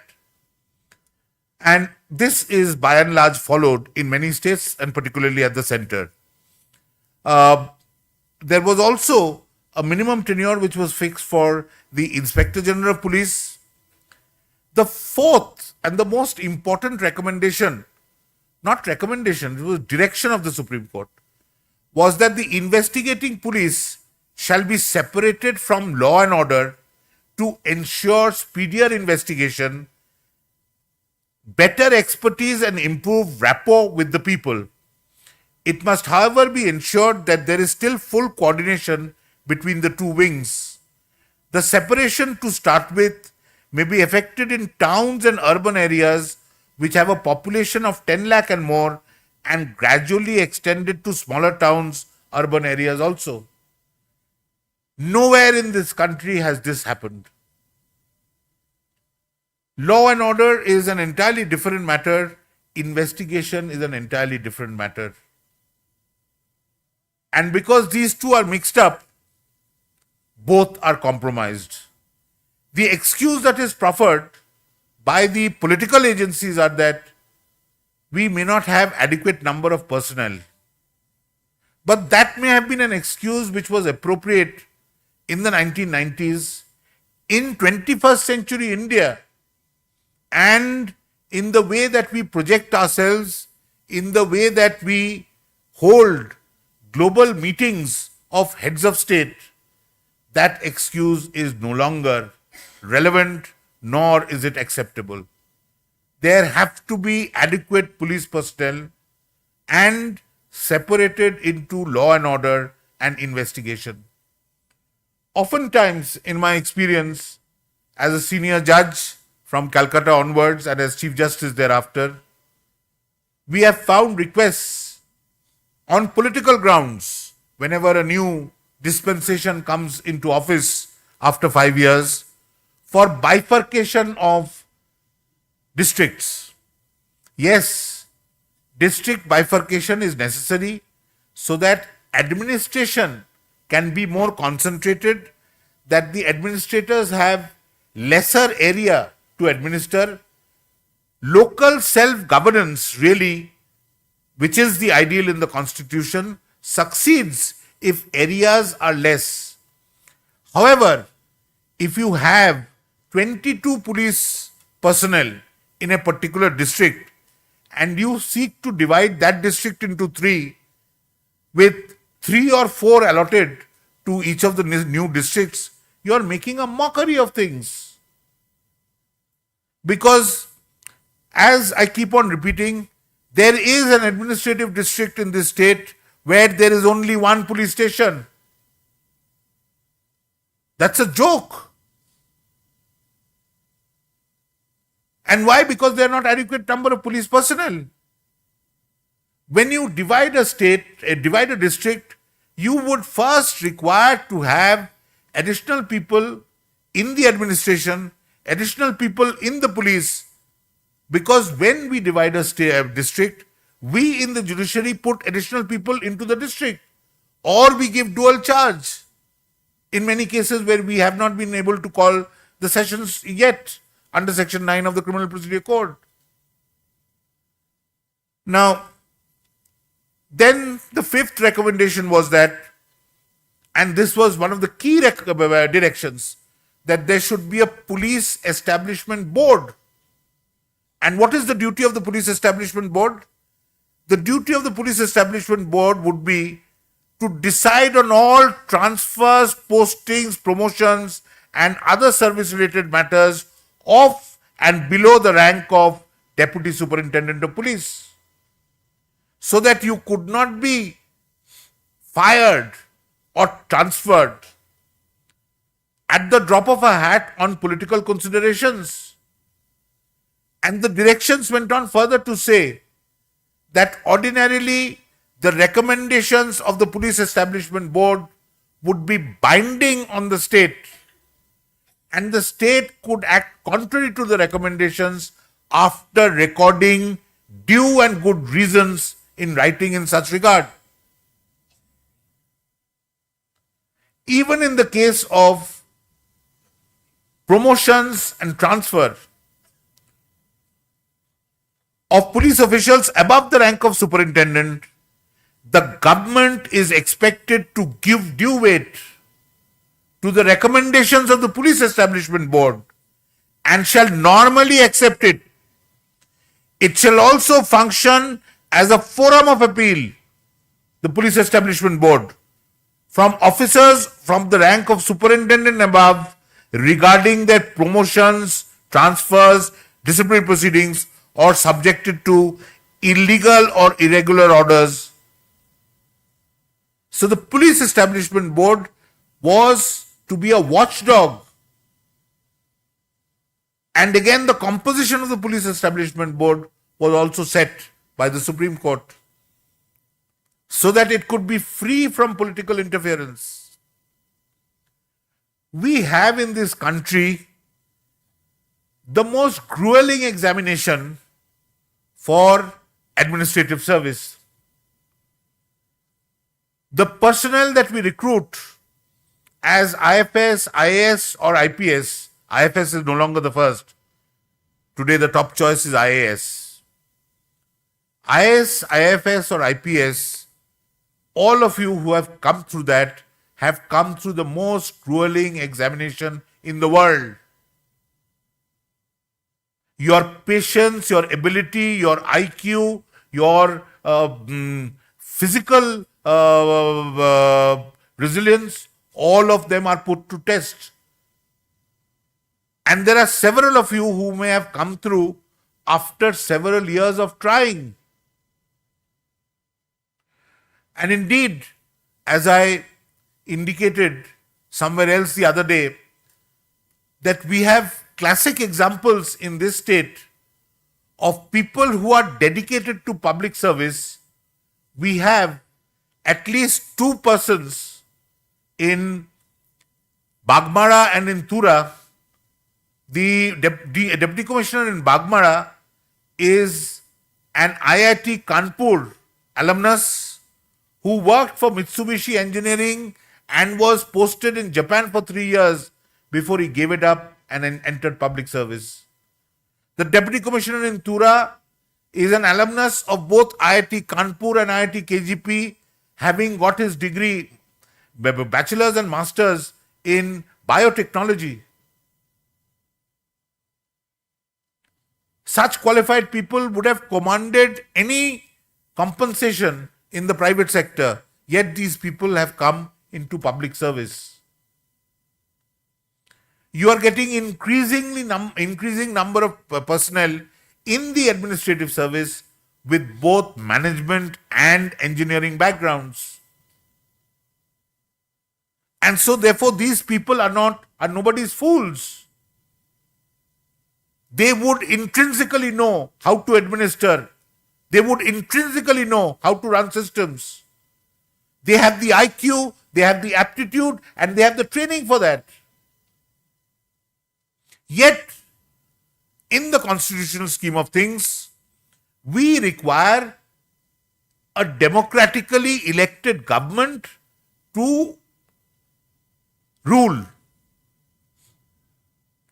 That democratically elected government has the right to choose what policy will be implemented. Nobody can interfere as long as it is not unreasonable.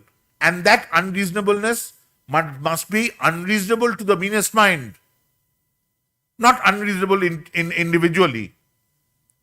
So, in matters of policy, the democratically elected has the final say.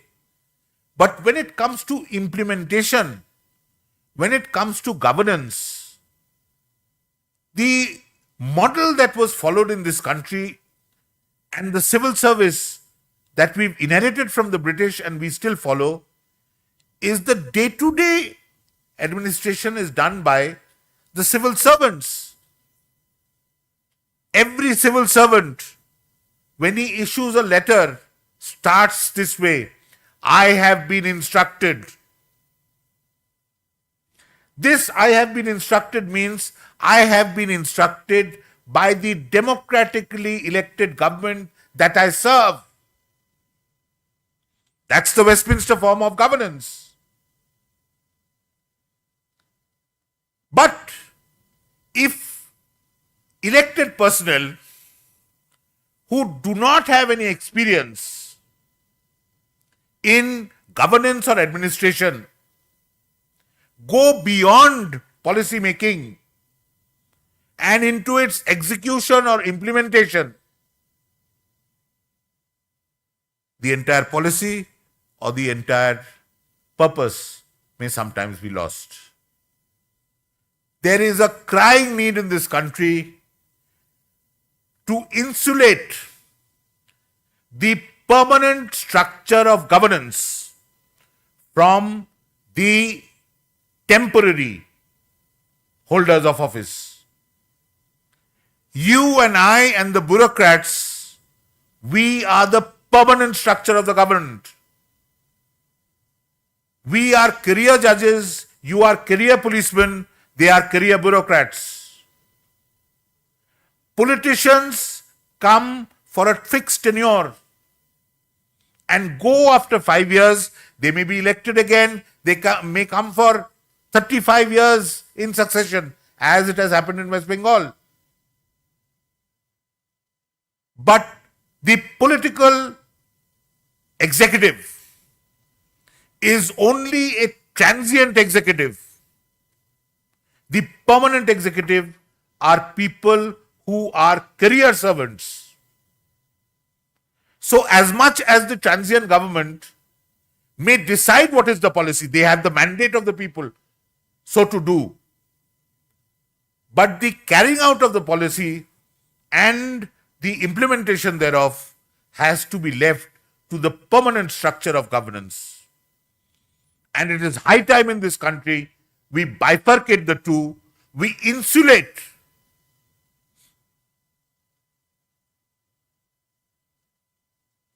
I do not believe that all police officers who come are reptilian. Most of them stand ramrod straight, show a spine.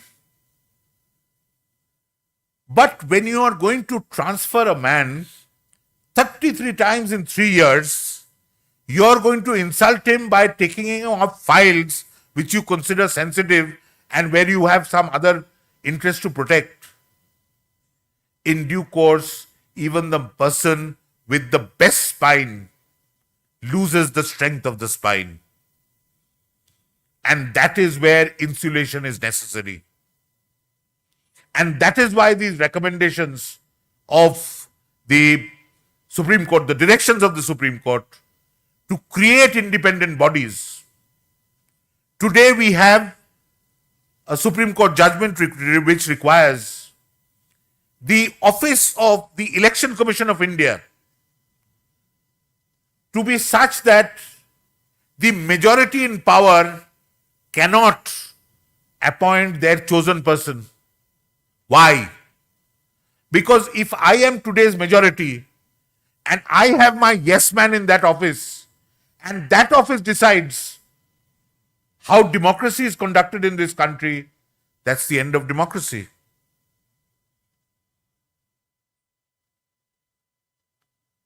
Therefore, the office which by constitution has been laid down to protect and preserve democracy has to be an office which will be independent of the majority in power, so that it is not influenced by that majority, not dictated to by that majority, nor owe its allegiance to that majority.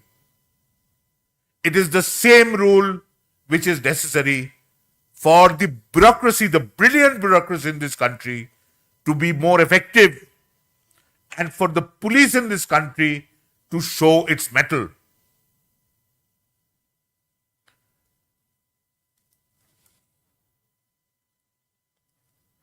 Now, moving on to investigation and what is necessary, every person who conducts an investigation must know the provisions of section 154 to about 178 thoroughly. Sometimes, when you just read for the purpose of learning, the learning is not complete. But when you read and you apply it on the ground, or you accompany an investigating officer as a junior colleague, you pick up things of how to prepare a sketch map, of how an inquest would be conducted, of how to record statements, of how to use your authority under section 41A of the code, of when to flex your muscles, when to be sweet, when to be soft, when to be harsh, when to be slightly hard. But there are certain key areas that I want to concentrate on.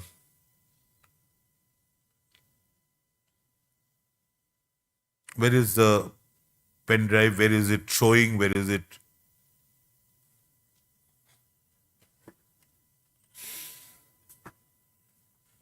Why don't I have a computer over here from which I can control it?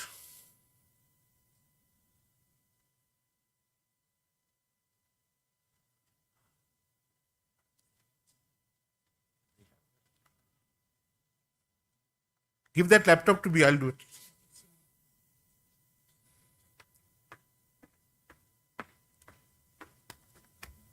Yeah, thank you.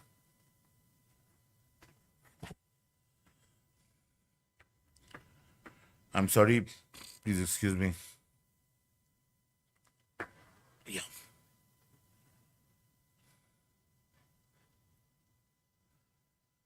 So section 154 to 176, and I say that, what is necessary is up to this for all of you to know.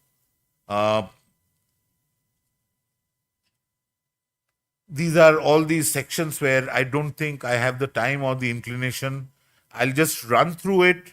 If there is something important, I'll take it out and talk to you about it. Yes. There is one thing which is of some importance now, and which has been introduced by amendment in several parts of our criminal law, which is the use of videography.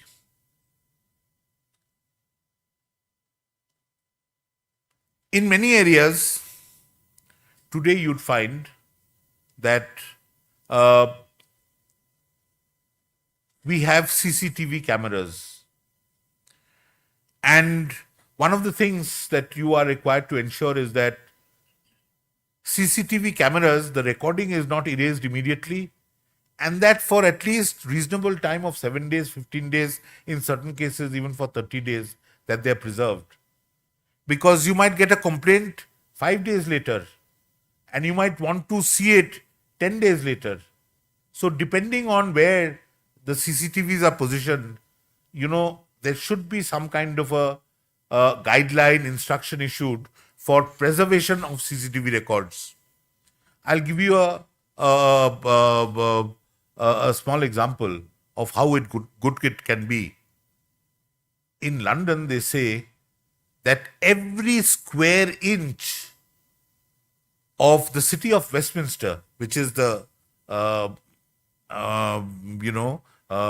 of London on the north of the river, every square inch of the city of Westminster is covered by a police CCTV. So if you have shoplifted and you've come out of the shop and you're putting that into your jacket, it's caught. If you picked someone's pocket and you have that wallet which you're putting into your pocket, it's caught. Sometimes, if you're close enough to the CCTV camera, something that you have said also gets caught. A lot of crime is taken off the street once criminals are aware that there is surveillance of this kind. But of course, there's a good part of the surveillance and a bad part of the surveillance. The bad part of the surveillance, which is, as we must check, is we must not allow this surveillance to interfere with privacy. As it is these days, because of the kind of science that we have, you really are never in a private place. Don't be lulled into false security that you're in your bedroom and you cannot be seen.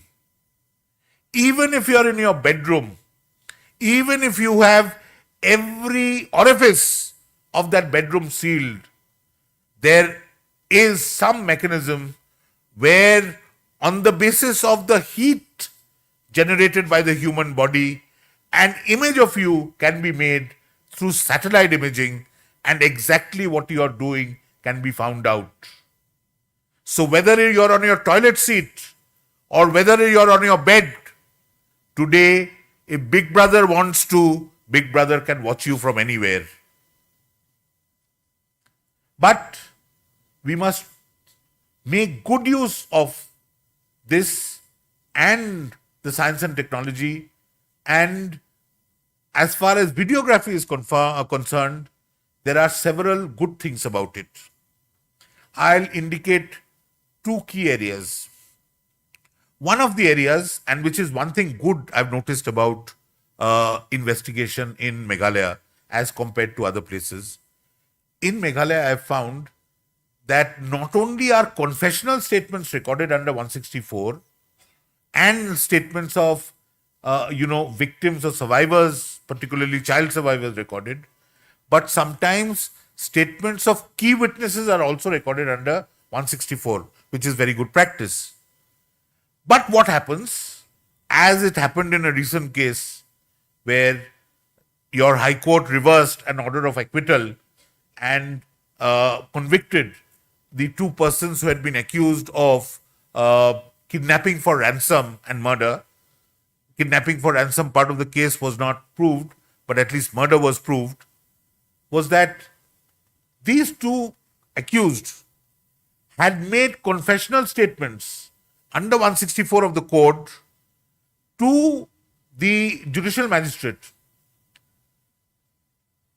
that the judicial magistrate, who was not required in law to be examined in course of the trial, was examined.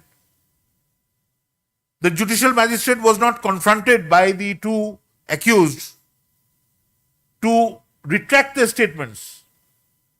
But when at the end of the trial, the trial court is under obligation to present the entire set of evidence to the accused and elicit the accused's response under 313 of the code, a bare denial was issued to the confessions made by these two accused. Now, forgetting the quality of confession in that matter, or the quality of retraction in that matter, which we had to deal with over several pages, why such a retraction would not be effective, why such a retraction had to be disregarded. When you videograph it, even though it is two-dimensional, when you videograph it, you must not only videograph the person making the statement, the person to whom the statement is being made, but also a bit of the surrounding circumstances to indicate the kind of place where the statement was recorded, to indicate that there was no one intimidating the witness or the person or the maker of the statement at the time that the statement was recorded, and to indicate the general time of the day. So videography becomes very important, because at times what happens is that when a person has been arrested and in course of his questioning by the police or the investigating agency, it appears to him that the game is over, he has been caught.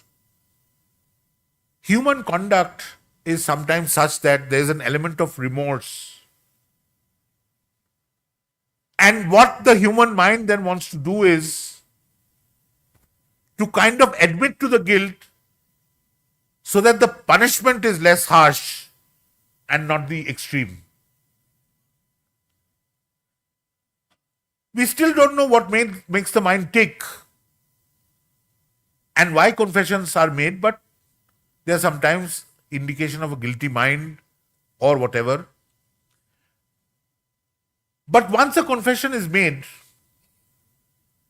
when the maker of the statement tries to retract it, if you have a videography of the making of the statement, it helps the judge or anyone for that matter, any reasonable person for that matter, to understand the circumstances in which the statement was made and whether the retraction is credible or not.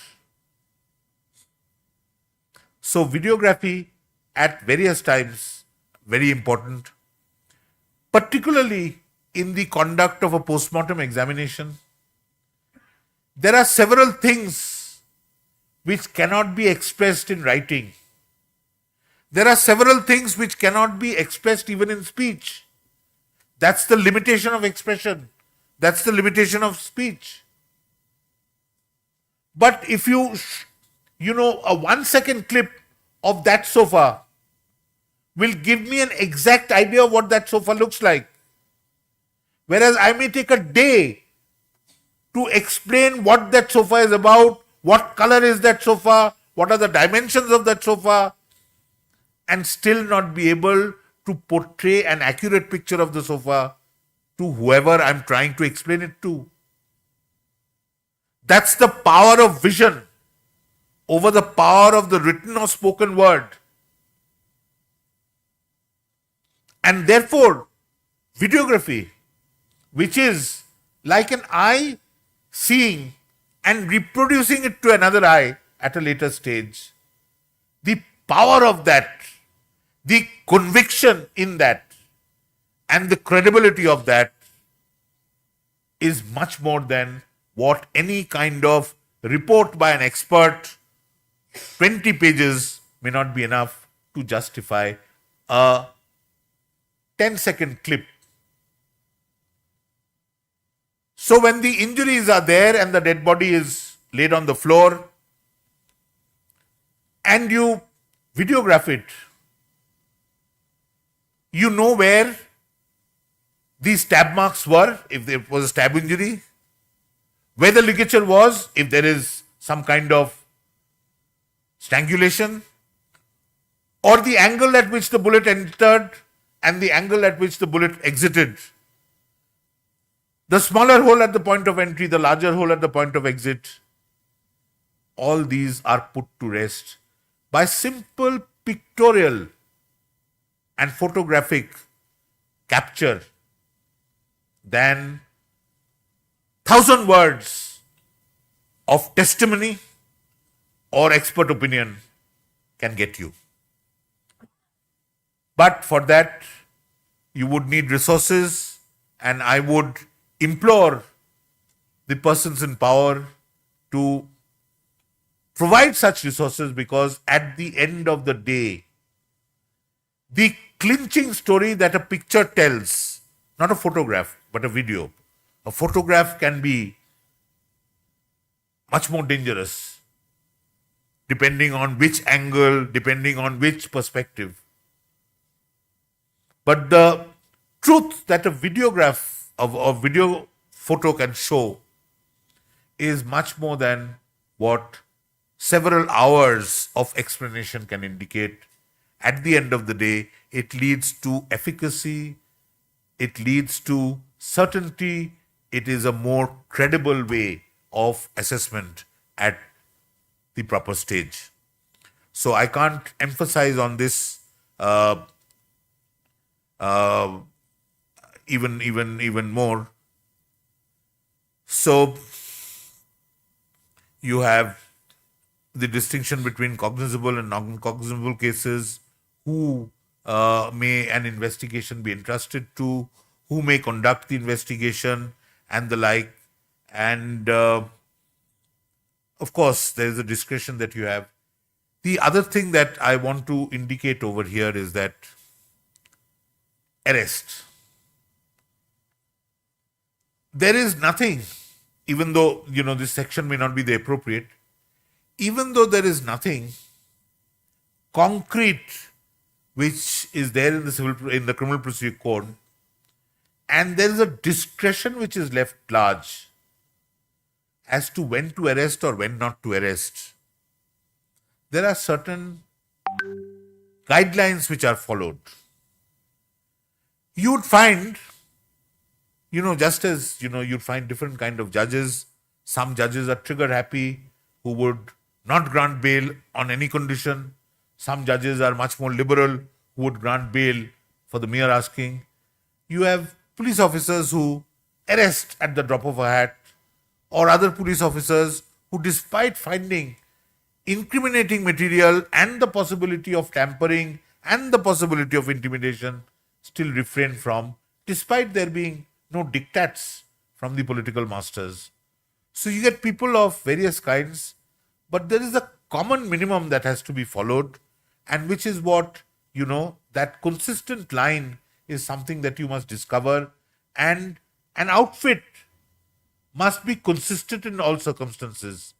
In, let us say, a case of a particular community, you cannot follow one set of rules. In case of another community, follow another set of rules. That kind of destroys the credibility of the organization.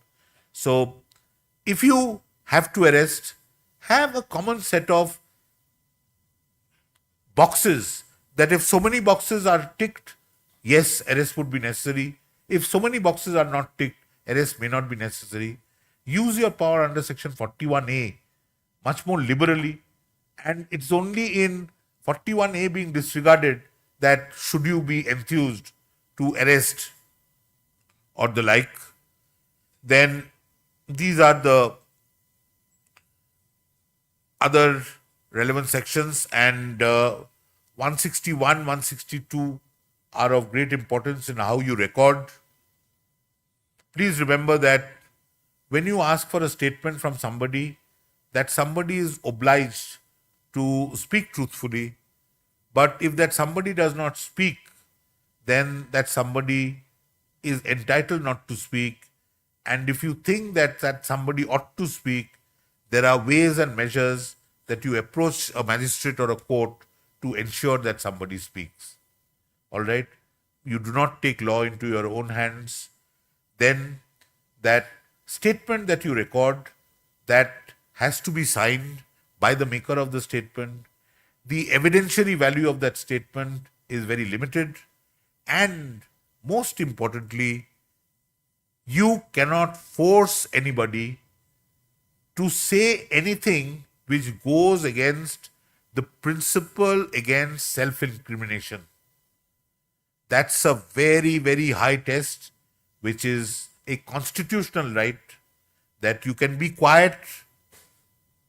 It's like in the US, they say, I'm taking the Fifth Amendment. When they have to lie or otherwise would incriminate themselves, immediately the answer comes, I'll take the Fifth Amendment. So it's somewhat like that in our country also. In every field, there is this doctrine, a principle against self-incrimination. So that cannot be done. You also would know the evidentiary value of the statements that you record at the time of trial. For the prosecution, it may not be clinching. It's the testimony of the witness at the trial which is more important. But for the defense and for the purpose of cross-examination and for the purpose of assessing the credibility of the witness, sometimes the statements recorded under 161 are looked into. So I'll quickly go over this and I will stop at section 164, which is of great importance. Now, the important part of section 164 is in how confessional statements are recorded. And there you do not come in.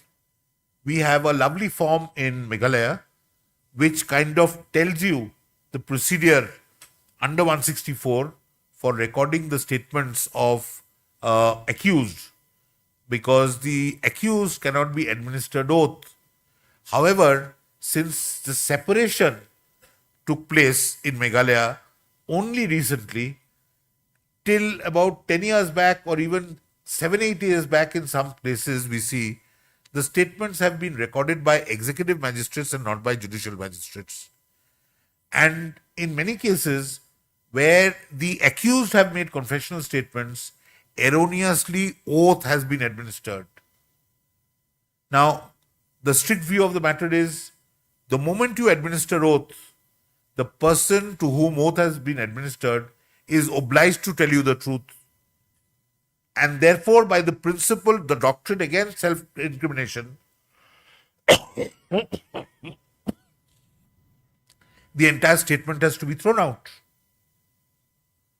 However, because of the exigencies in the situation, your High Court has recently held that merely because a statement is recorded under oath does not mean that the entire statement of the accused has to be thrown out.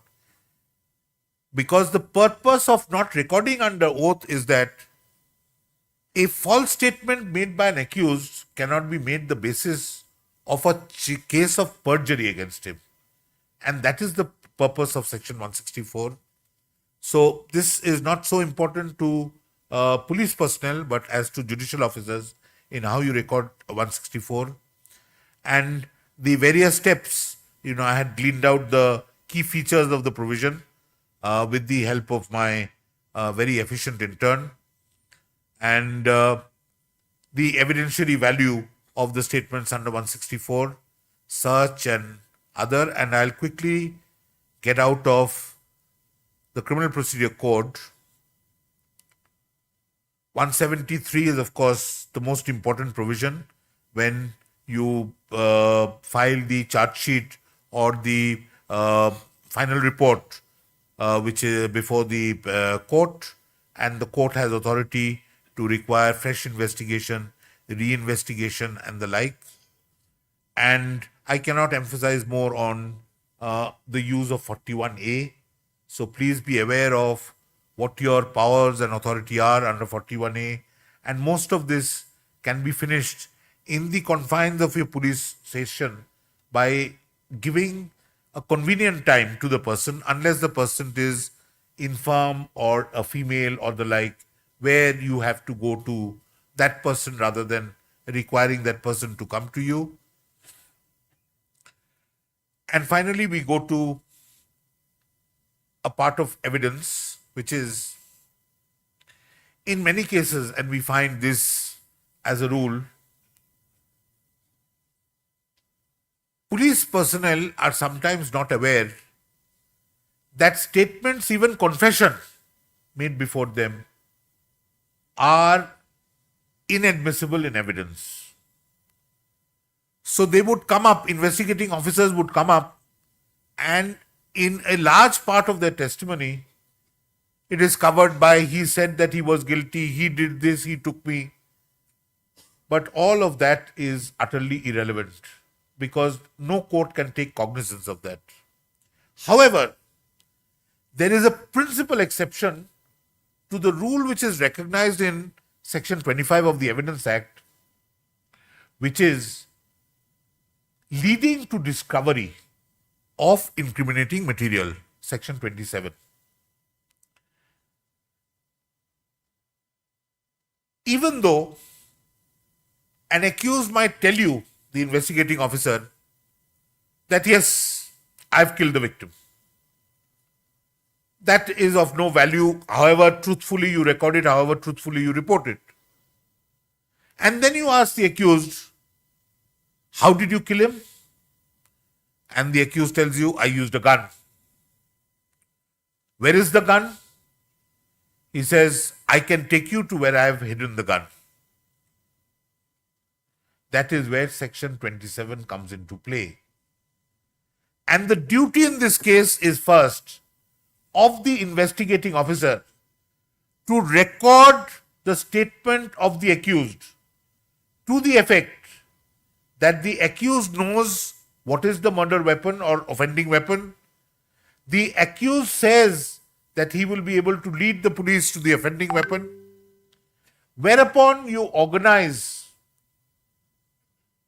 a party to which naturally the IO will be a part, and independent local witnesses or independent witnesses who may be later found to be credible witnesses at the time of trial. And then you do not have to teach those witnesses anything. Those witnesses accompany you. Let us say you are in the car in one police vehicle with the accused. The independent witnesses come in a separate vehicle or are already present at the place. Then what are the nominal things which have to be done by the investigating officer? The object of the exercise would be to demonstrate that no one other than the accused is aware of the whereabouts of something which is a key evidence in the commission of the offense. It may be a murder weapon, it may be a dress worn by the victim, it may be some document, it may be anything else, anything under the sun. Unless, what is the science behind this? What is the rationale behind this? If I have committed a murder and I have hidden the weapon at a particular place which is not accessible to anybody, the moment I lead anybody to that place, and that weapon matches, or whatever the evidence is, matches with the commission of the offense, then it shows that I have a mental makeup, I have a culpable state of mind because I am aware of the key evidence that is intrinsically associated with the commission of the offense. So section 27 is not what you discover. Section 27 is not that material exhibit. Section 27 is your knowledge of where the exhibit is, and that indicating your association with the commission of the offense. As we said, it could be a phone that you had nicked from the murder victim before you threw him off the ledge and down the hill. And when the body is discovered, everything is discovered except the phone. Nowhere near the body you can find the phone. And ultimately you're accosted and you then, in a sense of remorse or out of your guilty mind or to ensure that you are dealt with less harshly, you say, I will lead you to the phone. The fact that you are aware of where the phone is, when the phone was with the victim prior to his death, indicates your association with the commission of the offense. And unless you have a plausible explanation, then your culpability is established. That is the principle behind 27. What is a plausible explanation that can happen? One plausible explanation is X did it and X told me where he has hidden the phone or where he is hidden the murder weapon. Then you have to eliminate that. But again, this is key. And this is something which is of relevance both in the investigation and at the trial. There are many situations which can arise, but we don't have the kind of time, and this is not that kind of a class either. So these are the requirements. It must be relevant. The fact must have been discovered. The discovery must have been in consequence of some special information received from the accused. There are certain safeguards. Then we go to another key area, which is a dying declaration. God forbid any one of you has to take it. We hope that you go through your tenure as a policeman peacefully without having to record a dying declaration. But the vagaries of what we do, both you on the field and we on the basis of records, is that we get to see the conduct of humans at the lowest. Whenever you think that I can't think of anything more dastardly or anything more heinous that can be done, lo and behold, you find something which is even worse. So, sometimes we become cynical, judges and policemen, because you see the worst, you and I, we see the worst of human conduct. But, there's no form of a dying declaration. And the philosophy of the sanctity of a dying declaration is that it was initially explained in kind of religious terms, that when you are ready to die and you realize that you will face your maker, it is not expected of you to lie at that stage. You would say the truth. And that's why a degree of sanctity is attached to a dying declaration. A dying declaration becomes a dying declaration upon the death of the maker of the statement. Unless the declarant dies, it cannot become a dying declaration. So dying declaration becomes that ex post facto, because it's only upon the death of the declarant that it will be regarded as a dying declaration. Otherwise, it's not a dying declaration. It's just another statement. But scientifically, it has been analyzed and assessed that when you're in grievous pain or on the deathbed and about to die, the state of your body does not impel the state of your mind to make up anything imaginary or to connive or contrive unless you are hallucinating. So as long as a statement made by a declarant prior to his or her death is not a statement in hallucination, upon the death of the declarant, certain degree of sanctity can be attached to it. Unlike a 164 statement, which by law has to be recorded by a judicial officer, there is no form of a dying declaration, nor who has to record the same.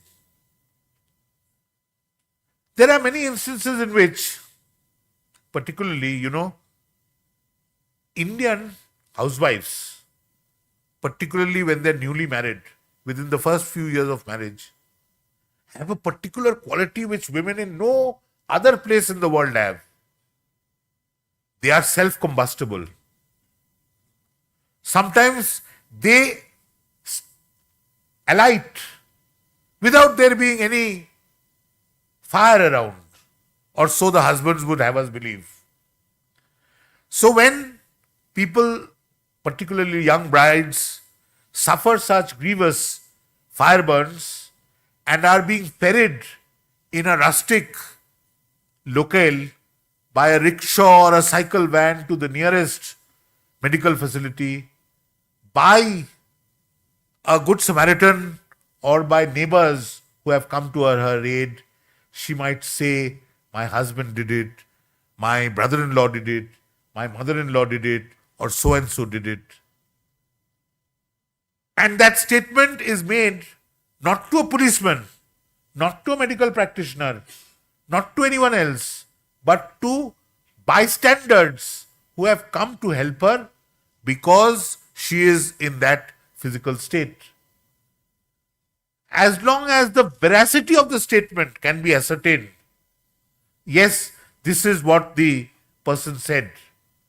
And as long as the maker of the statement dies within a short time of making that statement, the sanctity of that statement as a dying declaration is retained. Usually, when it comes to an unnatural injury, it is the duty of the first medical officer who examines the victim or the patient to ask, how did you meet? What happened? And sometimes that becomes the dying declaration, because the victim shortly thereafter succumbs to the injuries. That becomes the dying declaration. Sometimes for several days the victim survives, and then the victim's life is slowly ebbing and the victim is mumbling something. The nurse or the doctor or the caregiver thinks that she wants to say something. Either the nearest doctor is called or a police official is called, and the statement, whatever she's trying to say, is recorded.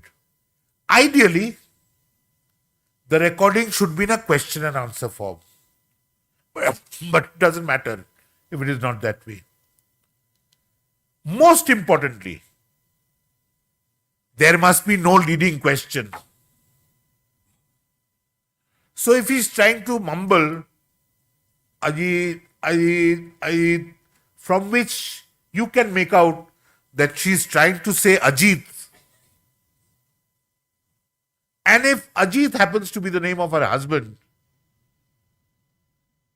and you truthfully and reasonably believe that that is what you wanted to say, you will record that. You can ask her, have I got it right that you are saying Ajit? She may nod, she may say yes, she may give you an indication of approval. But you cannot follow it up by saying, was it your husband who killed you? It becomes a leading question. Unless it's in response to something as corroboration. So you must be very careful, because there are rules, and rules of evidence are general rules of natural justice and principles born out of reasonableness and how the human mind works and how a human conducts himself. There are simple mistakes. If we commit, sometimes the larger thing is destroyed. We can give an example of what happened yesterday. This was a case pending from 2006, where the allegation was, and I'll come to that aspect in a minute. I had promised to finish off early. I'll finish off at least 5 minutes early. But there's so much of experience, there's so much to say, there's so much to share, at my level, that sometimes I think that, and I try to give the broader picture instead of, focusing on the one aspect, because if you have the larger picture in mind, the small things will fit in the jigsaw puzzle. So the accusation was in the year 2006, there was secret information received that the truck would be carrying drugs and arriving from Silchar, and an empowered official under the NDPS Act organized so that the truck would be apprehended when it crosses. At that time, there was no bypass, so all trucks from Silchar had to pass through Shillong, and it was duly caught. It was taken to the customs building where it was searched, and 511 kg of ganja was recovered. However, the empowered official did not comply with Section 42 of the NDPS Act. If you know Section 41 of the NDPS Act, it provides that a magistrate can issue a warrant, or designated gazetted officers may issue authorization to certain classes of officials who can then undertake whatever is recorded in Section 42. Section 42 is search, seizure, whatever, all those things. Search and like operations, including seizure from possession, detention, questioning, even arrest. Not arrest, up to detention and questioning. Section 42 is an exception to Section 41, that there are certain empowered officers, both in the state and in the central ranks. If any of these empowered officials has either personal knowledge or information which he reduces to writing, then he can act upon that information or personal knowledge without seeking a warrant or without seeking an authorization to proceed to do all the activities in Section 42, which is search, detain, seize, question, and the like. However, the exception is as long as it is between sunrise and sunset, which is within daylight hours.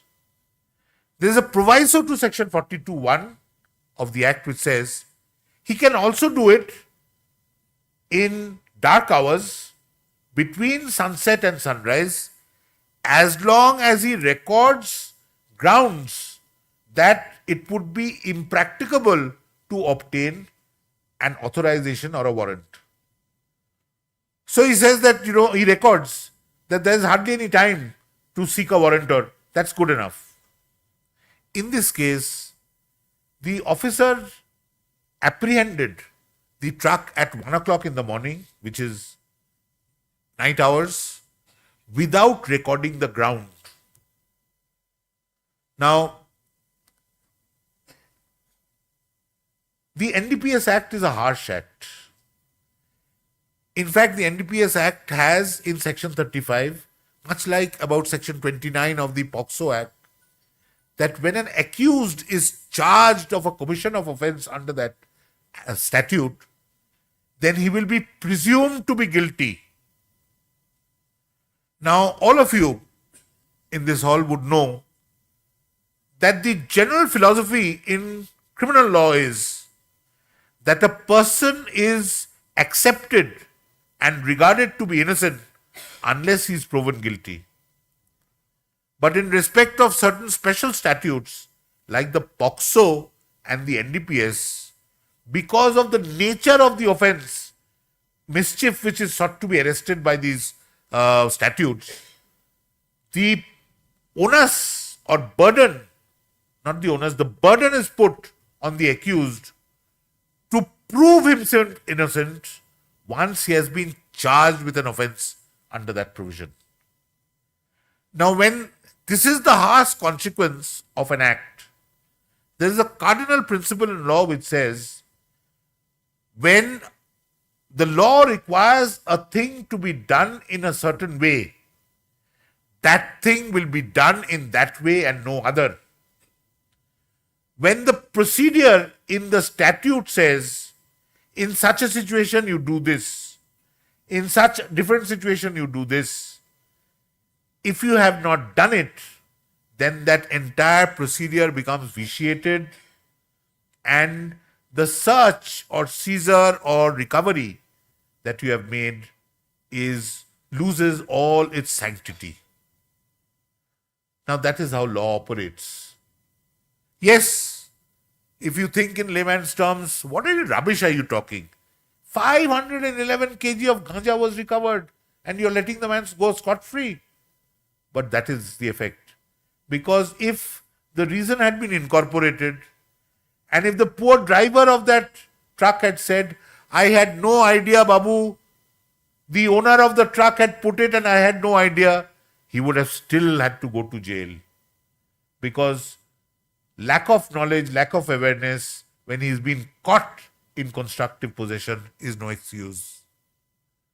But please remember, particularly in NDPS, as we were talking about it on the last occasion, we more often than not miss the wood for the trees because we catch the mules. We do not catch those high-flying kingpins who hobnob with the rich and famous and the glitterati and escape attention because they have their foot soldiers doing their dirty work. So we've covered dying declaration, we've covered videography, and there is a similar feature as in NDPS in POCSO, which says that when anyone is accused under such provision, it shall be presumed he has committed. However, there are certain things which you have to ensure.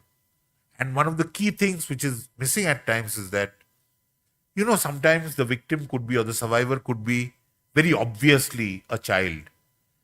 But when it comes to about someone who's 16 or 17 or not yet 18, POCSO defines a child to be anyone under 18 years of age. But there could be precocious, children who at 15 look like 18. Or there could be other who at 19 look like 15. It is best to obtain the best medical evidence as to the date of birth of the victim or the survivor. And today, under the Juvenile Justice Act and the rules framed thereunder, you have the guidelines as to which document to obtain. The birth certificate is of primary importance. If the birth certificate is there, you don't have to look at anything else.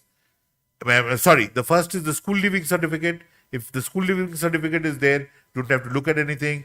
If that is not there, in degrees they show, even up to the statement of the parents. Because as you are aware, more often than not, you're dealing with people who are on the boundary line, borderline, so to say. And in these borderline cases, even if you conduct an ossification test, a margin of plus minus 2 years is always given. So, if you're testing whether a 17-year-old is a 17-year-old or not, an ossification test is not always conclusive.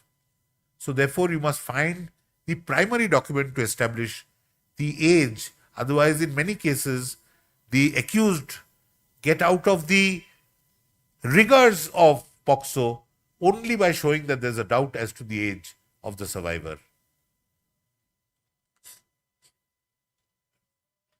Statutory recording of audio-video means, the benefits, all this had been highlighted. Then I wanted to talk to you about POCSO and NDPS, which I have done. Thank you. I'm stopping 4 minutes short of my time. God bless you. I'm sorry if I may not have been of interest, but sometimes, as I say, these drab things require discussion, require attention. Any quick question? Anybody?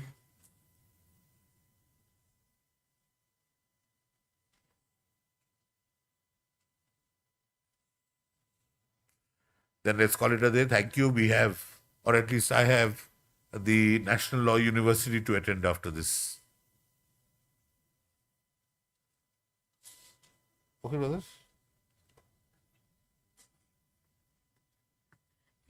Thank you, Your Lordship. We have come to the end of the session. So I hope you all have a meaningful day ahead. We have tea, and before the tea, if we may have a photo session with our Lordship. Definitely. So please remain as you are standing. We'll go meeting. there and then photographs can be taken from here. Thank you. Thank you for giving me a patient hearing.